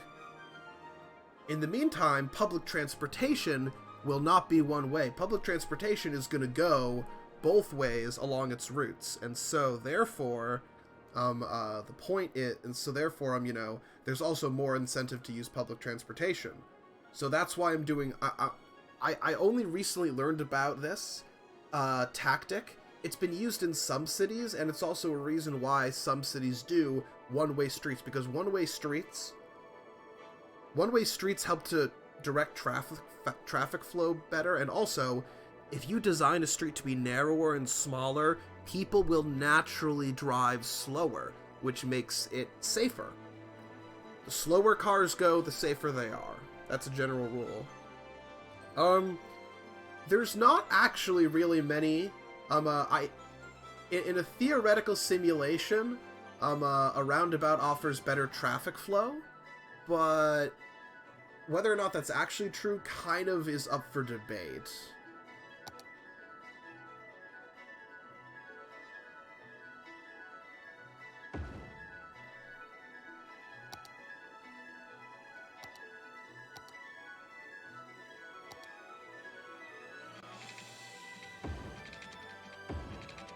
But basically the idea here is I'm trying to make sure that as few people are using cars as possible. Cars are the villains of this playthrough. And to be fair, they're always the villains. When it comes to urban design, cars are the biggest threat. Far and away. So, that's gonna be there. And, well, I've got a lot of money right now. Nope. Balls! Before we do this, we're gonna keep going. Roundabouts are more likely for car accidents than intersections. That's the thing. Most people don't know how to use a roundabout well, and therefore they're more likely to... It's not necessarily always... Yeah, you basically hit the nail on the head, Airport. Roundabouts work good in theory, but in practice they're not super great. But I've put in I'm not putting in many, but I'm putting in, like, this one just as a way to control traffic flow at a major set of intersections. I mean, you just carry them. Most people just carry their groceries. It's what I do. I carry my groceries. Yeah.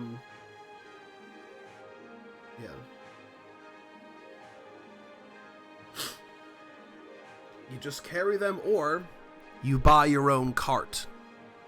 A lot of people will bring their own little carts in urban areas. But I just carry them. I just carry my groceries home. I got a big backpack. I get a lot of bags that I can sling over my shoulders. Also, well, you see, I never buy that many groceries. And I don't need to, you know why? Because in urban areas, you can live a lot closer to where you get your food, so you don't need to make a big trip to the grocery store. You can just go when you need stuff, Yes, you can. You can buy your own cart. Some people have their own little transportation carts, yes. It's more common in Europe than the United States, but yes.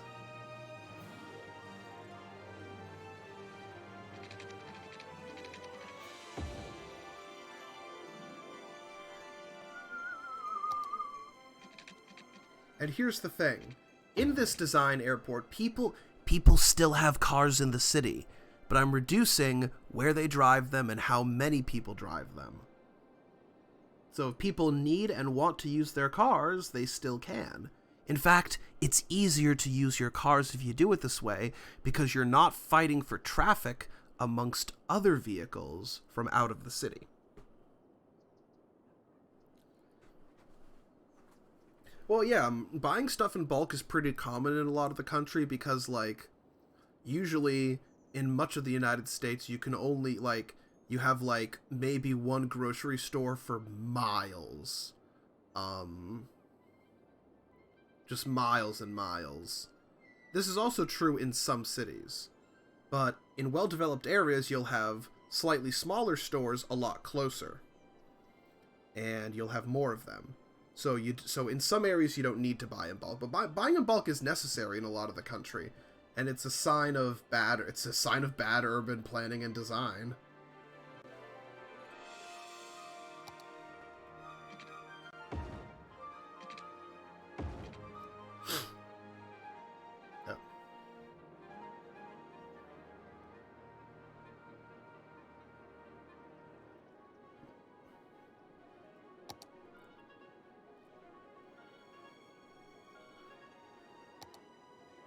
Well, that's good. I mean, to be fair, some people still buy in bulk because that's what they prefer to do. Like, that still happens. People will still do it just because, you know, they want to. But, in a lot of urban areas, there's not, as much reason to do it.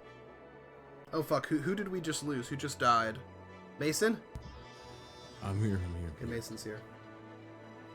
Mason... It was, Mason... what's his name? Mason alive. I'm somewhat alive right now. Mason!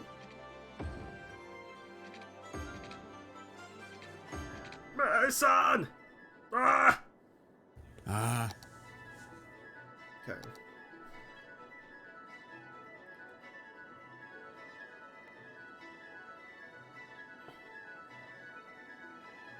Oh, that's true, airport, but, you know, here's the thing is, well, also, how much you need to get is also usually dependent on how many people you have in the house. I usually can get enough groceries to last me a week, and I go shopping once a week, and it's as simple as that. But I mean, remember, people have been people grocery shopped for a long time before there were cars.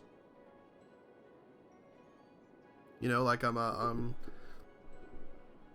people had to get their food before there were cars. And there were usually people just put it in bags and carried it, or they would walk, and it'd be a lot easier to bring stuff home because you could, like, you and your family could go and you could all, like, pick things up in bags and just walk back home because, or take the bus or the streetcar home because it wouldn't be that far.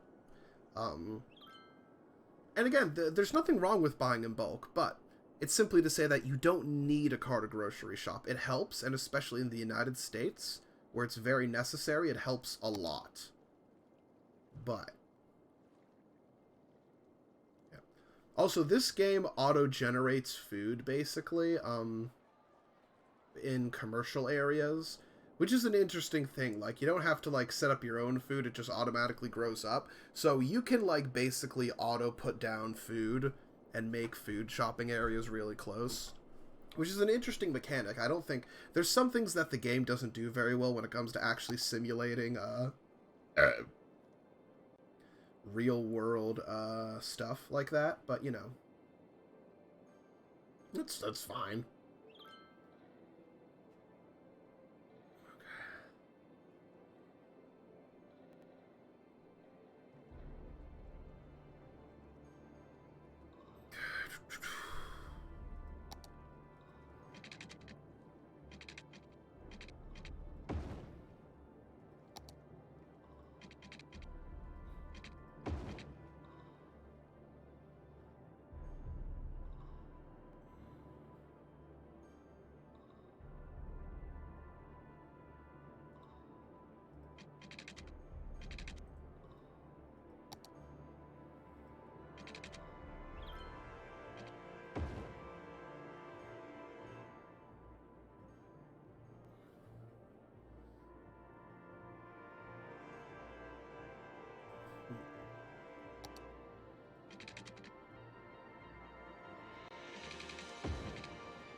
So I'm doing all this. Let me see here. Okay.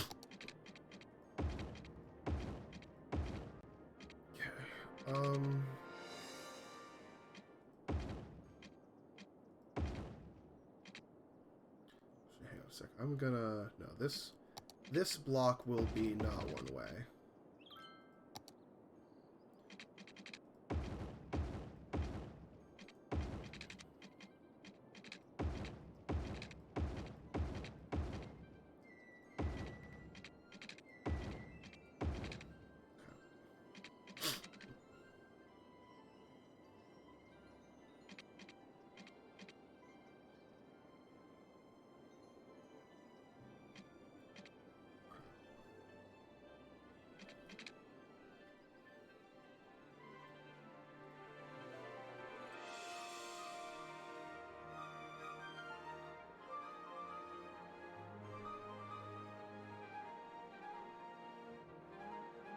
Okay, let's extend Nut Street.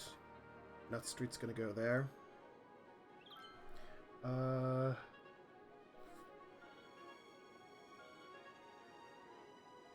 I need another street name.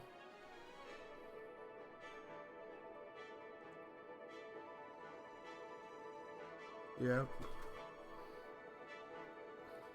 Oh, by bus? I usually have a backpack, and then I have about 2 to 3 bags with me at most if I need.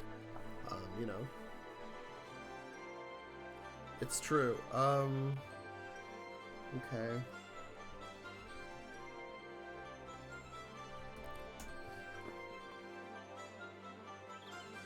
Oh, does Rue live in the country? In the countryside? Although, to be fair, I was gonna say, Rue, you live in Japan, right? So I assume you have, like, buses and trains galore that you can take if you need to. At least I assume so. I assume that there's some places that don't have adequate service, but, you know.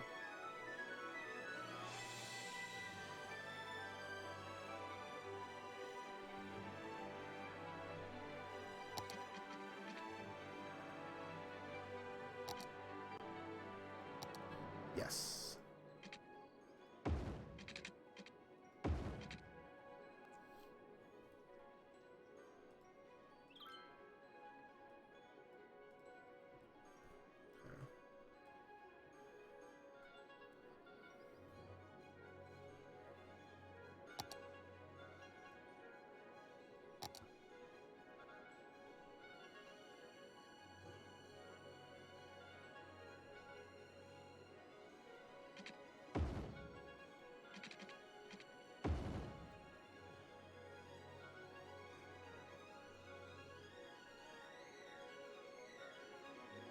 Well, I'm not even talking about the bullet train. I'm talking about, like, local trains, commuter trains, or trains that stop in local towns.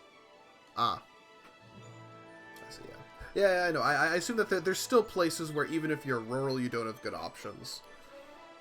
Because even in countries with good public transportation, there's usually some areas that you still don't have good public transit access, but not everywhere. Like, there's some countries, like Switzerland, where even if you live in a tiny town, you can just catch a train or you can catch a bus very easily to where you need to go. But, again, not everywhere is like that. Just some countries have it more that way than others. If you're in a really rural area, you still might have issues, but anyway, Moshe likes trains, so I would have trains go almost everywhere, and if not, buses. I would have buses go where trains can't, but you know.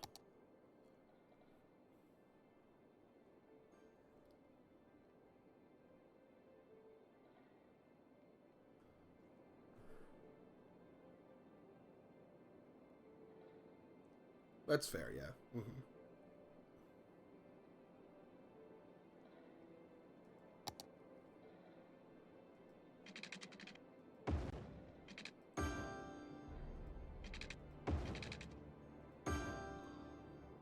Come on, we're getting ourselves so close to finally being able to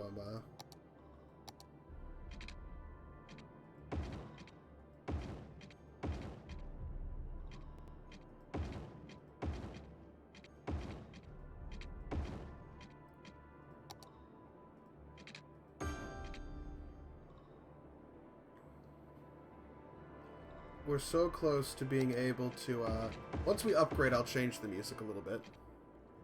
Yeah, it does.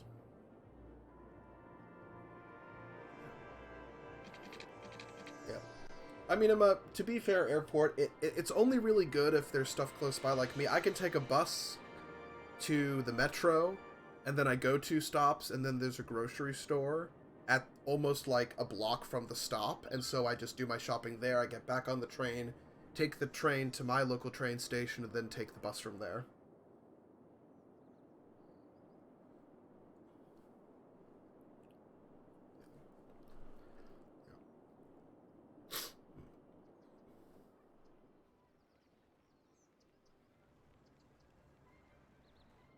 But also, honestly, like, in areas with good public transportation, sometimes, instead of a car, you can use, like, a bike. Like, you know, you bring your bike to the bus, and then to the train, and then from there, but, you know. 10 minutes or less from multiple grocery stores. Yeah, I assume that's the case with Is that 10 minutes or less by car or by foot? Have you ever tried walking? Yeah, I know. In airport, there's nothing wrong with it never occurring to you. It hasn't occurred to many people because many people aren't used to thinking about transportation in that way, and that's fine. You know, we're all about learning here. That's why I like talking about this stuff. I think it's important to teach people this stuff. I really genuinely think that it's important to teach people this stuff. Okay, let's extend Nut Street.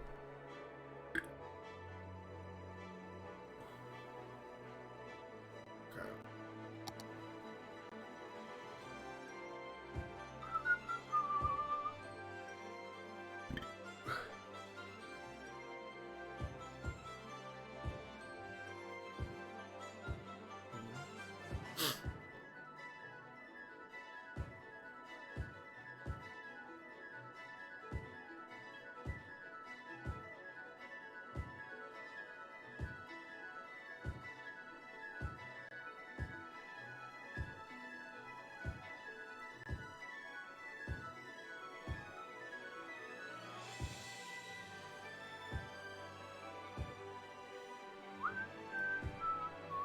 Ten minutes by car. Yep. E.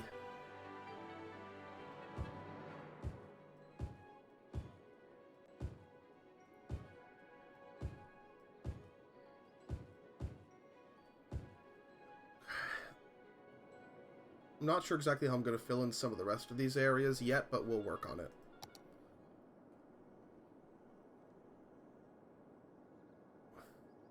You know what? I'm bored. We'll change the radio station. So you think you're pretty cool, huh? You walk like you own the world, yeah. The Mason's a mountain boy. That it's all in your head, all in your head. What you doing after school, huh? We're gonna hang about the pool, yeah. You should come and bring your friends, and maybe then I'll show you my room, yeah. I'll show you my room. Me and my friends have a different agenda. That's how we roll. Hope I didn't offend ya. We're gonna trash your fancy place to pieces. You will be Chuck E. Cheese. Same. not gonna play your stupid game. I'm not gonna lie, you're all the same. I'm not gonna play your stupid game. I'm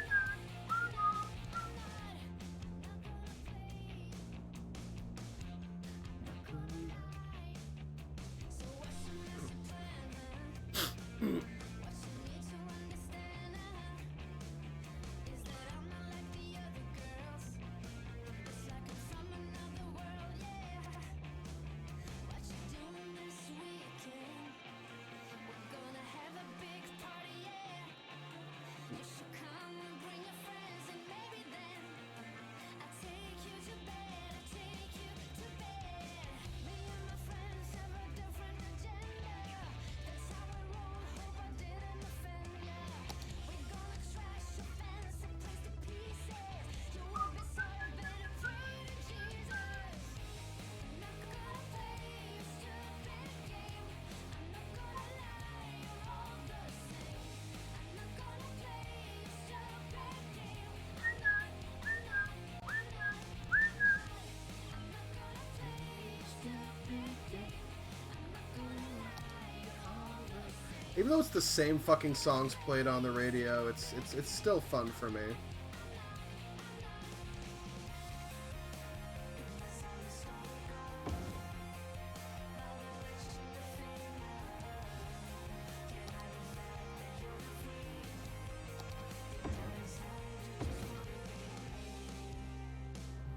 Just wanna be me. Just wanna be me. Just wanna be me. Been a big the more you know. Well, there you have it. Not gonna play a stupid game. Not gonna lie.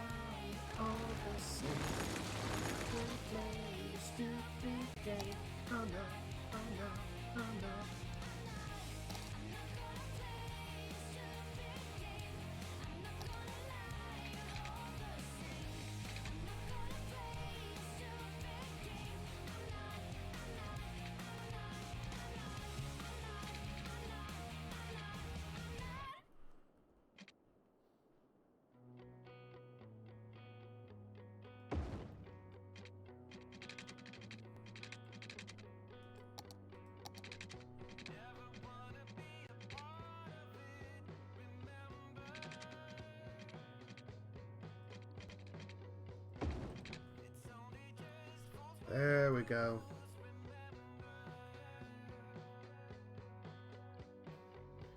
Okay. If he had a trivia game. Did you know? My balls. Did you know my balls?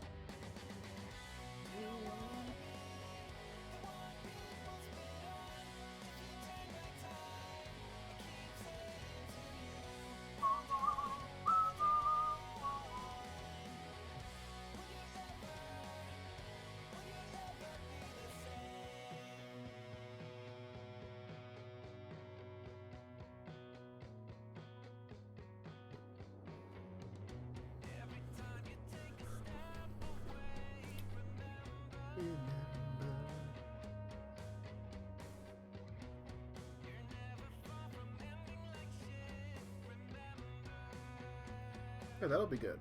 Okay.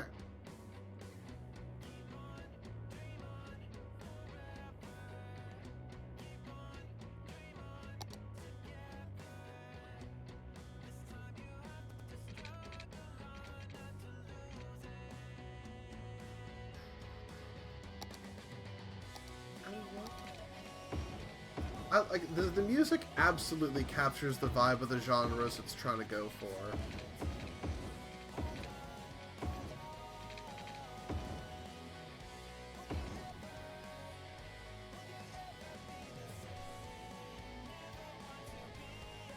Did you know about D?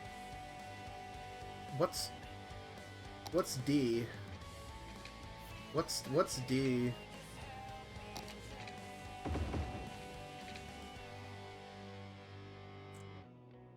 Did I know Yek gay? Not only is Yek gay, but a Yek cam... No, not Yek cam. A Yek plug was just redeemed, so everyone go follow Yektan right now. God damn it, he got me! Fuck! Yadalglas. Welcome, Yadalglas. Hope you're enjoying yourself and having a good day.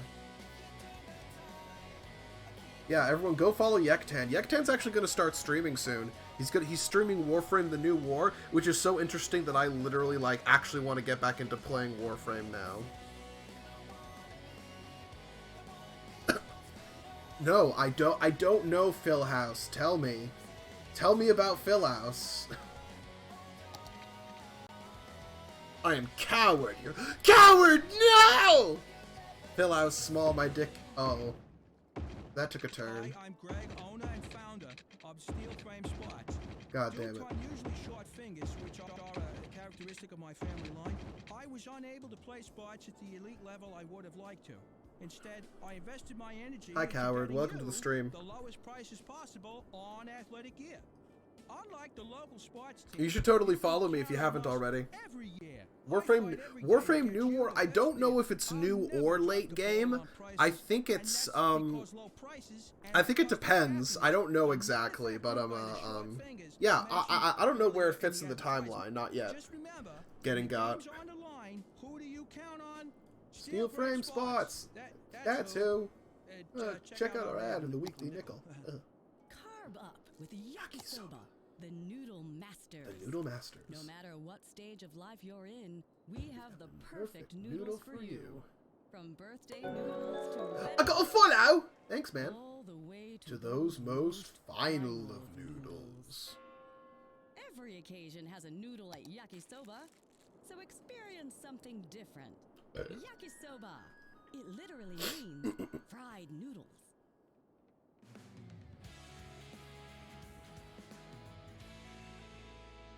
You know that feeling when you ordered food delivery and you're looking forward to your sprouted grain panini, but you open up the bag and they forgot your lemonade?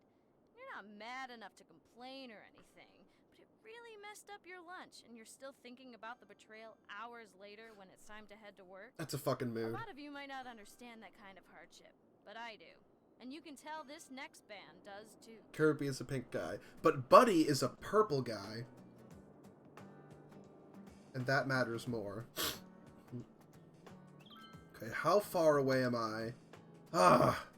I need 1,000 more people.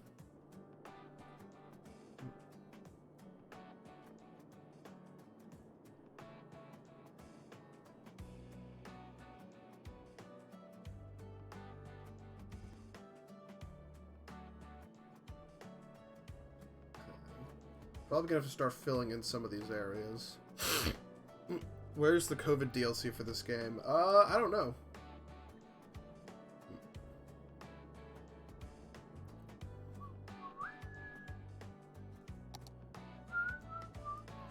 Okay, so I'm gonna do a couple things now, okay? I'm gonna completely destroy this industrial area, and we're gonna completely remake it. I've got enough money, I can do it.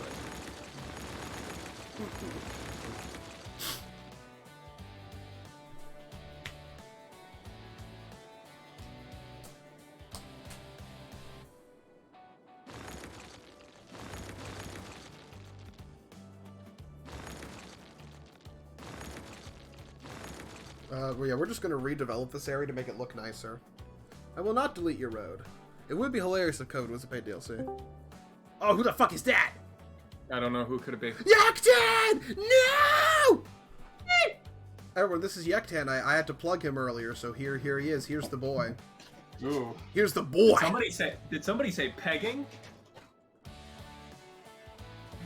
No. Nobody said that. What the fuck are you doing here? Shut the fuck up. Shut the fuck up. Get the fuck out. Okay, so we're gonna remake we're gonna remake the industrial area to make it look nicer and flow more naturally, and hopefully we're also going to well, we should finish up and round out the edge of the old part of the city. Also, this is Yektan. Everyone, Yektan. I plugged him earlier. He's about to stream the new war. You should go. You should go watch. Yeah. Whenever I'm done, I'll go host you. Because I'm such. Whenever you become straight. Well, that's. Oh, and also, Headass is here. Yes, Headass. Oh, Lord Headass. Lord Headass. Honestly, you really have to play the new war, Moshe. No, it's I so will. I'm already convinced. Okay. Unfortunately, you have to get a necromech, which well, we might be I'm doing working some on that. necromech farming soon. I mean, I'm probably gonna. I'm debating whether or not I want to cancel my XCOM stream on Monday and replace it with getting back into Warframe and getting ready for the new war. Mhm.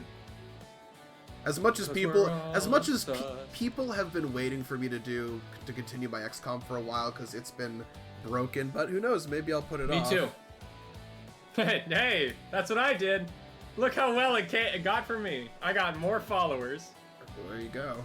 Breaking promises is all part of the stream. Haha, just kidding. I will be working on XCOM soon, I promise. Yak, you better Please do love media me. share. I will do media share.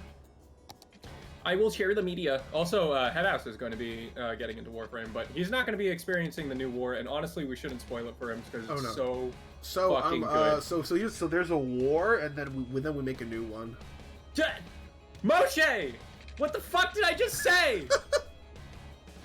God damn it, you archangeled it again, didn't you? Apparently. Archangel is now a verb for some reason. Deal with it. No, I don't want that. Why did it form as a bridge? Fuck that. No, I don't want that. You're supposed to be on the ground. Thanks. Oh yeah, there's also going to be a new sentient warframe, Caliban. Does he work for the Taliban? I hope he does.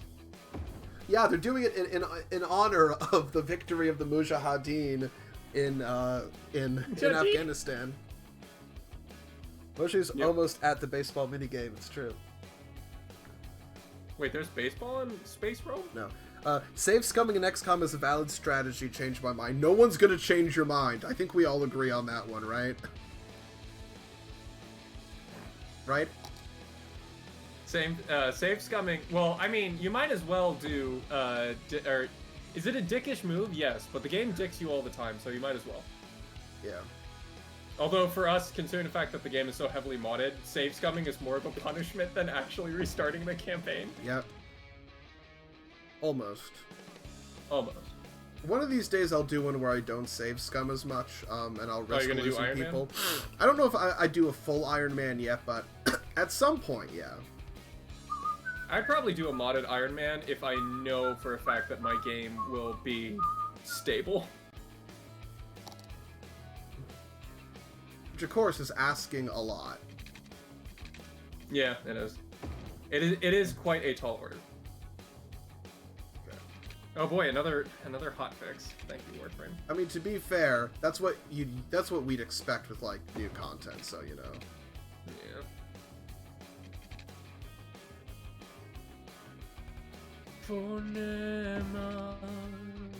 For my cum. Oh yeah, that's right. You didn't hear the new song yet. Ooh. No It's so good, no but I'm not gonna spoil it. You're not gonna There's a new song, you're not but gonna it does- Archangel. Yeah. Archangel. XCOM 1 Iron Man, Archangel. Thin Men Random. Yo, they should just make a mod where the Thin Men just teabag you and then the rookie immediately dies. Shut the fuck up. Get the fuck out. It's a teabag ability. Yo, I saw on like the fucking Halo subreddit, it's like, yo, why do people keep twerking on me after they get a kill? It's like, oh no, god. you sweet summer child. Oh no. Hey, they look, they gotta learn at some point, you know? Yep.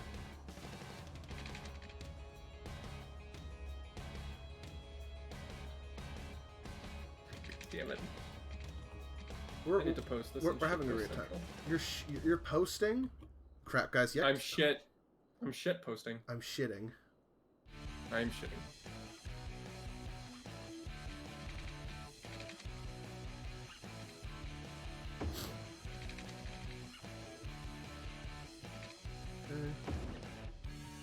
Detroit, Phil House stole it. True. Let's extend the Zedas that way. Oh right, now that Yek's here, I have to start naming streets after him. Yep. Should name one after the survivors of all the victims and survivors of the Cum Flood TM patent pending. No, they knew what they were Okay. getting into. Why would I want to go out go out to a bunch of losers who died in the Cum Flood? Says Mayor Moshe. I say, let Ignoring him. the I Cum say, Flood memorial. I say, let him crash. They knew what they were getting into when they bought those tickets. I say, let him crash.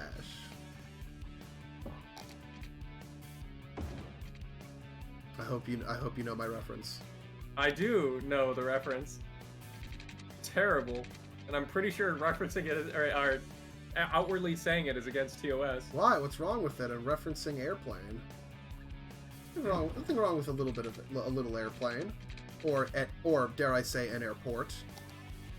Oh right. What is an Oh right. airport? Speaking of which, for this game, they're releasing a new airport DLC thing, which is basically going to replace a lot of the customizable airport mods that exist currently. And I'm actually excited. I want to get a bunch of the new DLCs that they've done for this game, which are pretty good quality of life shits, and I'm like excited. I'm probably gonna make the. Oh no, I'll make this the Yeki Prospect.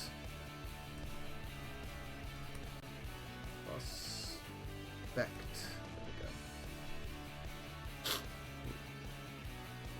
Airports have no practical utility. I don't know about that one, Chief, but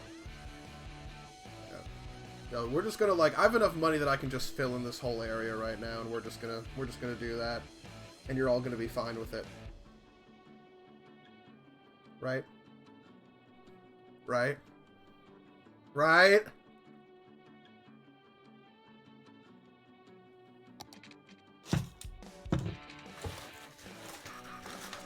Oh, there. My Discord just crashed for a second there. What the fuck just happened? No worries, nothing important happened.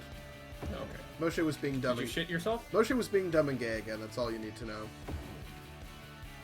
Oh, okay. Good. To be fair, though, when am I not? Yeah. God, I wish my computer could run Halo Infinite. Looks like such a fun game. We'll get there. We'll get there. That's Well, I mean, I would like to buy new computer parts. what's wrong, Yeki? You don't want to get into the. You don't want to get into the hot new market. I don't want to get into the crypto grift market. Thank you very much. Busy getting some random packages, but sure, Moshe. Sure. That's why Drive. Why do you need a plane? Literally pointless. Yeah, I'm gonna name this one the Coward Gasse.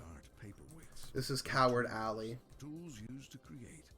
I've got some like legitimate cool names here, and then I just have a street that's just named Ligma Balls. Because like someone requested it. Zuki's here! Crap, Zook showed up earlier. I missed Zook's first message. I'm sorry, Zuki! Zuki, no! Not airport. Yektan, go start. Zuki Pookie! Yektan, go start your fucking stream, motherfucker. I'm verifying my download cache, you asshole! I'll verify your download cache, you fucking hua. Okay. You promise? No. No. Yektan be like, please. I just need somebody to verify my download cache. It's okay, no. Zook, I do love you. That's why I did it. Yeah, we all love Zook. No, This is a no, Zook loving coward, household. coward. You're getting an alley. This street. This is your street. This is Zook Ningi Street. It's no. It's Coward Street. Cow. Are there gonna be teachers there? Probably, yeah, actually. But I don't want cowards teaching my kids. You should have thought about that. Okay, I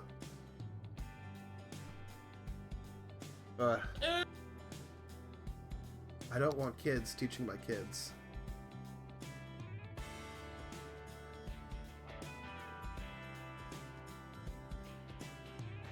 Alright, I'll crop up.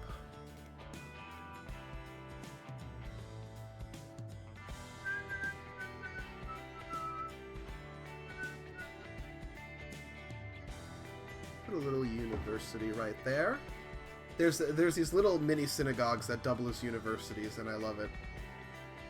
That means if I put up extra of these tiny, cute, old-style synagogues, it just gives me early access to lots of highly educated people, which works.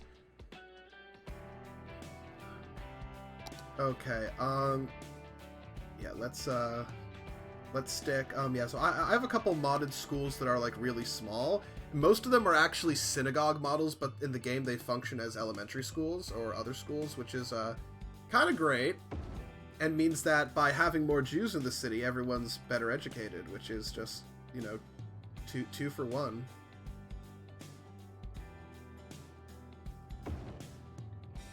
I also need a high school, I guess. High school AU? Finally! No, band. Oh.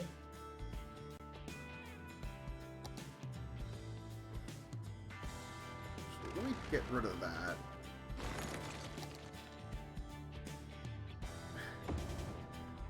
Put a high school there. What's a Cinnabon? Cinnabon. No, we need a... Do I already have a fire station here? I have one fire station there. It's kind of enough. No, that's a police station. That's fine. Okay, yeah, we only need one police station. I have enough fire stations. Okay, so we'll just fill this in now. I always play this game on minimum police. And honestly, it's easy to do. It's just called provide adequate services for everyone. Yeah. Yeah. Yaki, yaki, yaki, yaki. Hecky. I almost clicked on a new war spoiler. I ain't spoiling myself. You ain't gonna Archangel me, YouTube. You hear me? I do one little thing once, and then you get placed into you get idolized. I don't know about. I don't think that's the word I'd use, man. Okay, so now we're gonna work on the little You become a meme. I'm gonna work You on made the it. industrial. Good job. I'm gonna work on the industrial area around here now.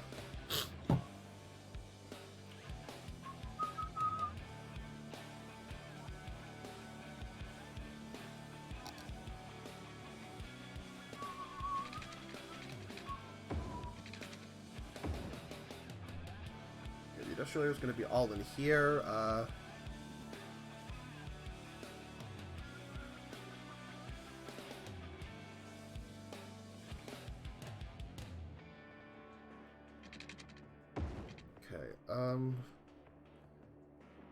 Mr. Yektan doing German impression. Yektan does a great German impression. Watch, he goes, "Woo!" Right, Yektan? Yes.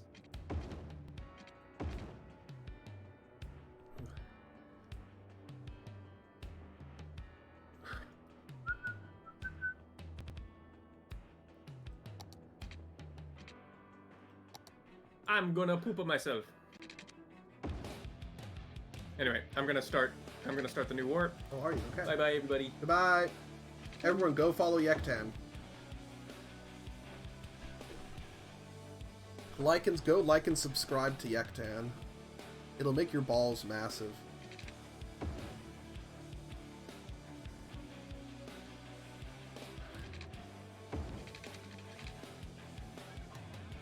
That'll be how I'll arrange. I might do some more stuff with the streets later, but this is probably a good starting layout.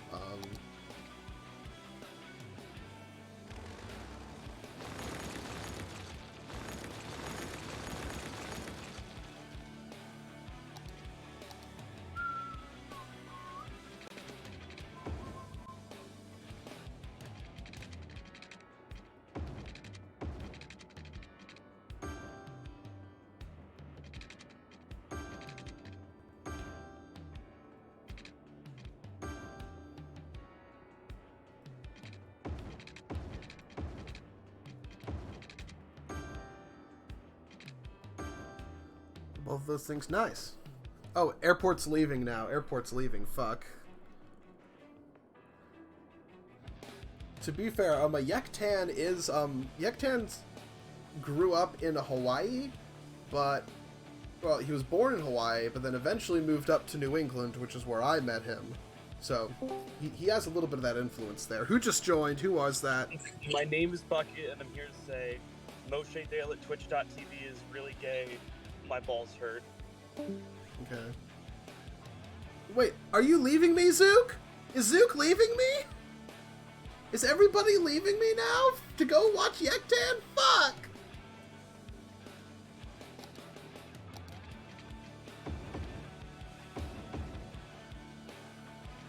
I knew it. I fucking knew it. I can't trust any of you.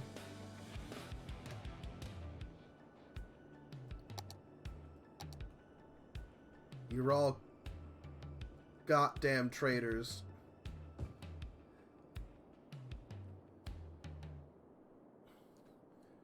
Zook's... You're not leaving, but Zook's leaving and Airport's leaving. I'm boned.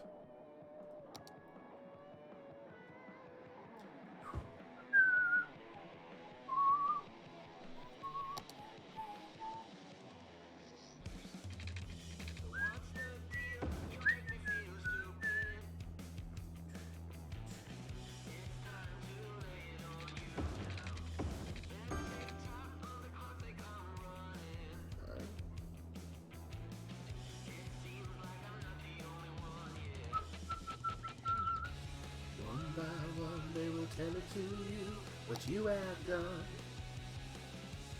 Now you're left all alone and you got no place to run. But you blame everyone else.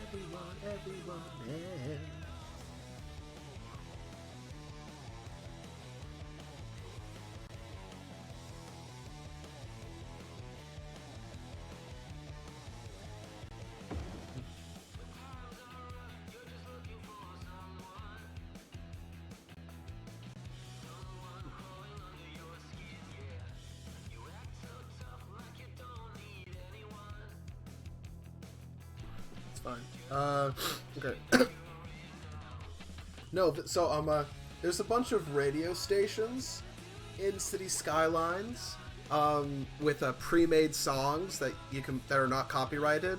They're usually based on certain genres. This one is kind of like alt-rock, pop-punk, college rock kind of stuff. So, yes, it is exactly that theme. And just for that, I'm going to name this Sonic Vague.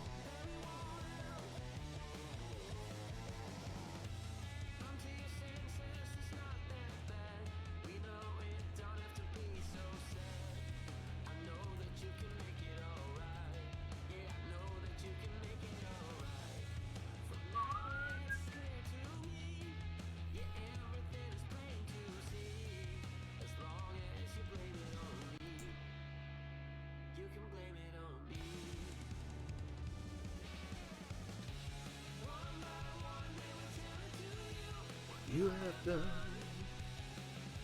I need street names. I need street names! Since Zook abandoned me, I'm gonna make this the Zook Street.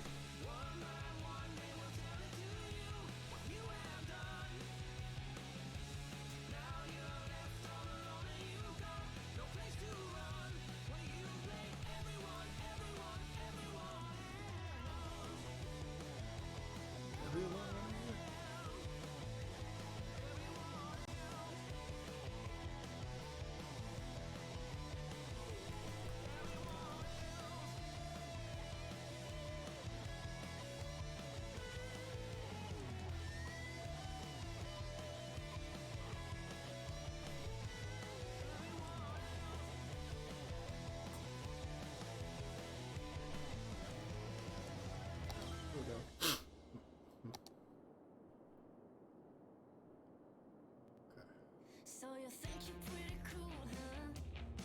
You walk like you own the world, yeah. I guess Okay, we already did that, so let's jump over to the jazz station. Jazz time. Live and learn, hang on the edge of tomorrow. Live and learn from the works of yesterday. Live and learn. You beg or if you borrow. Live and learn. We're not living and learning anymore. We're just being chill.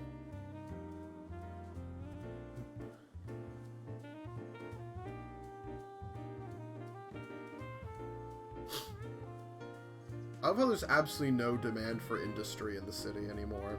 I've already outsourced it all.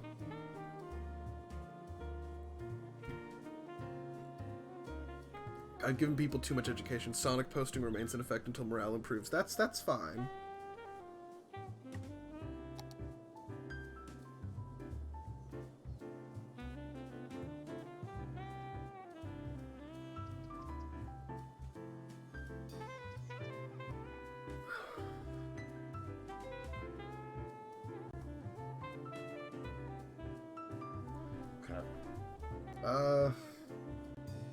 Come on.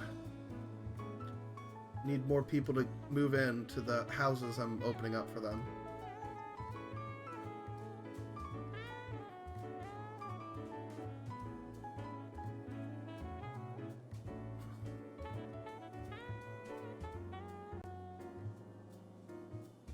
I'm also going to revamp this a little bit, but that's a slightly lesser priority.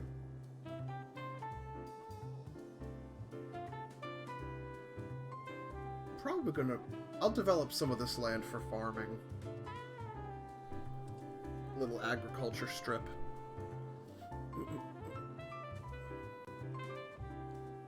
It is a goated song. It's absolutely a goated song. I agree.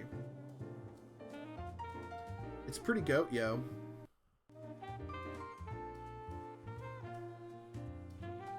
It's pretty goat, whoa. You're popping off? Live and learn!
Okay, people are moving in. Good, good, good.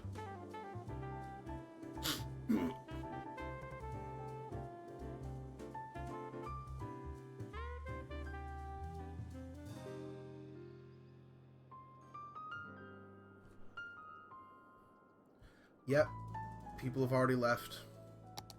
It's just me and Coward. Teaching my kids. Howard, will you teach my kids about the glories of communism? Akio, we've been making the best in mobile phones for over 20 years. How did we get there? Oh no, By all my... putting ringtones in every commercial that make you think your phone is ringing.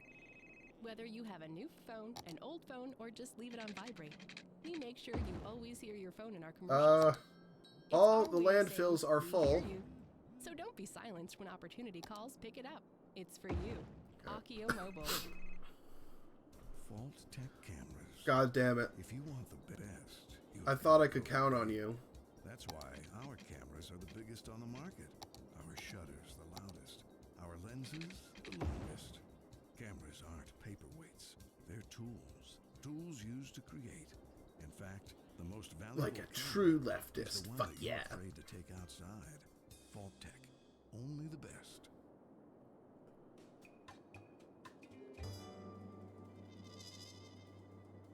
You're listening to All That Jazz.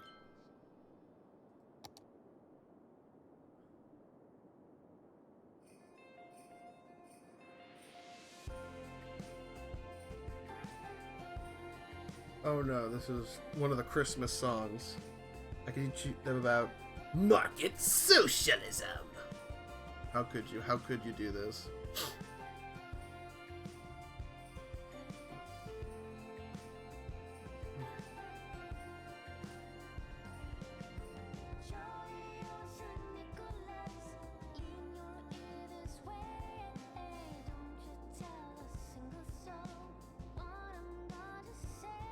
What I'm about to say.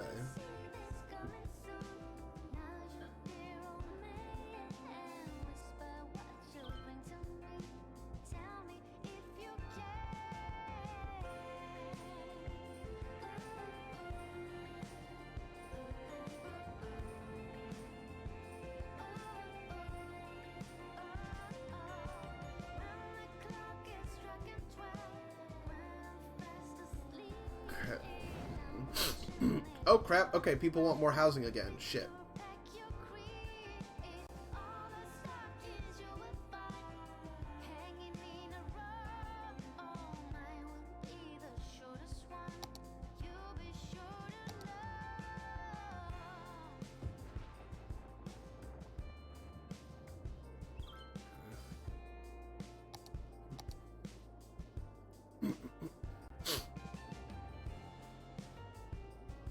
I probably should start filling in some of this area. TB perfectly F. There's a Christmas Kappa?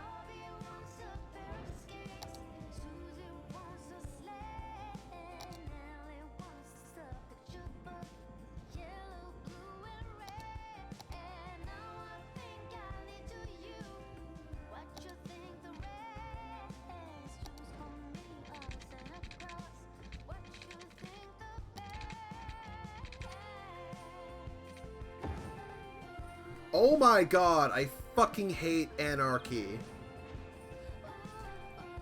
Not anarchist, I mean the fucking, the shit. I mean like the anarchy function of the game, which allows you to place stuff anywhere. Because sometimes it glitches out and causes problems. What's anarchy? I don't know.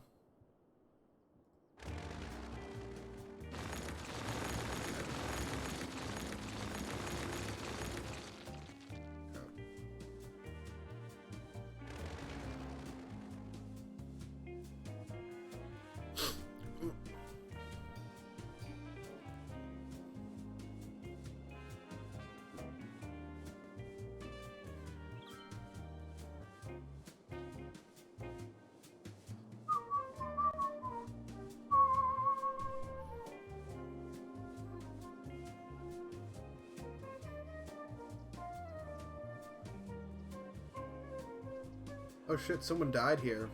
Oh, Hearst just got him. Good. What's an anarchy? Question.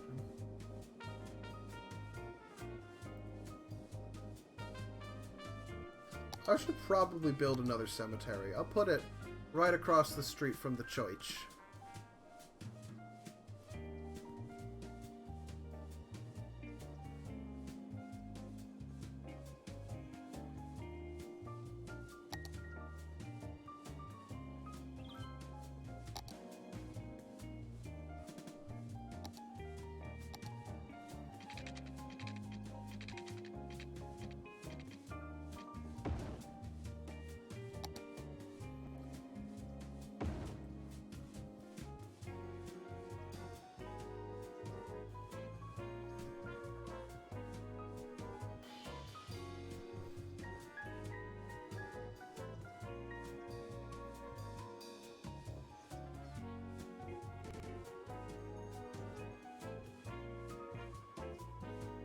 go.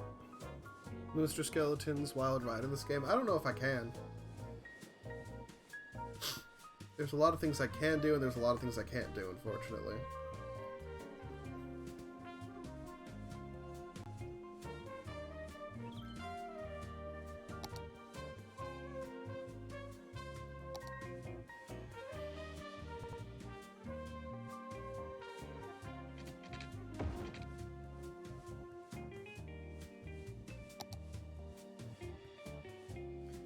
What church do I want here? I want to build a cool church here. What cool churches do I have that can be here? St. Mary's is alright. I haven't unlocked all of them yet. Which, you know, to be fair. Church of the Ascension ain't bad. Having the town hall nearby might also not be bad, but you know.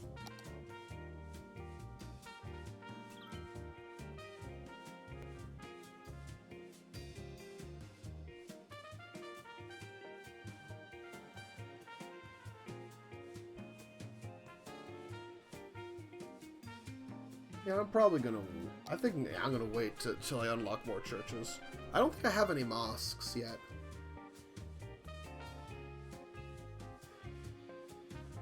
Keyword yet.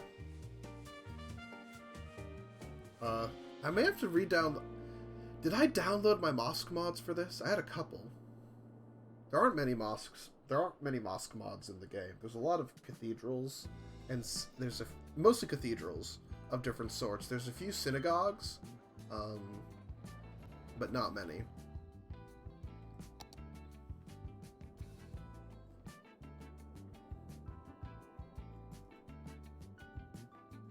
Not enough workers.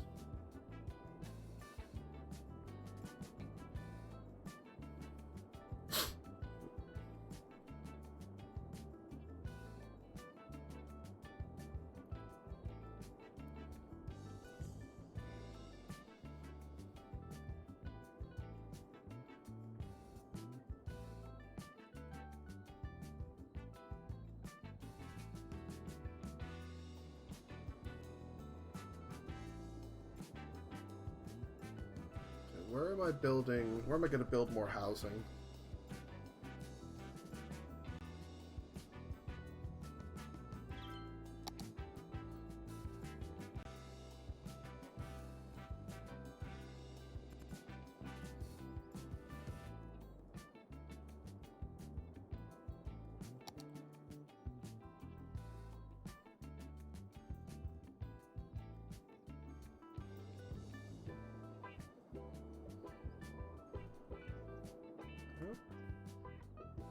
Fill in this area. No Ben Shapiro fans show up for any mosque services. Oh, no, I don't think they want to. There will be no Benny Pepino. Benny Pepino has been banned from my city.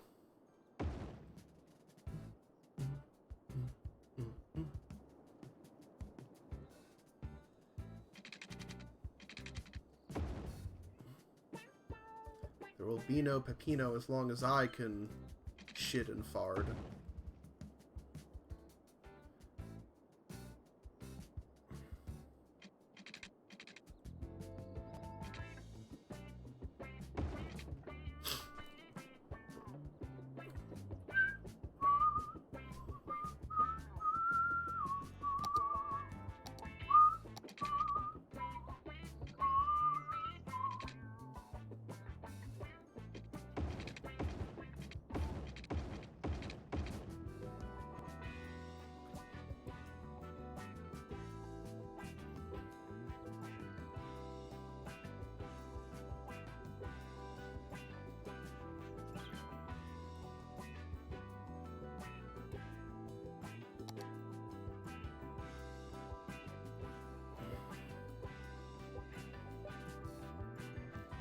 Oh. Oh, I see. Oh, I remember that. Yeah, right.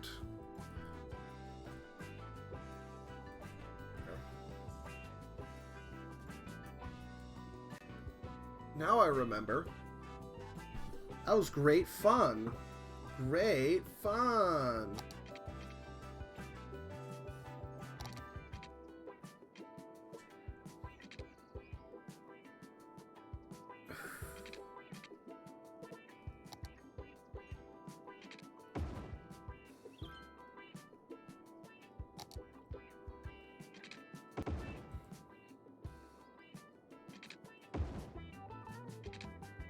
block that out.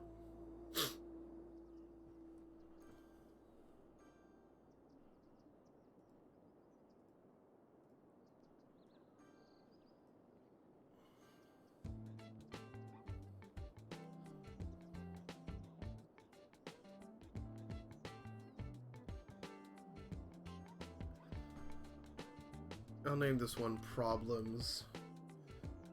To peak. There we go.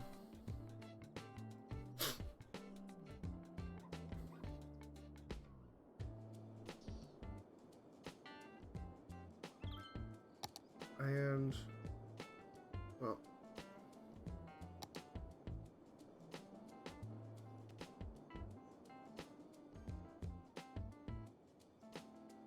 okay.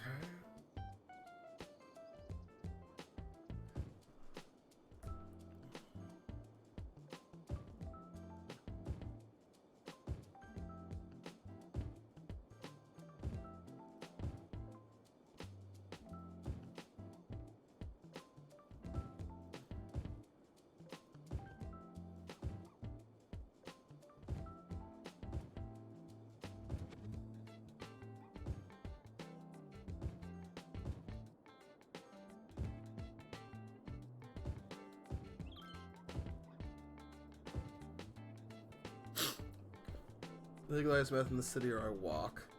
I mean, I can... That's not an option, but I can legalize weed.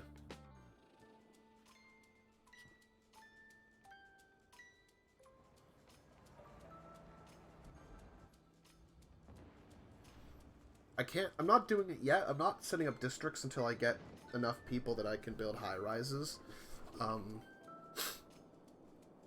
you know. Oh, fuck, I completely forgot. Those people need plumbing. These people need plumbing. Oopsie daisy. Sorry, guys.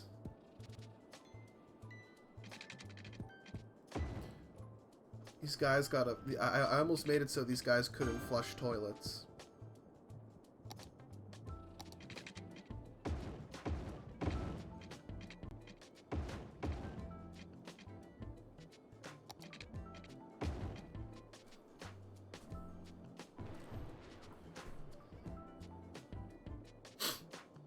I like the implications of that I've heard, implying that you've smoked more, you've done more meth than you have weed.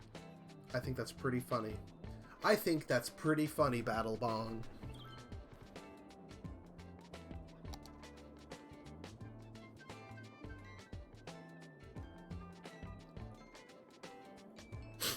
I think that's pretty funny, Bong.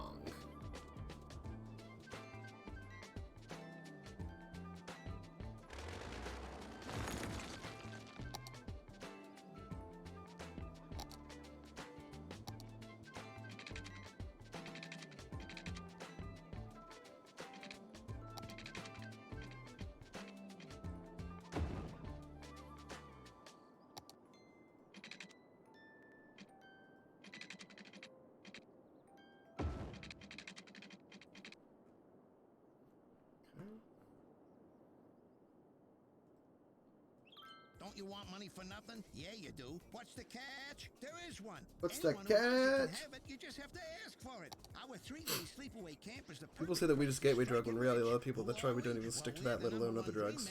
Yep. And you Weed. are a motivated, Weed. driven, confident individual who has a desire to make it big. Run! Don't walk! Get your heart rate above 120. This is exciting. This offer is just for you because you deserve it.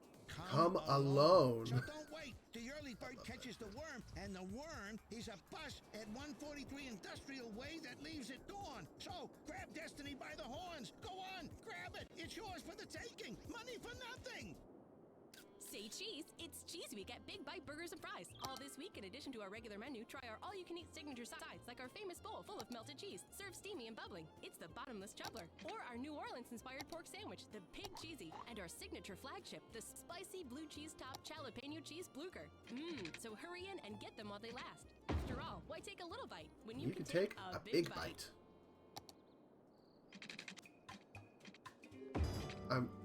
These ads are becoming too powerful. Jazz here with all that jazz.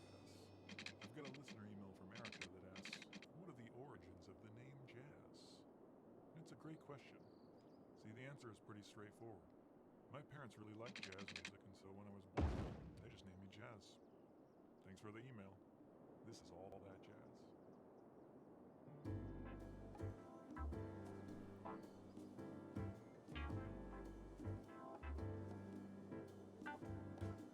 I'm sorry, Mason.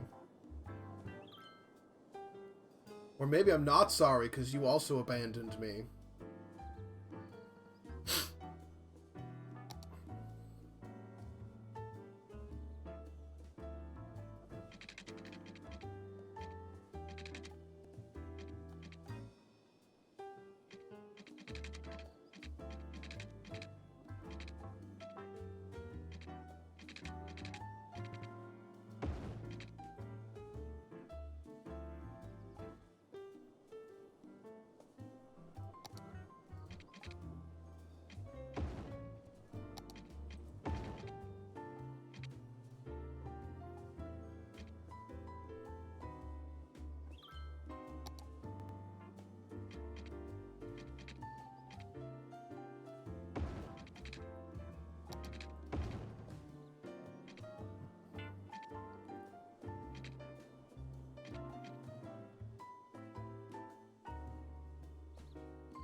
Okay, I'm so close to getting over the edge. Come on. The city's...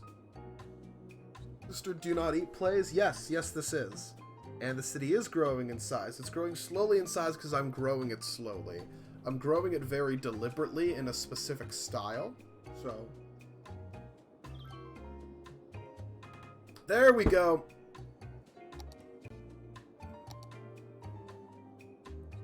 Okay.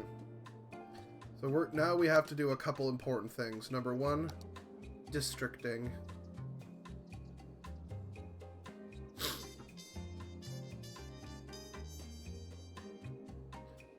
Creating rules of travel for certain areas.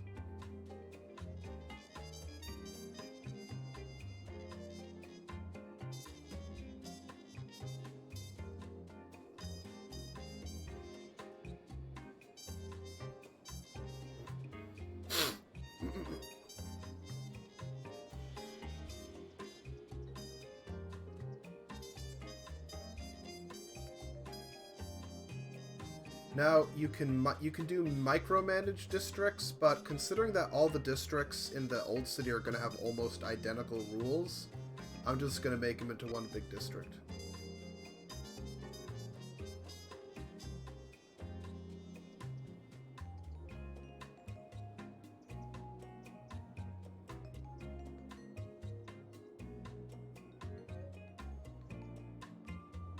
Okay.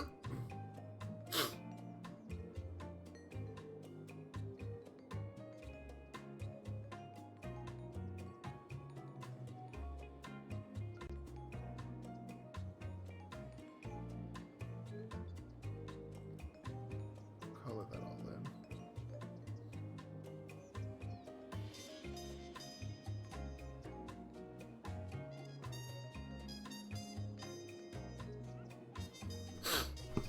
Oh, there's going to be multiple districts. It's just that the old city is going to be all one district. We're going to call this...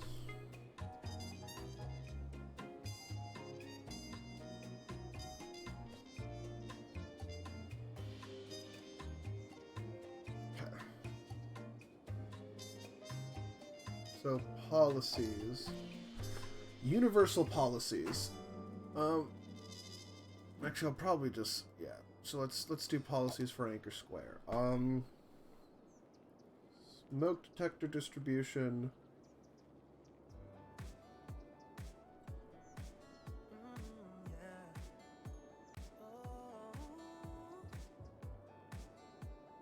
Cycling.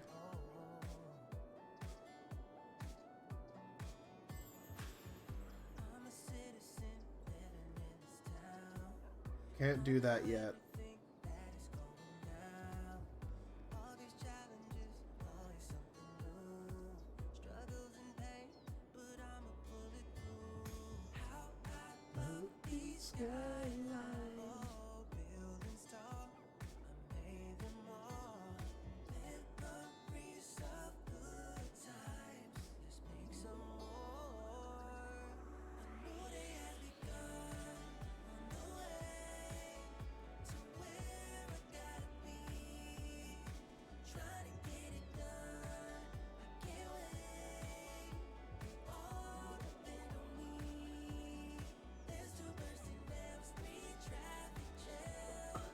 I've seen District 9? Yeah, I've seen it.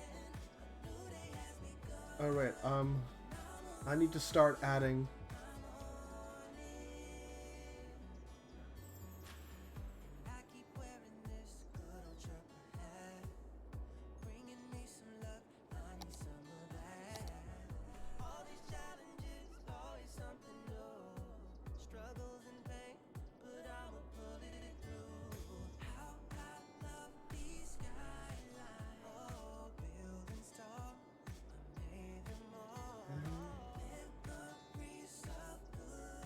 Yeah, so something like a heavy traffic ban would be really useful for like if I'm micromanaging, but for right now I can't do that.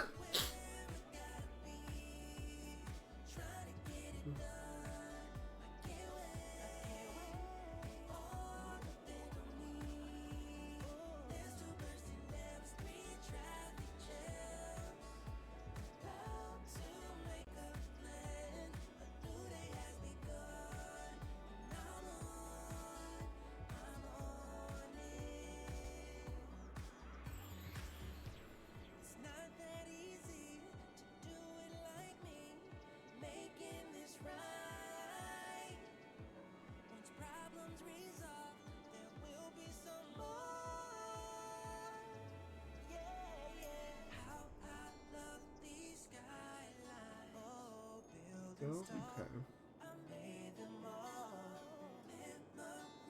Well,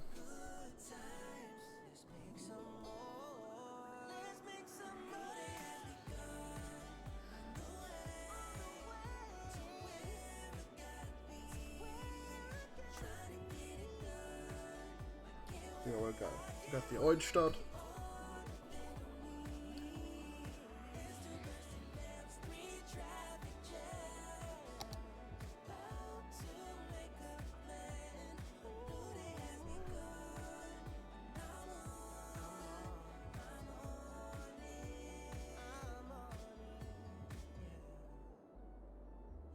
I'll start with the district rules there and see how it goes.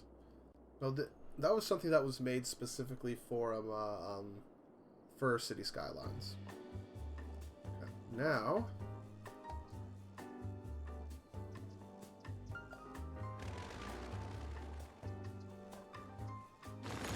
we're going to do something really positive.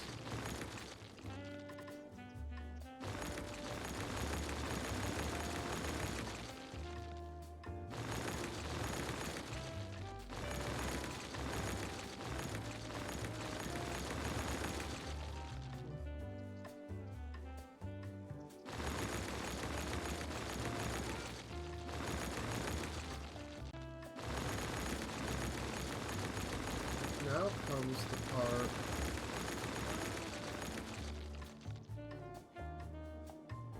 where we redistrict.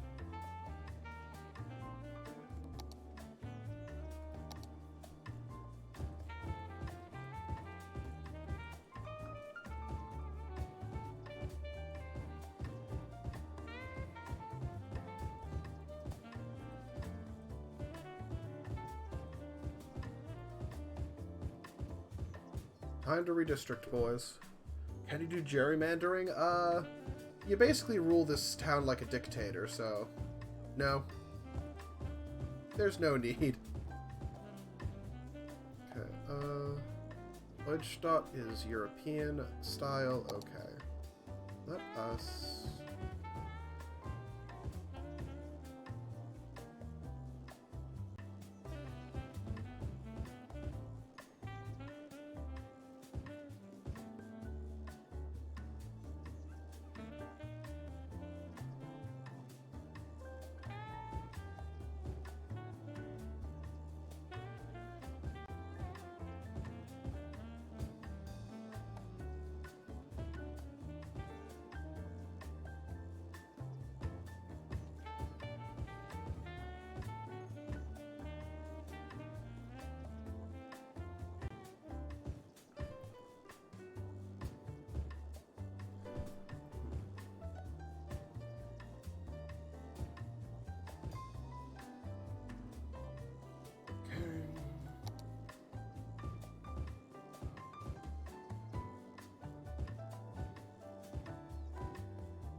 This is also going to require...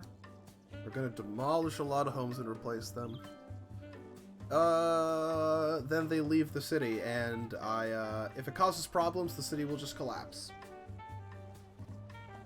Means I've done a shitty job.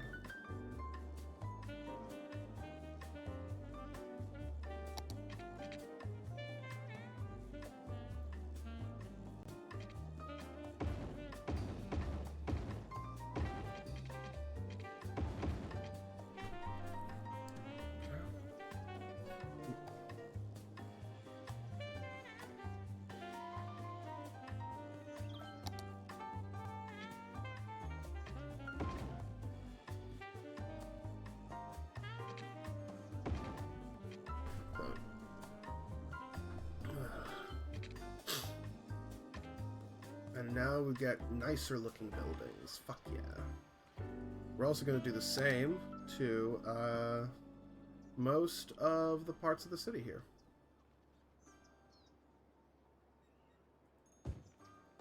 At Sternberger, our cars are more than just hunks of metal that take you from point A to point B. They are also composed of industrial plastics, polymers, and rubbers. We also know it's what's in the car that is more important than the car itself. And that's why it can also carry up to 300 kilograms of human, animal, or consumer goods cargo. The climate control device brings the air temperature to 22 degrees Celsius. It's our way of making our cars comfortable for the majority of mammal species. In fact, it is a perfect No, they move to other cities, is what they do. They move to other cities. The price we are asking is a fair trade for the value. The game is basically set up as if the free market actually worked, and people could just very easily leave if they were able to.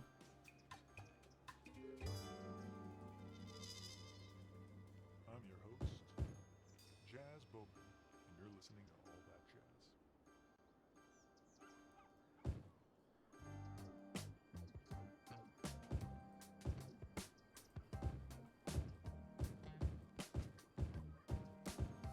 Kind of replacing this all with high density construction.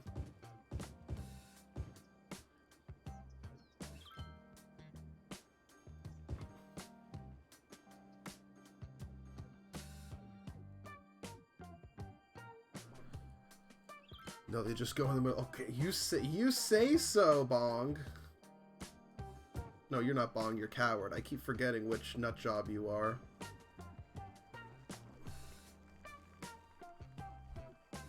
I'm sorry.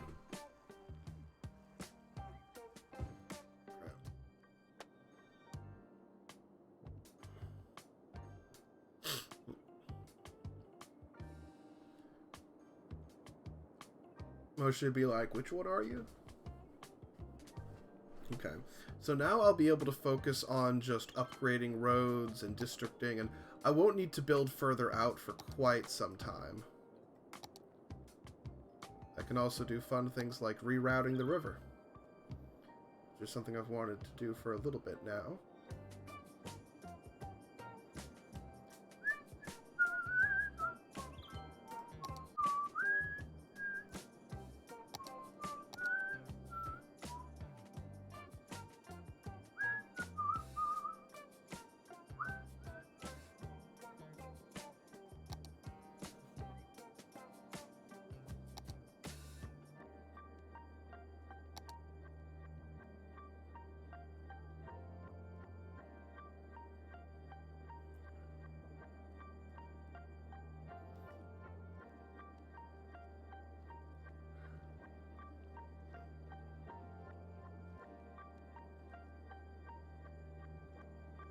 Okay. Just gonna...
Don't fucking compare me to Battlebong. Do I watch anime? Not that often. I used to watch it more.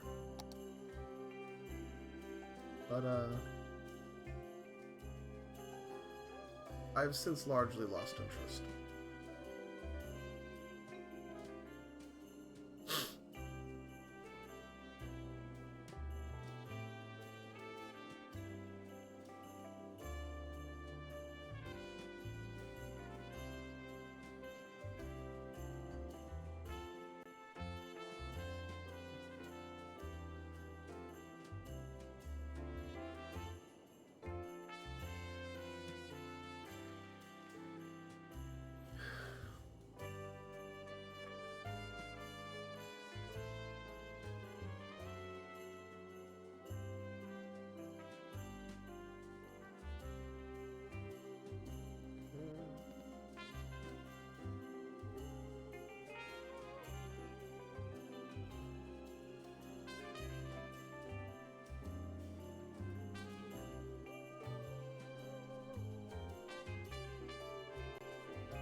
Good.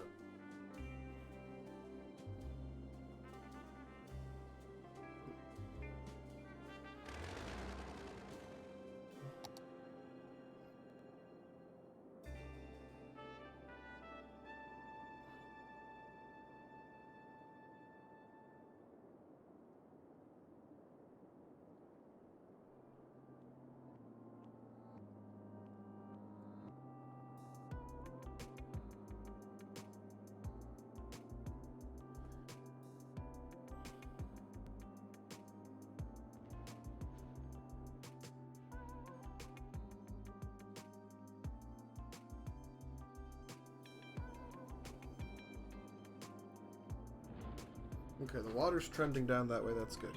The story... So sure, it was an anime XCOM clone. The story was reactionary, yeah, for some reason, that's all I remember. How much of anime is? The answer is a lot.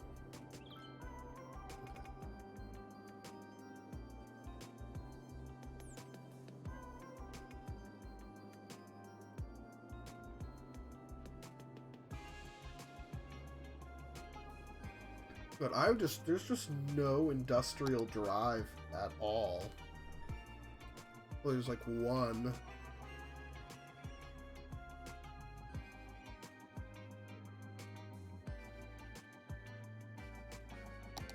Okay, finally, I can build these fucking things.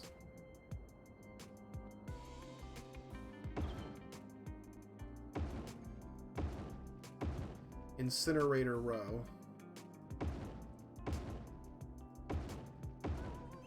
Finally.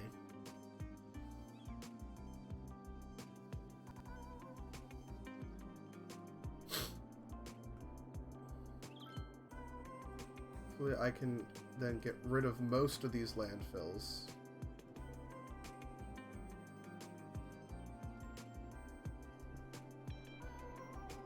Would I play it? Anime city construction and maintenance sim? I don't know. I genuinely don't know. That's a weird question. You perplex me, Battlebong. You perplex me.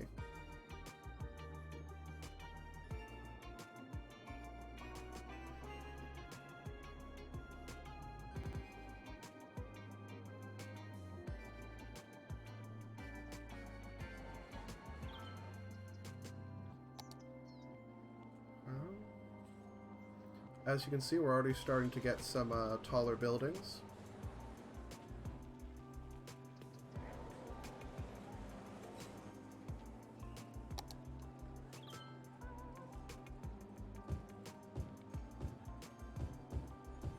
Oh, no, no, no, I want that there. Shit. Shit balls.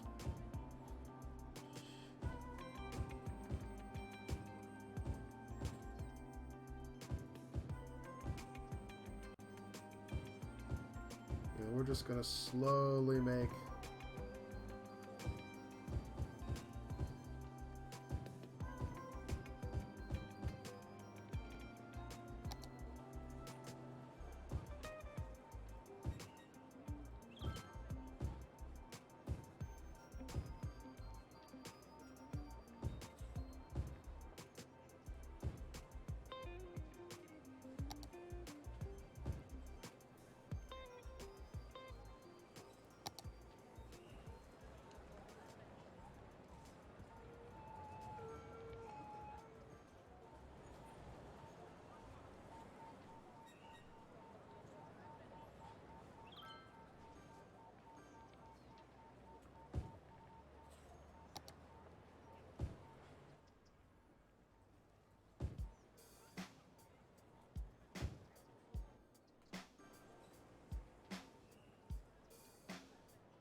I'm gonna add parks. Stop complaining, or I'm gonna shit in your mouth.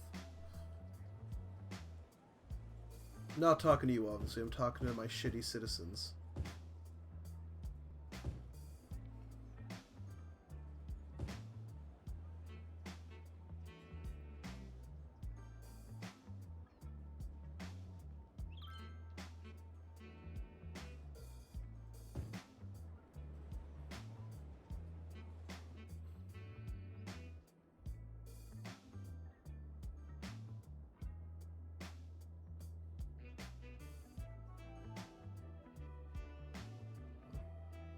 This is going to result in all this redevelopment. It's going to cost me a little bit of growth in the short run, but it's going to be a lot better in the long run.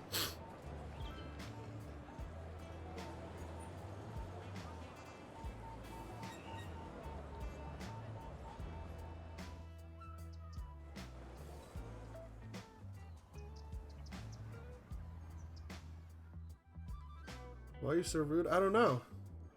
Why are you such a butt? You ever think about that? Why are you a butt? Ever think about that? I don't think you did. I don't think you ever stopped to consider why you were such a butt.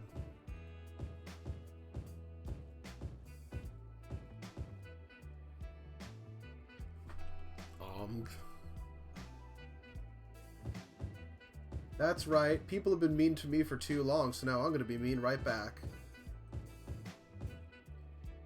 This is what you get. My super laser piss! Yeah, another Twitch chatter. Yeah, most of them left. But Mason's still here. Mason's a good boy. Mason's not watching the new war because he doesn't want spoilers. Like a good boy.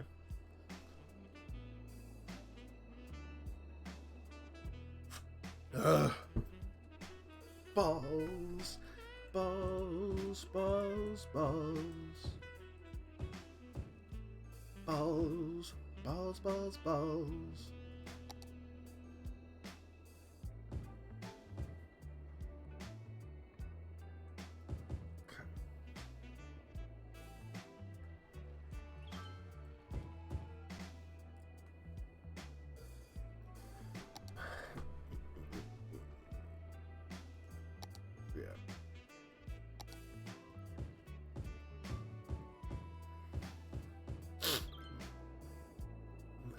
Yeah, see, people leave because, like, the houses go down, but then I put up high rises, so more people are going to come out. I'm also going to build a couple more places like this scattered around the city, so people can get in and out of the highway in a few different spots. We're also going to need to rely a lot on things like train stations. Give in to your anger. All this time I've been training. Training? Love trains. Wait, do I have negative bank balance now? I have negative bank balance. Hang on a second here. Can I take out loans? There we go. Now I'm in the green. I probably can't give all of these right now. I'm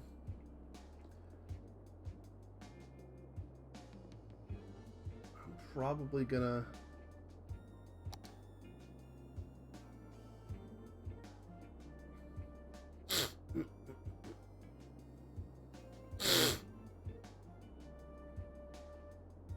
probably gonna take out the free Wi-Fi.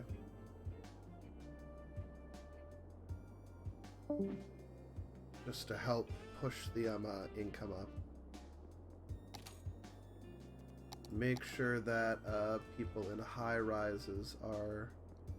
Make sure that we beef up the tax rate to accommodate. Right, because I'm technically going to be losing a lot of tax rate unless I fix that. Okay.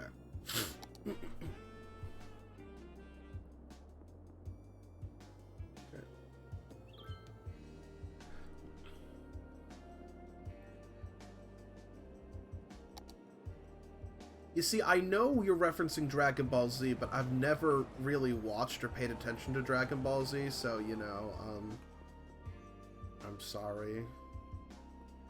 Okay. That one's empty. What's a high rise? It's when you're mom. It's literally me when you're mom. It's me when you're mom, me when you're mom, me when you're mom, me when you're mom.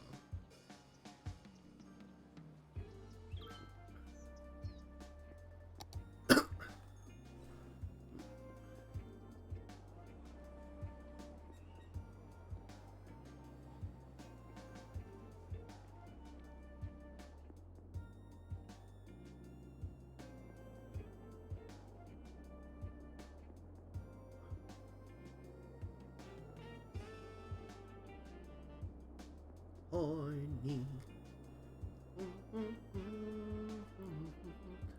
I'm horny. Horny. Horny.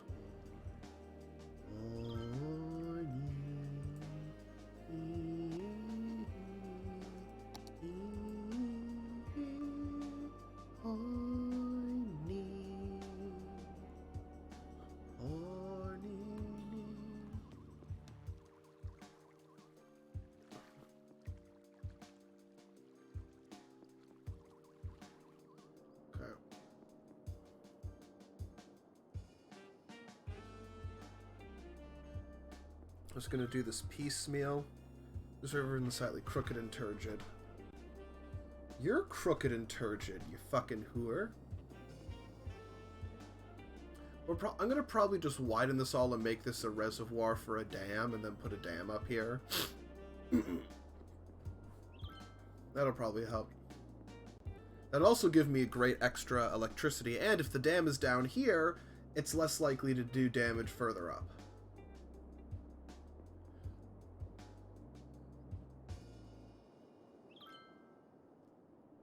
Well, you see, Battlebong, it's because I am a genius.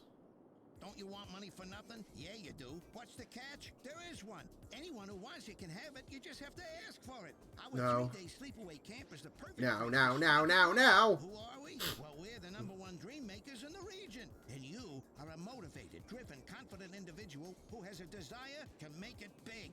Run! Don't walk! Get your heart rate above 120. This is exciting. This offer is just for you because you deserve it. Come alone. So don't wait. The early bird catches the worm, and the worm is a bust. Fuck, we're doing austerity. Don't call me that. I'm so sorry. The call up us on Twitter.com. Shout out the hedgehog, you got a small dick. Come alone. I'm Jazz Boatman. All that jazz. I've got a listener email here that asks a little jazz riddle. The riddle is, which of these things doesn't fit? Jazz piano, jazz guitar, or jazz shoes? Well, I don't need to read the rest of the email to know what the answer is. It's a trick question. They all fit because they all have jazz in their names.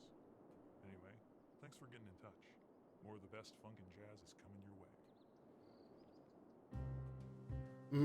Poop River. Eventually, I'm gonna have a better water treatment system down here. But for right now, no. For right now, no. Oh god damn it! He posted the whole copy pasta. He did it. He posted the whole copy pasta.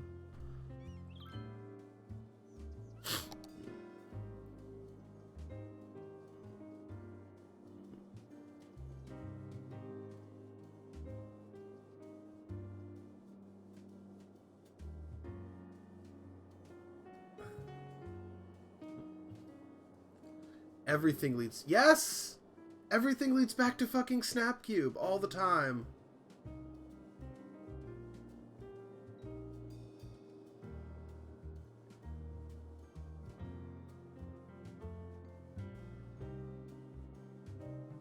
Oh no, what's happening? Why is my money going? Why is my money leaving? Okay, new idea. We're gonna defund the police just a little bit.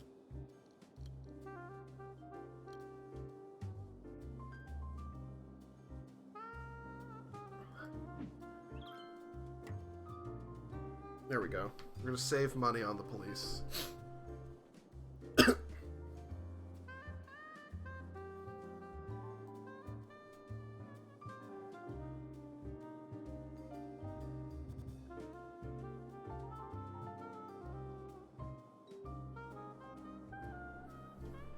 It's the size of this walnut, except way smaller!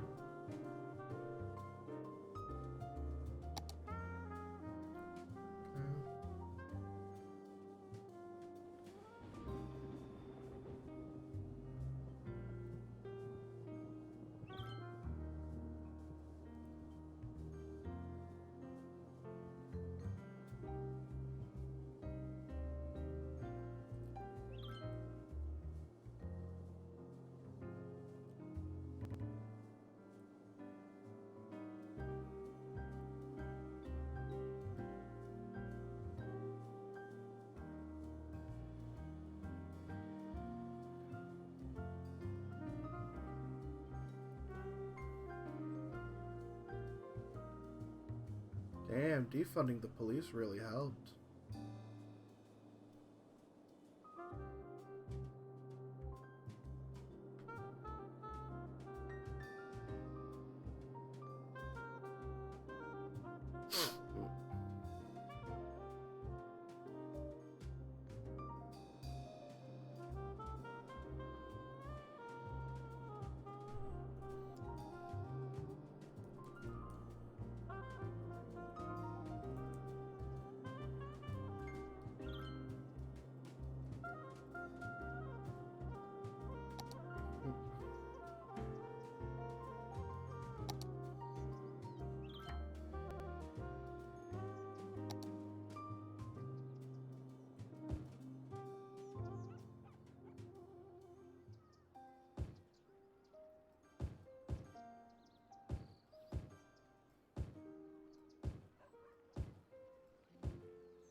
Population's gonna fucking explode, man.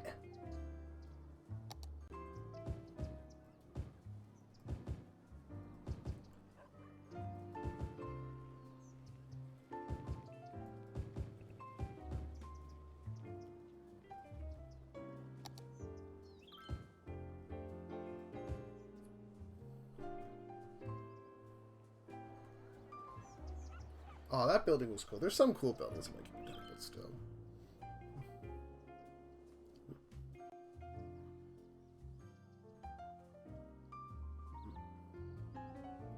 Yeah. Whenever I do those big sweeping things, it drops my tax rate for a little bit, but we're putting in higher, we're putting in bigger buildings, which is what matters.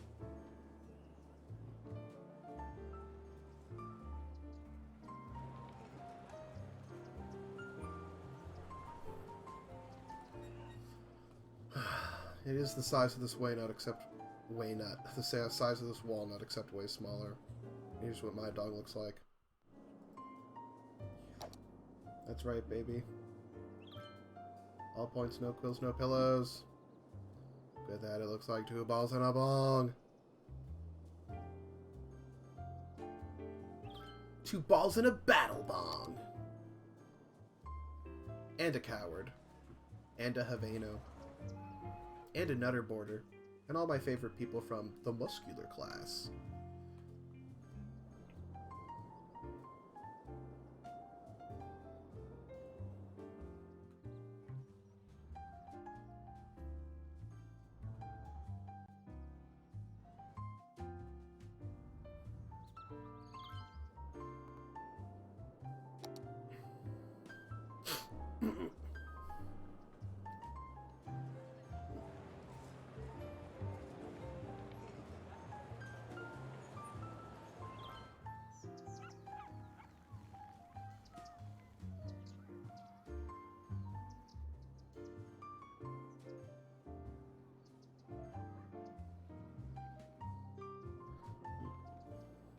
Sorry, I graduated muscular class early. Ara told me not to tell anyone. Shit! How could you do this? Like, honestly, look. See, all the development I did is working almost perfectly. There's almost no traffic. There's only traffic on this highway interchange, and that's because I haven't established new ones yet. But honestly, so far my plan is working. It'll be even better when I add, once I add, what's it called? Once I finally get my streetcar system running. I graduated top of my class in the muscular class. I'm trained in guerrilla warfare. And I'm the top sniper in the entire... Oh, here's a train. Train. You.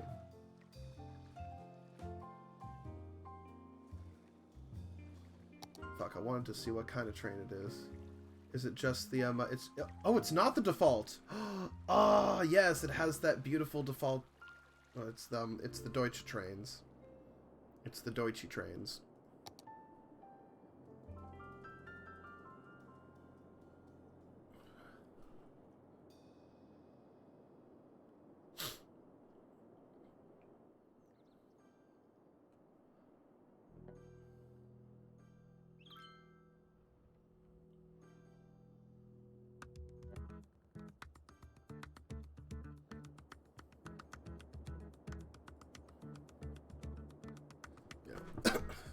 I want the city to be as inhospitable to cars as possible. Jesus fuck. That's my dream.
Come Square. No, we're not getting Come Square. That's not happening. Stop trying to make Come Square happen. It's not gonna happen.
But your mom, leave my mom out of this.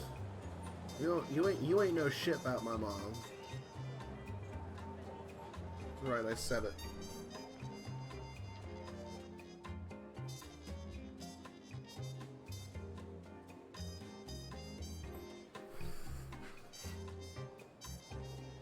Ugh.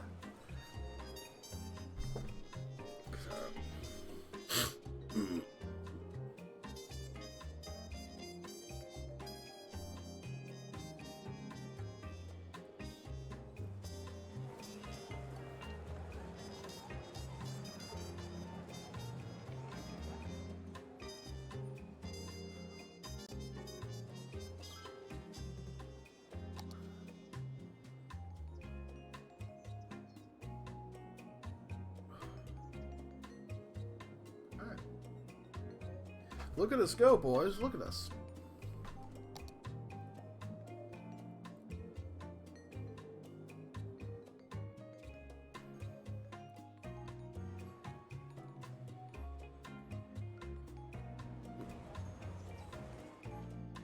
Oh no. Oh no, my balls.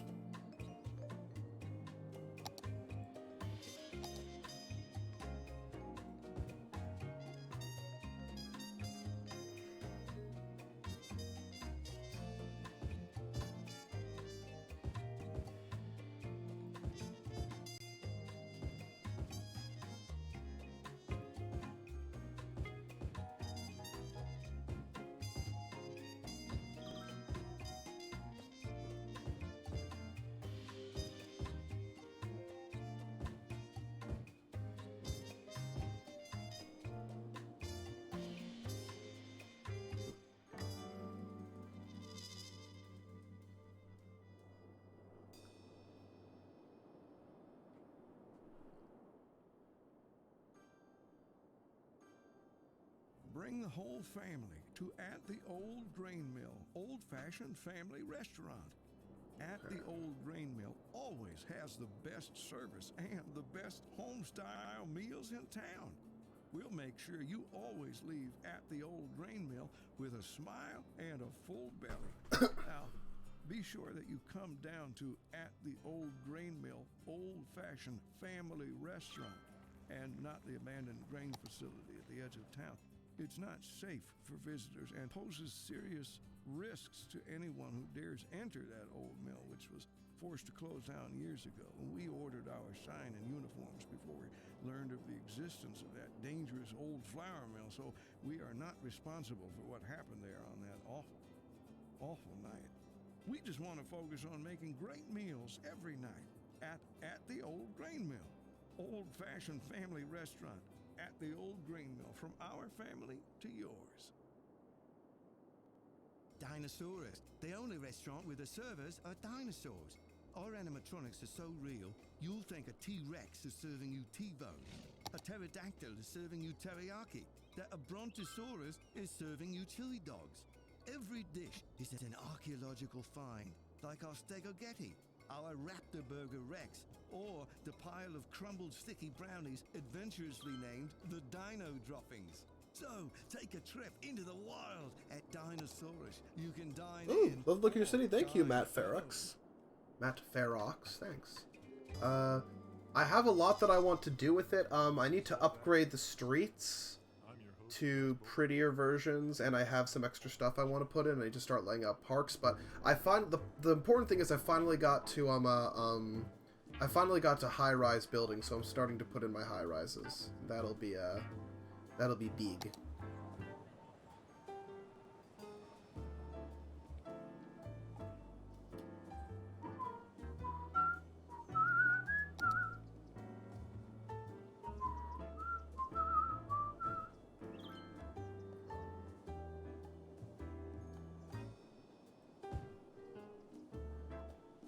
Oh yes, chaos time.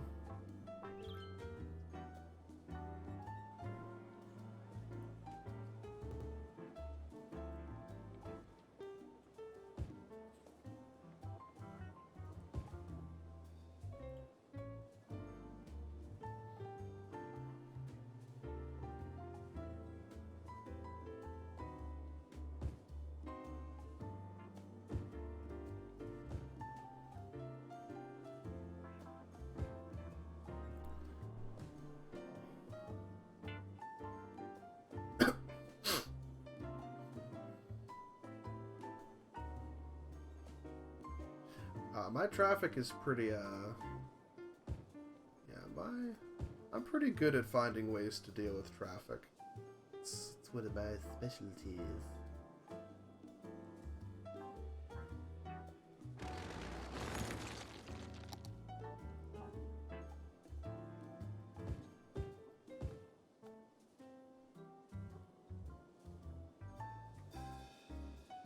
Actually, no, we'll make that a larger park with the road going through it.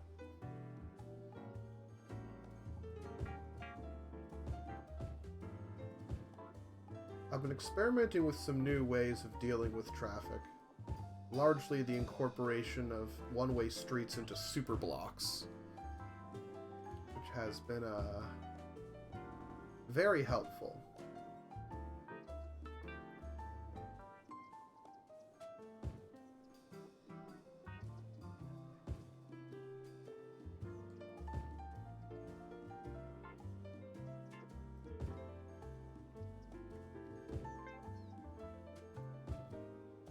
Yeah, it's all about getting, you need the right direction of one-way streets, and you can very easily set up areas where, so that you can, like, properly direct traffic effectively. Because cars, the important thing to remember when it comes to urban design, cars are your enemies. So controlling car traffic is very important, and through the use of different sets of one-ways in opposing directions, you can help to alleviate traffic. There's a couple different tactics for doing that. I'm currently attempting the super block tactic, which is obviously a very specific way of doing that.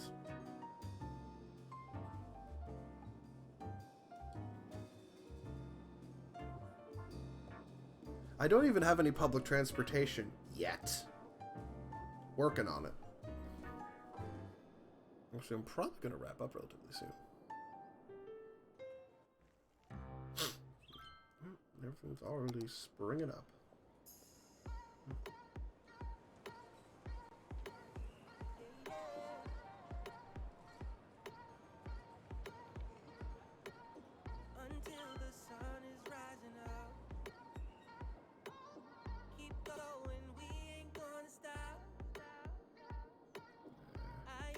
Lose a little bit of money until people finish moving into their new homes.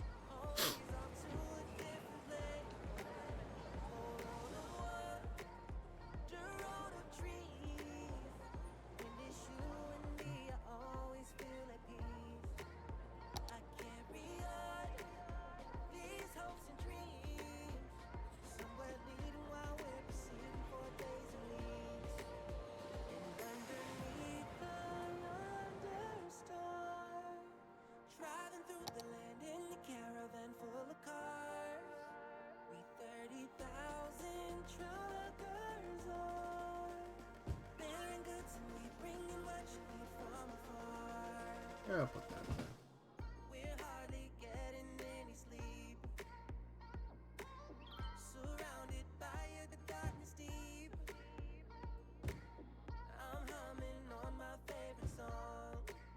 Mostly sexy reading time. My voice is not soothing. I've got a terrible voice. I've got a rat voice.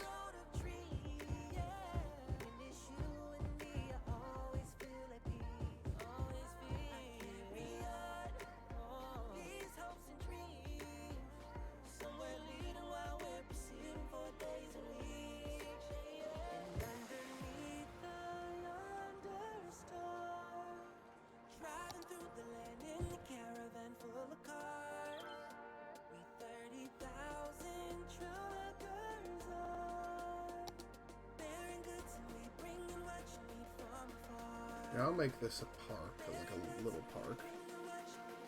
Everyone disagrees with you on that. Well, guess what, Mason? Your mom. Oh, we got a fire.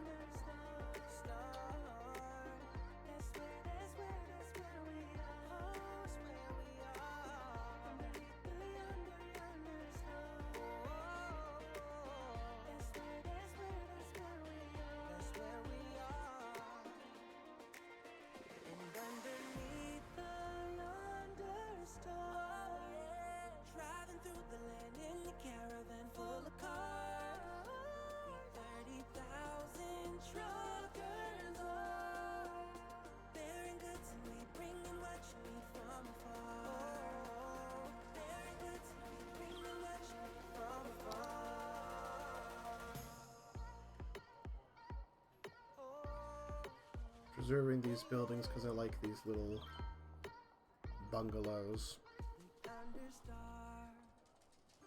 Reminds me a lot of where I currently live.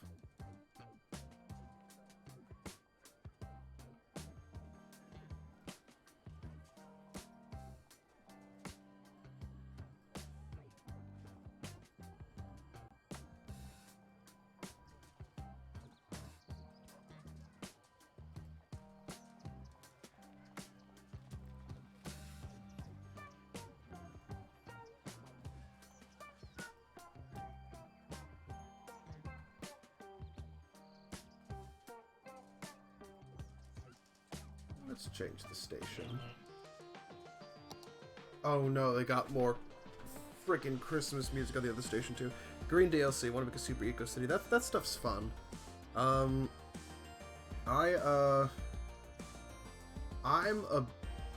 There's a lot of extra DLC I want to get now because they've released some good ones lately. Oy.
Suburb said what fire, basically.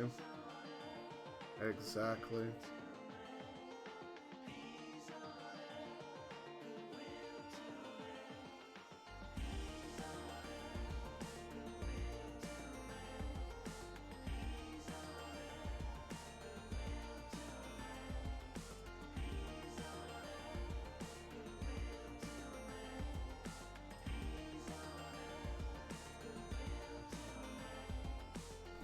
Normally I don't do this, but I like the way these buildings... I like the way these look, and then they get a little bit too modern looking for my taste.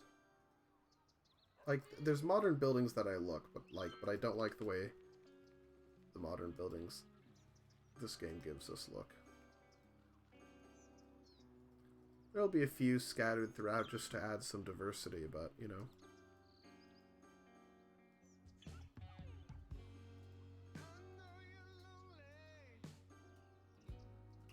Backs to the wall. Seems like forever since we let things go.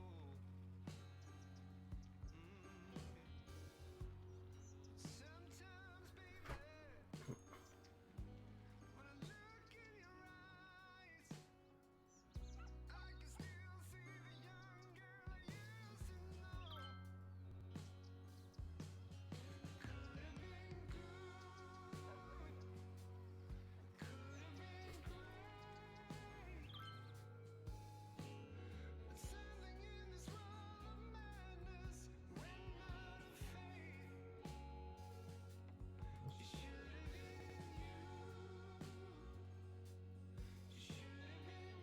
Remember all the things to me. You could have been Alright. Yeah, if you make them historical, they don't change. They don't change their appearance. They will still get upgraded in value. But yeah.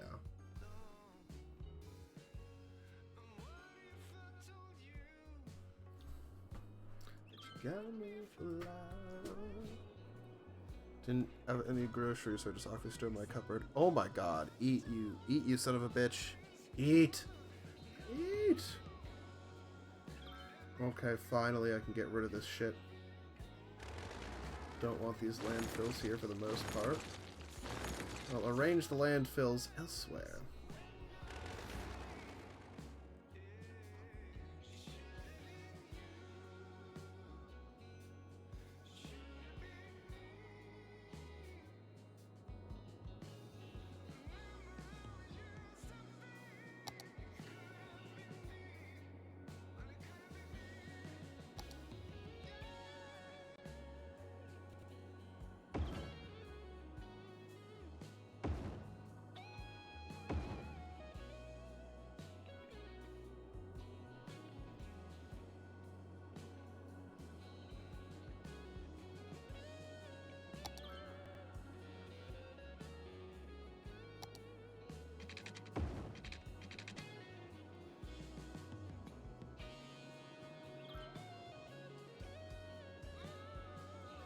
Yep.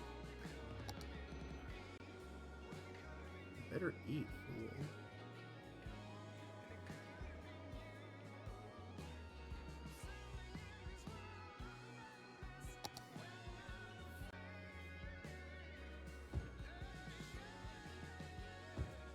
Go. Already loading up our city.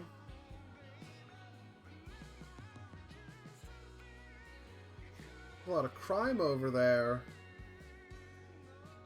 I guess I'll increase the police budget a little bit.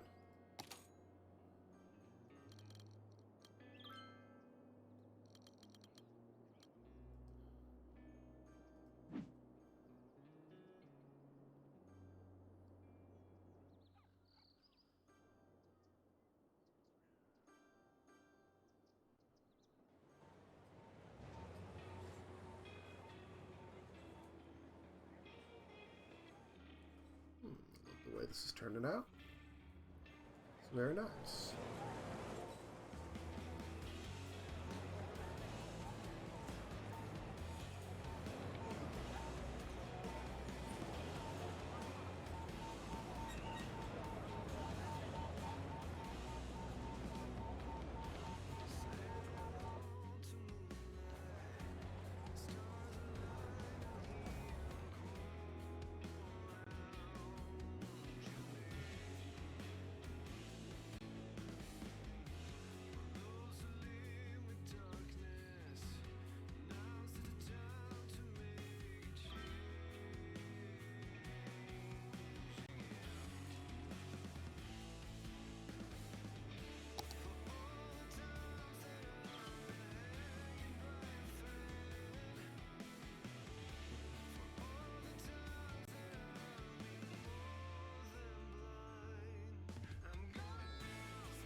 Okay, I'm looking at the time, and as much as I'd like to keep going, what I'm probably going to do is I'm going to finish edging out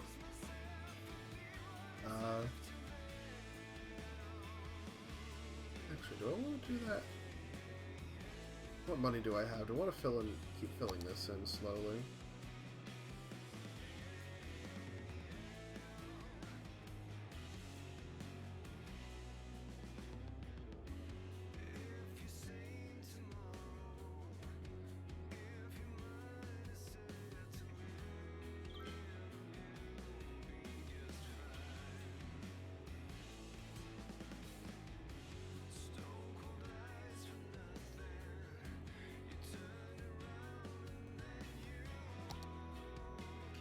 Oh crap, we got a little flood.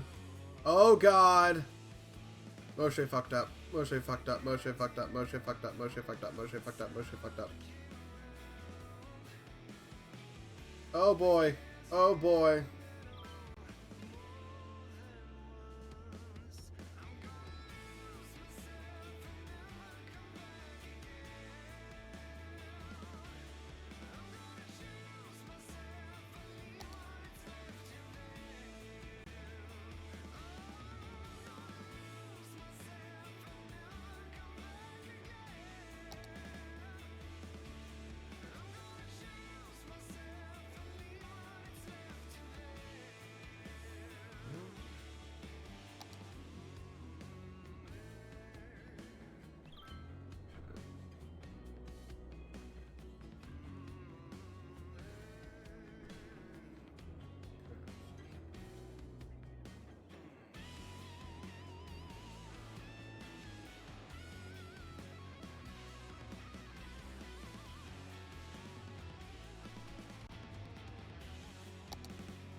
Probably gonna change what this bridge is at some point, but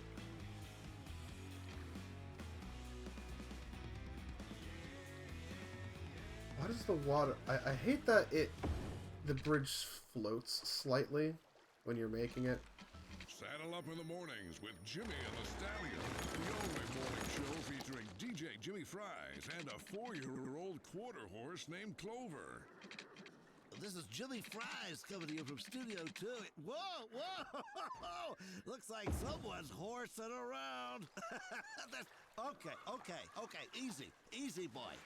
They'll play your favorite hits, give out great prizes, and laugh their way through your commute. Jimmy and the Stallion. Stable entertainment only on Cities Radio.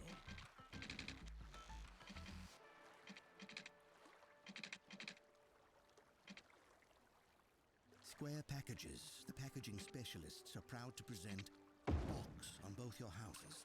The untold story of the invention of the box and the family rivalry that nearly destroyed it. It's a tale about opening your heart, finding acceptance, and inventing the most efficient means of shipping and packaging that mankind Fine has Road Anarchy. that to find what's Yeah, in your supposed to be Fine Road. Well, I didn't have Fine Road Anarchy on necessarily. I only have it partially enabled right now. And that truly is the greatest box of all. Tune in every Wednesday at 8 for this once-in-a-week time television event, A Box on Both Your Houses, presented by Square Packages, the packaging specialists. The radio station with the best music and the best listeners, Rock City.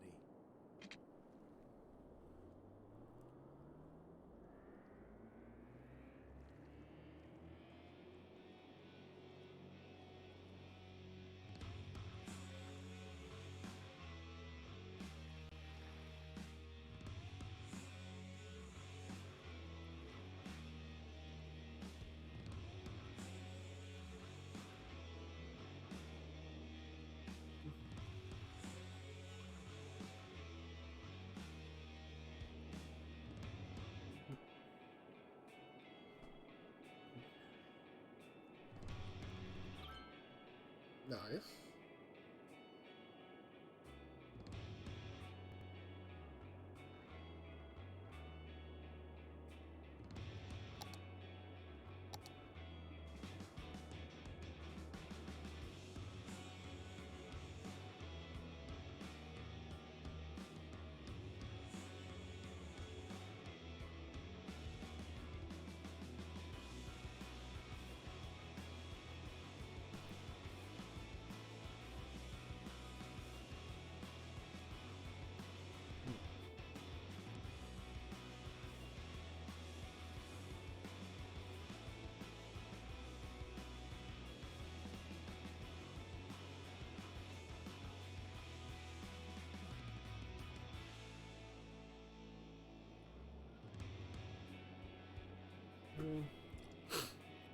Oh, hell yeah. Here we go. So, let me see here.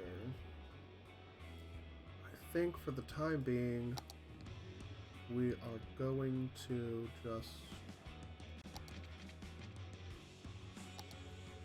I'm going to build a little tram loop here. Temporary, and we'll fix it later.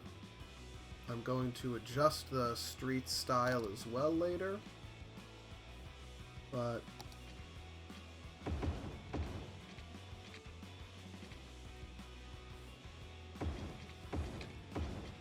for right now we're going to do this.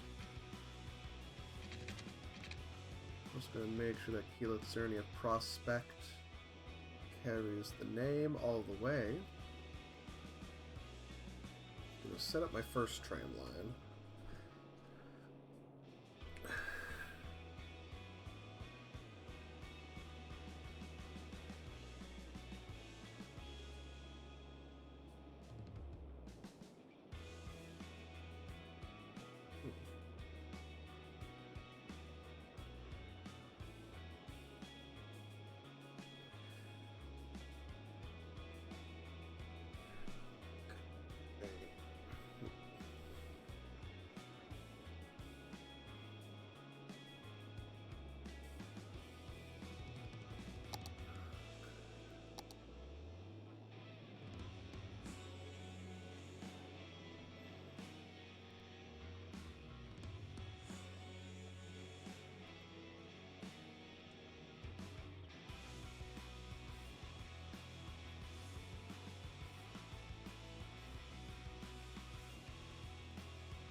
Now, stop there, stop here.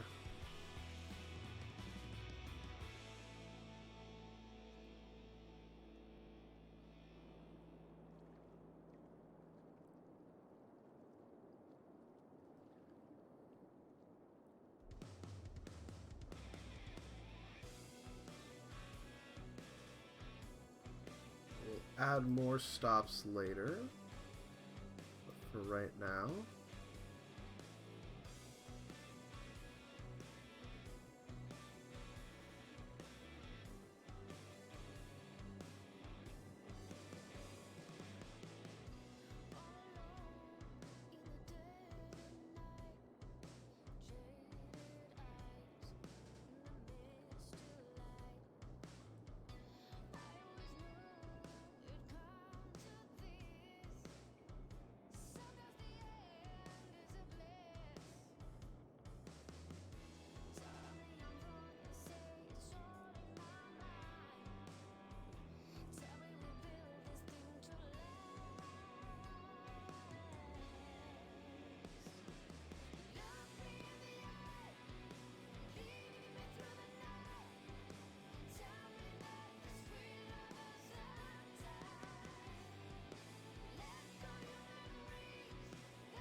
We've got our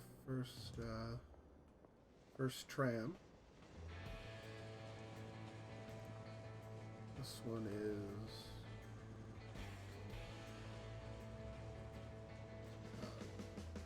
basically just a bunch of the newer ones right now. I have a couple different sets of older and newer models. Oh, is this one of the older ones? Is this? Yes! PCC! Baby! Yes!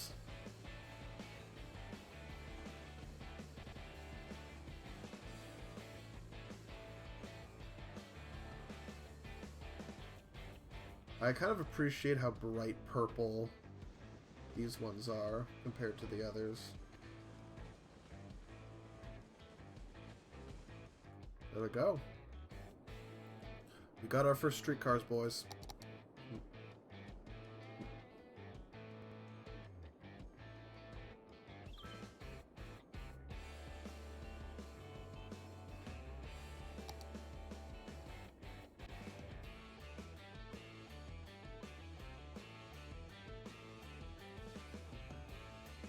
There's other things I can do to upgrade this route to make it faster. And I plan to use some of those upgrades later, but for right now, this is going to be, you know, the way it is.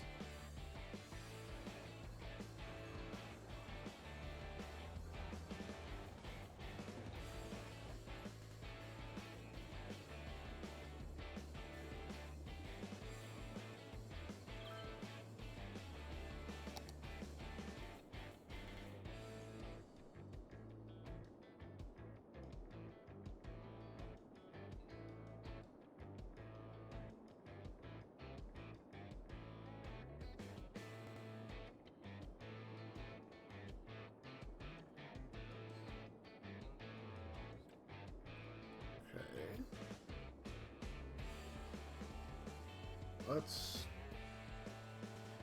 Oh, yep, we already got a lot of people lining up to take the streetcars. Fuck yeah!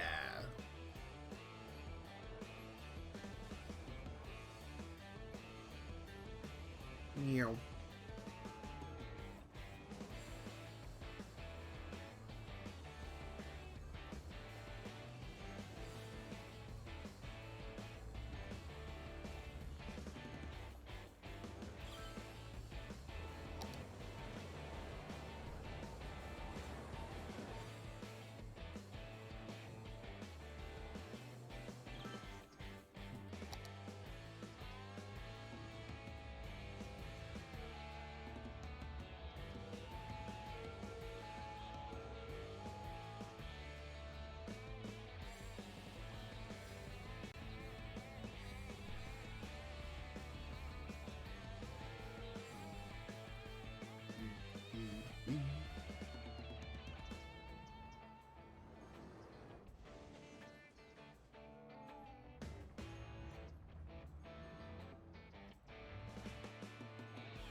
Mm.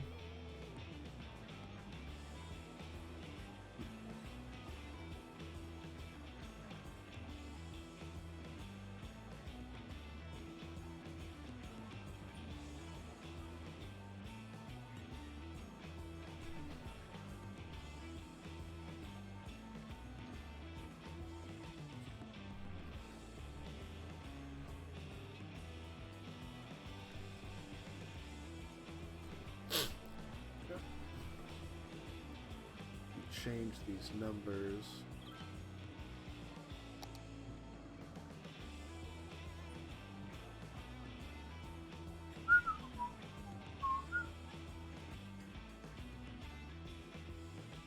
This is a little easier.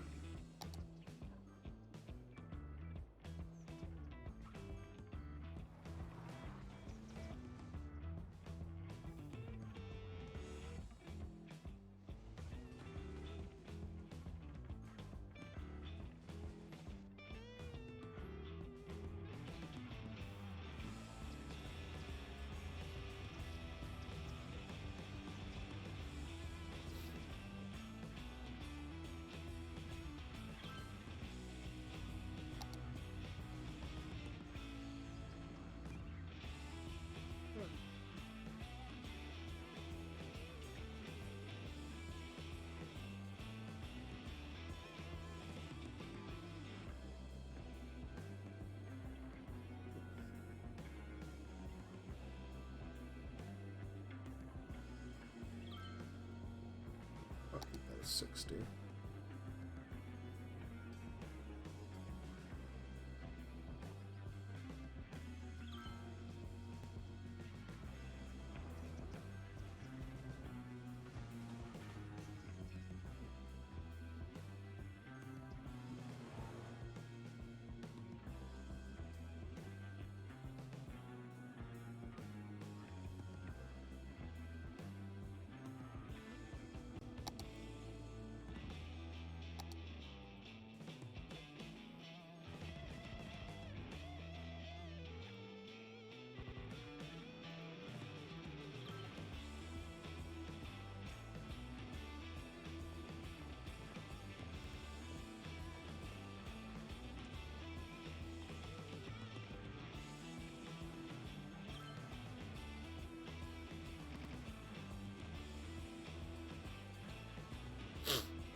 Okay, I like this. It's going pretty good.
Help to reduce traffic a little bit.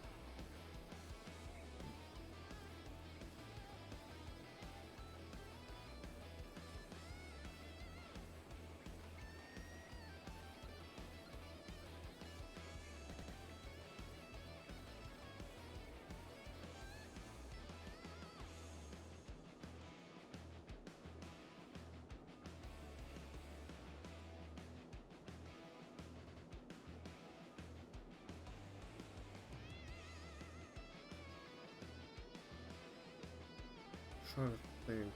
I'm going to put the main train station there. Oh, do I finally have enough that I can build? Okay.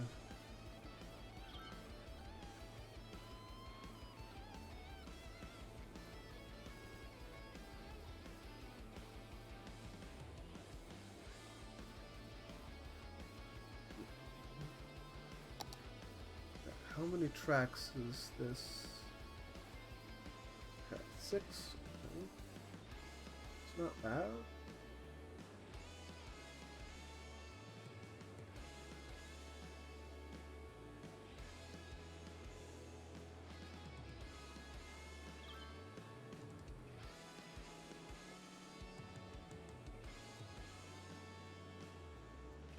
It's Baden-Baden. Baden-Baden is, I can't.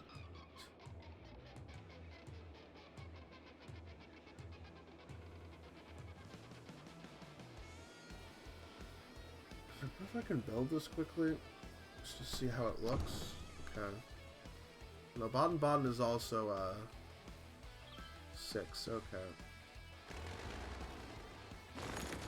Good to know.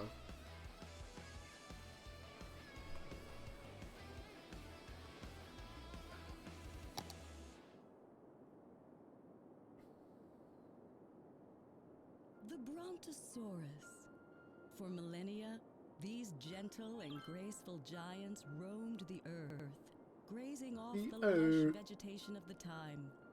Their mere existence transformed the landscape and made a lasting impact on our world. It's that legacy that Dino Oil is proud to continue by using their eons-old dead bone goop to fuel your 5-door wagon, making it the oldest form of recycling there is. Dino Oil. Embrace the power of bones. Hi, I'm Greg, owner and founder of Steel Frame Spots. Due to unusually short fingers, which are a characteristic of my family line, I was unable to play spots at the elite level I would have liked to. Instead, I invested my energy into getting you the lowest prices possible on athletic gear. Unlike the local sports teams, you can count on us every year. I fight every day to get you the best deals. I'll never drop the ball on prices, and that's because low prices and my customers' happiness are not affected by the short fingers mentioned earlier in the advertisement. Just remember, when the game's on the line, who do you count on? Steel Frame Spots. That's who. And check out our ad and release a nickel. All the fucking Lars train here. stations Don't go I away. built. I've got a few hand-picked rock gems coming all afternoon. This is Rock City.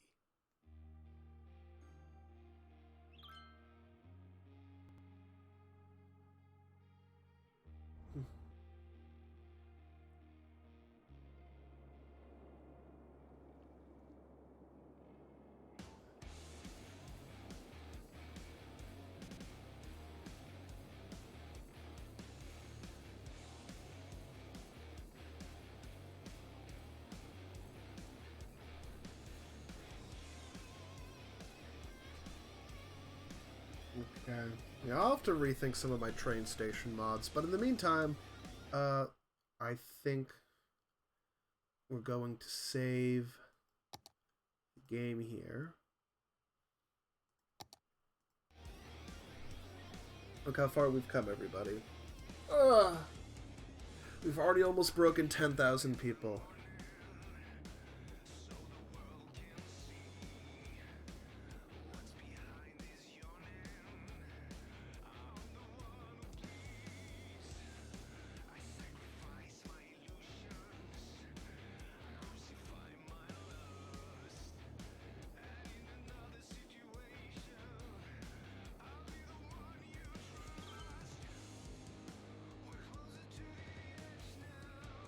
Let's check something real quick.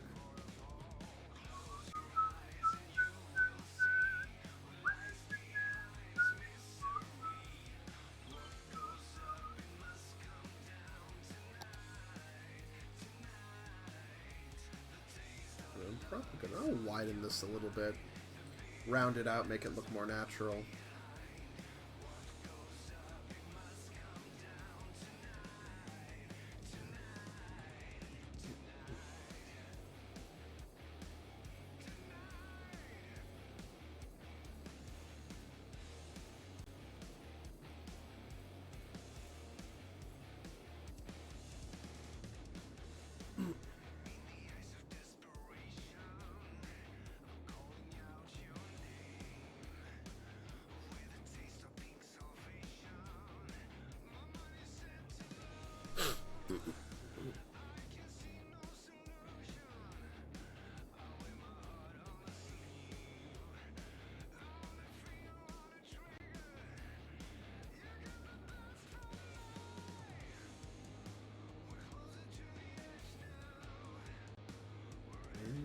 fall.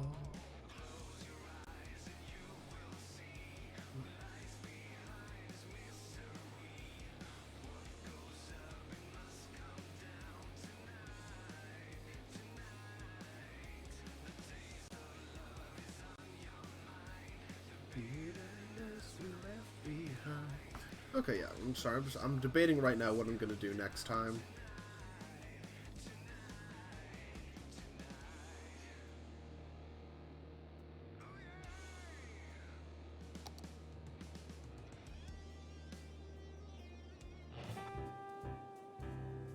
Cut back to the jazz briefly while I do my ending credits.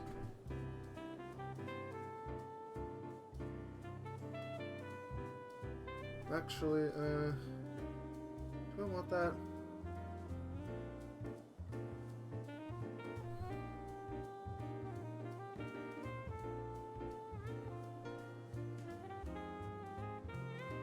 Do that.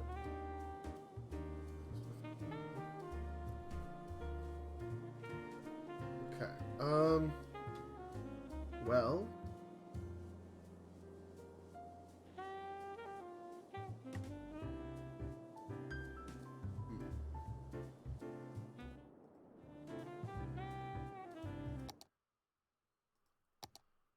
Guess we'll turn down the music a bit.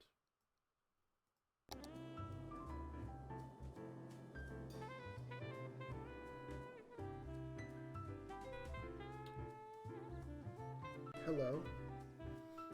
So we get to the end screen. I'm not in focus again. I guess it doesn't really matter because I didn't have my camera on for most of the stream because I'm currently a mess. More so than usual. Anyway. Thank you to everyone who came by the stream tonight. We got through reading some more of Adastra, and we also did a bunch of city skylines, which was really fun. I want to keep up this city a little more. But in the meantime, let me scroll through a few things here.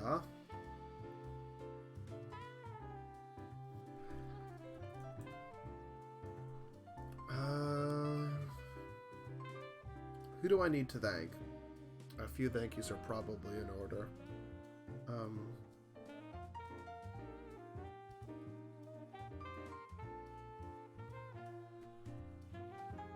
As we come to the end of the stream tonight, and Moshe the Mess decides to, you know,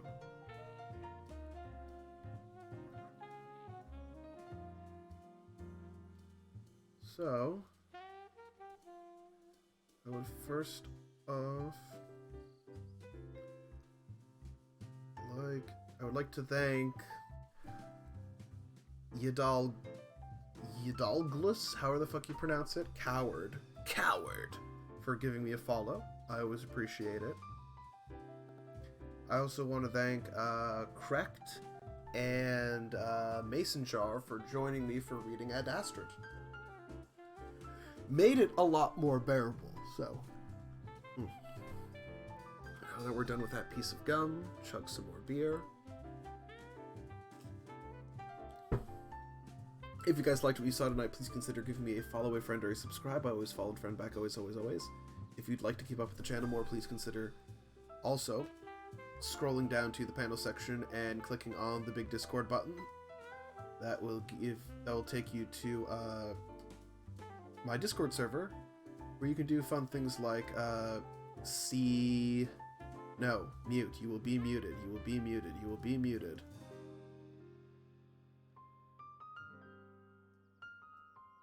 There we go. Okay. Yes, muted. Good.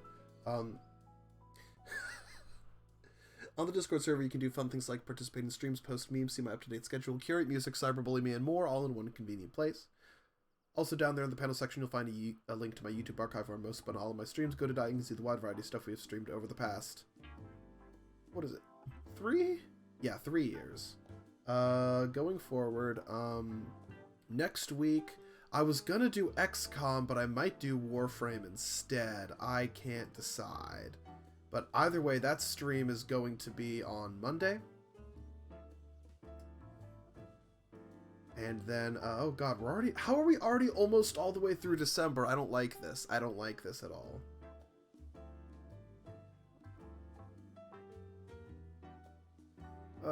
God, the year's coming to an end so fast.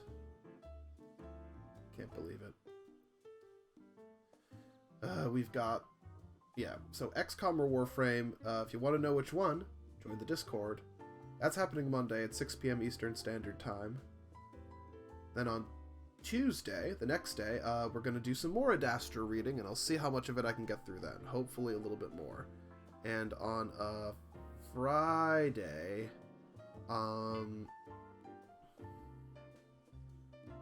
Friday of next week, I'll do some art. I haven't done an art stream in a while. I'll be home. At home doing art. So I hope you guys are there for that. And that'll be, yeah, so...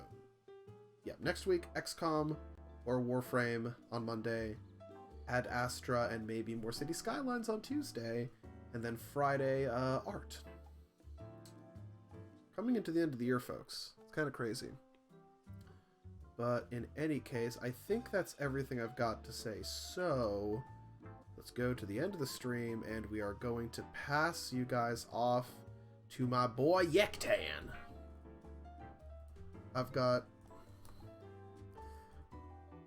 almost no one watching me, but we're still gonna raid Yektan when we get the chance, okay? My boy Yektan is streaming Warframe right now, and you guys are gonna go watch him, and you're gonna tell him hello, and you're gonna love him, and I will see you guys on Monday. Ta-ta.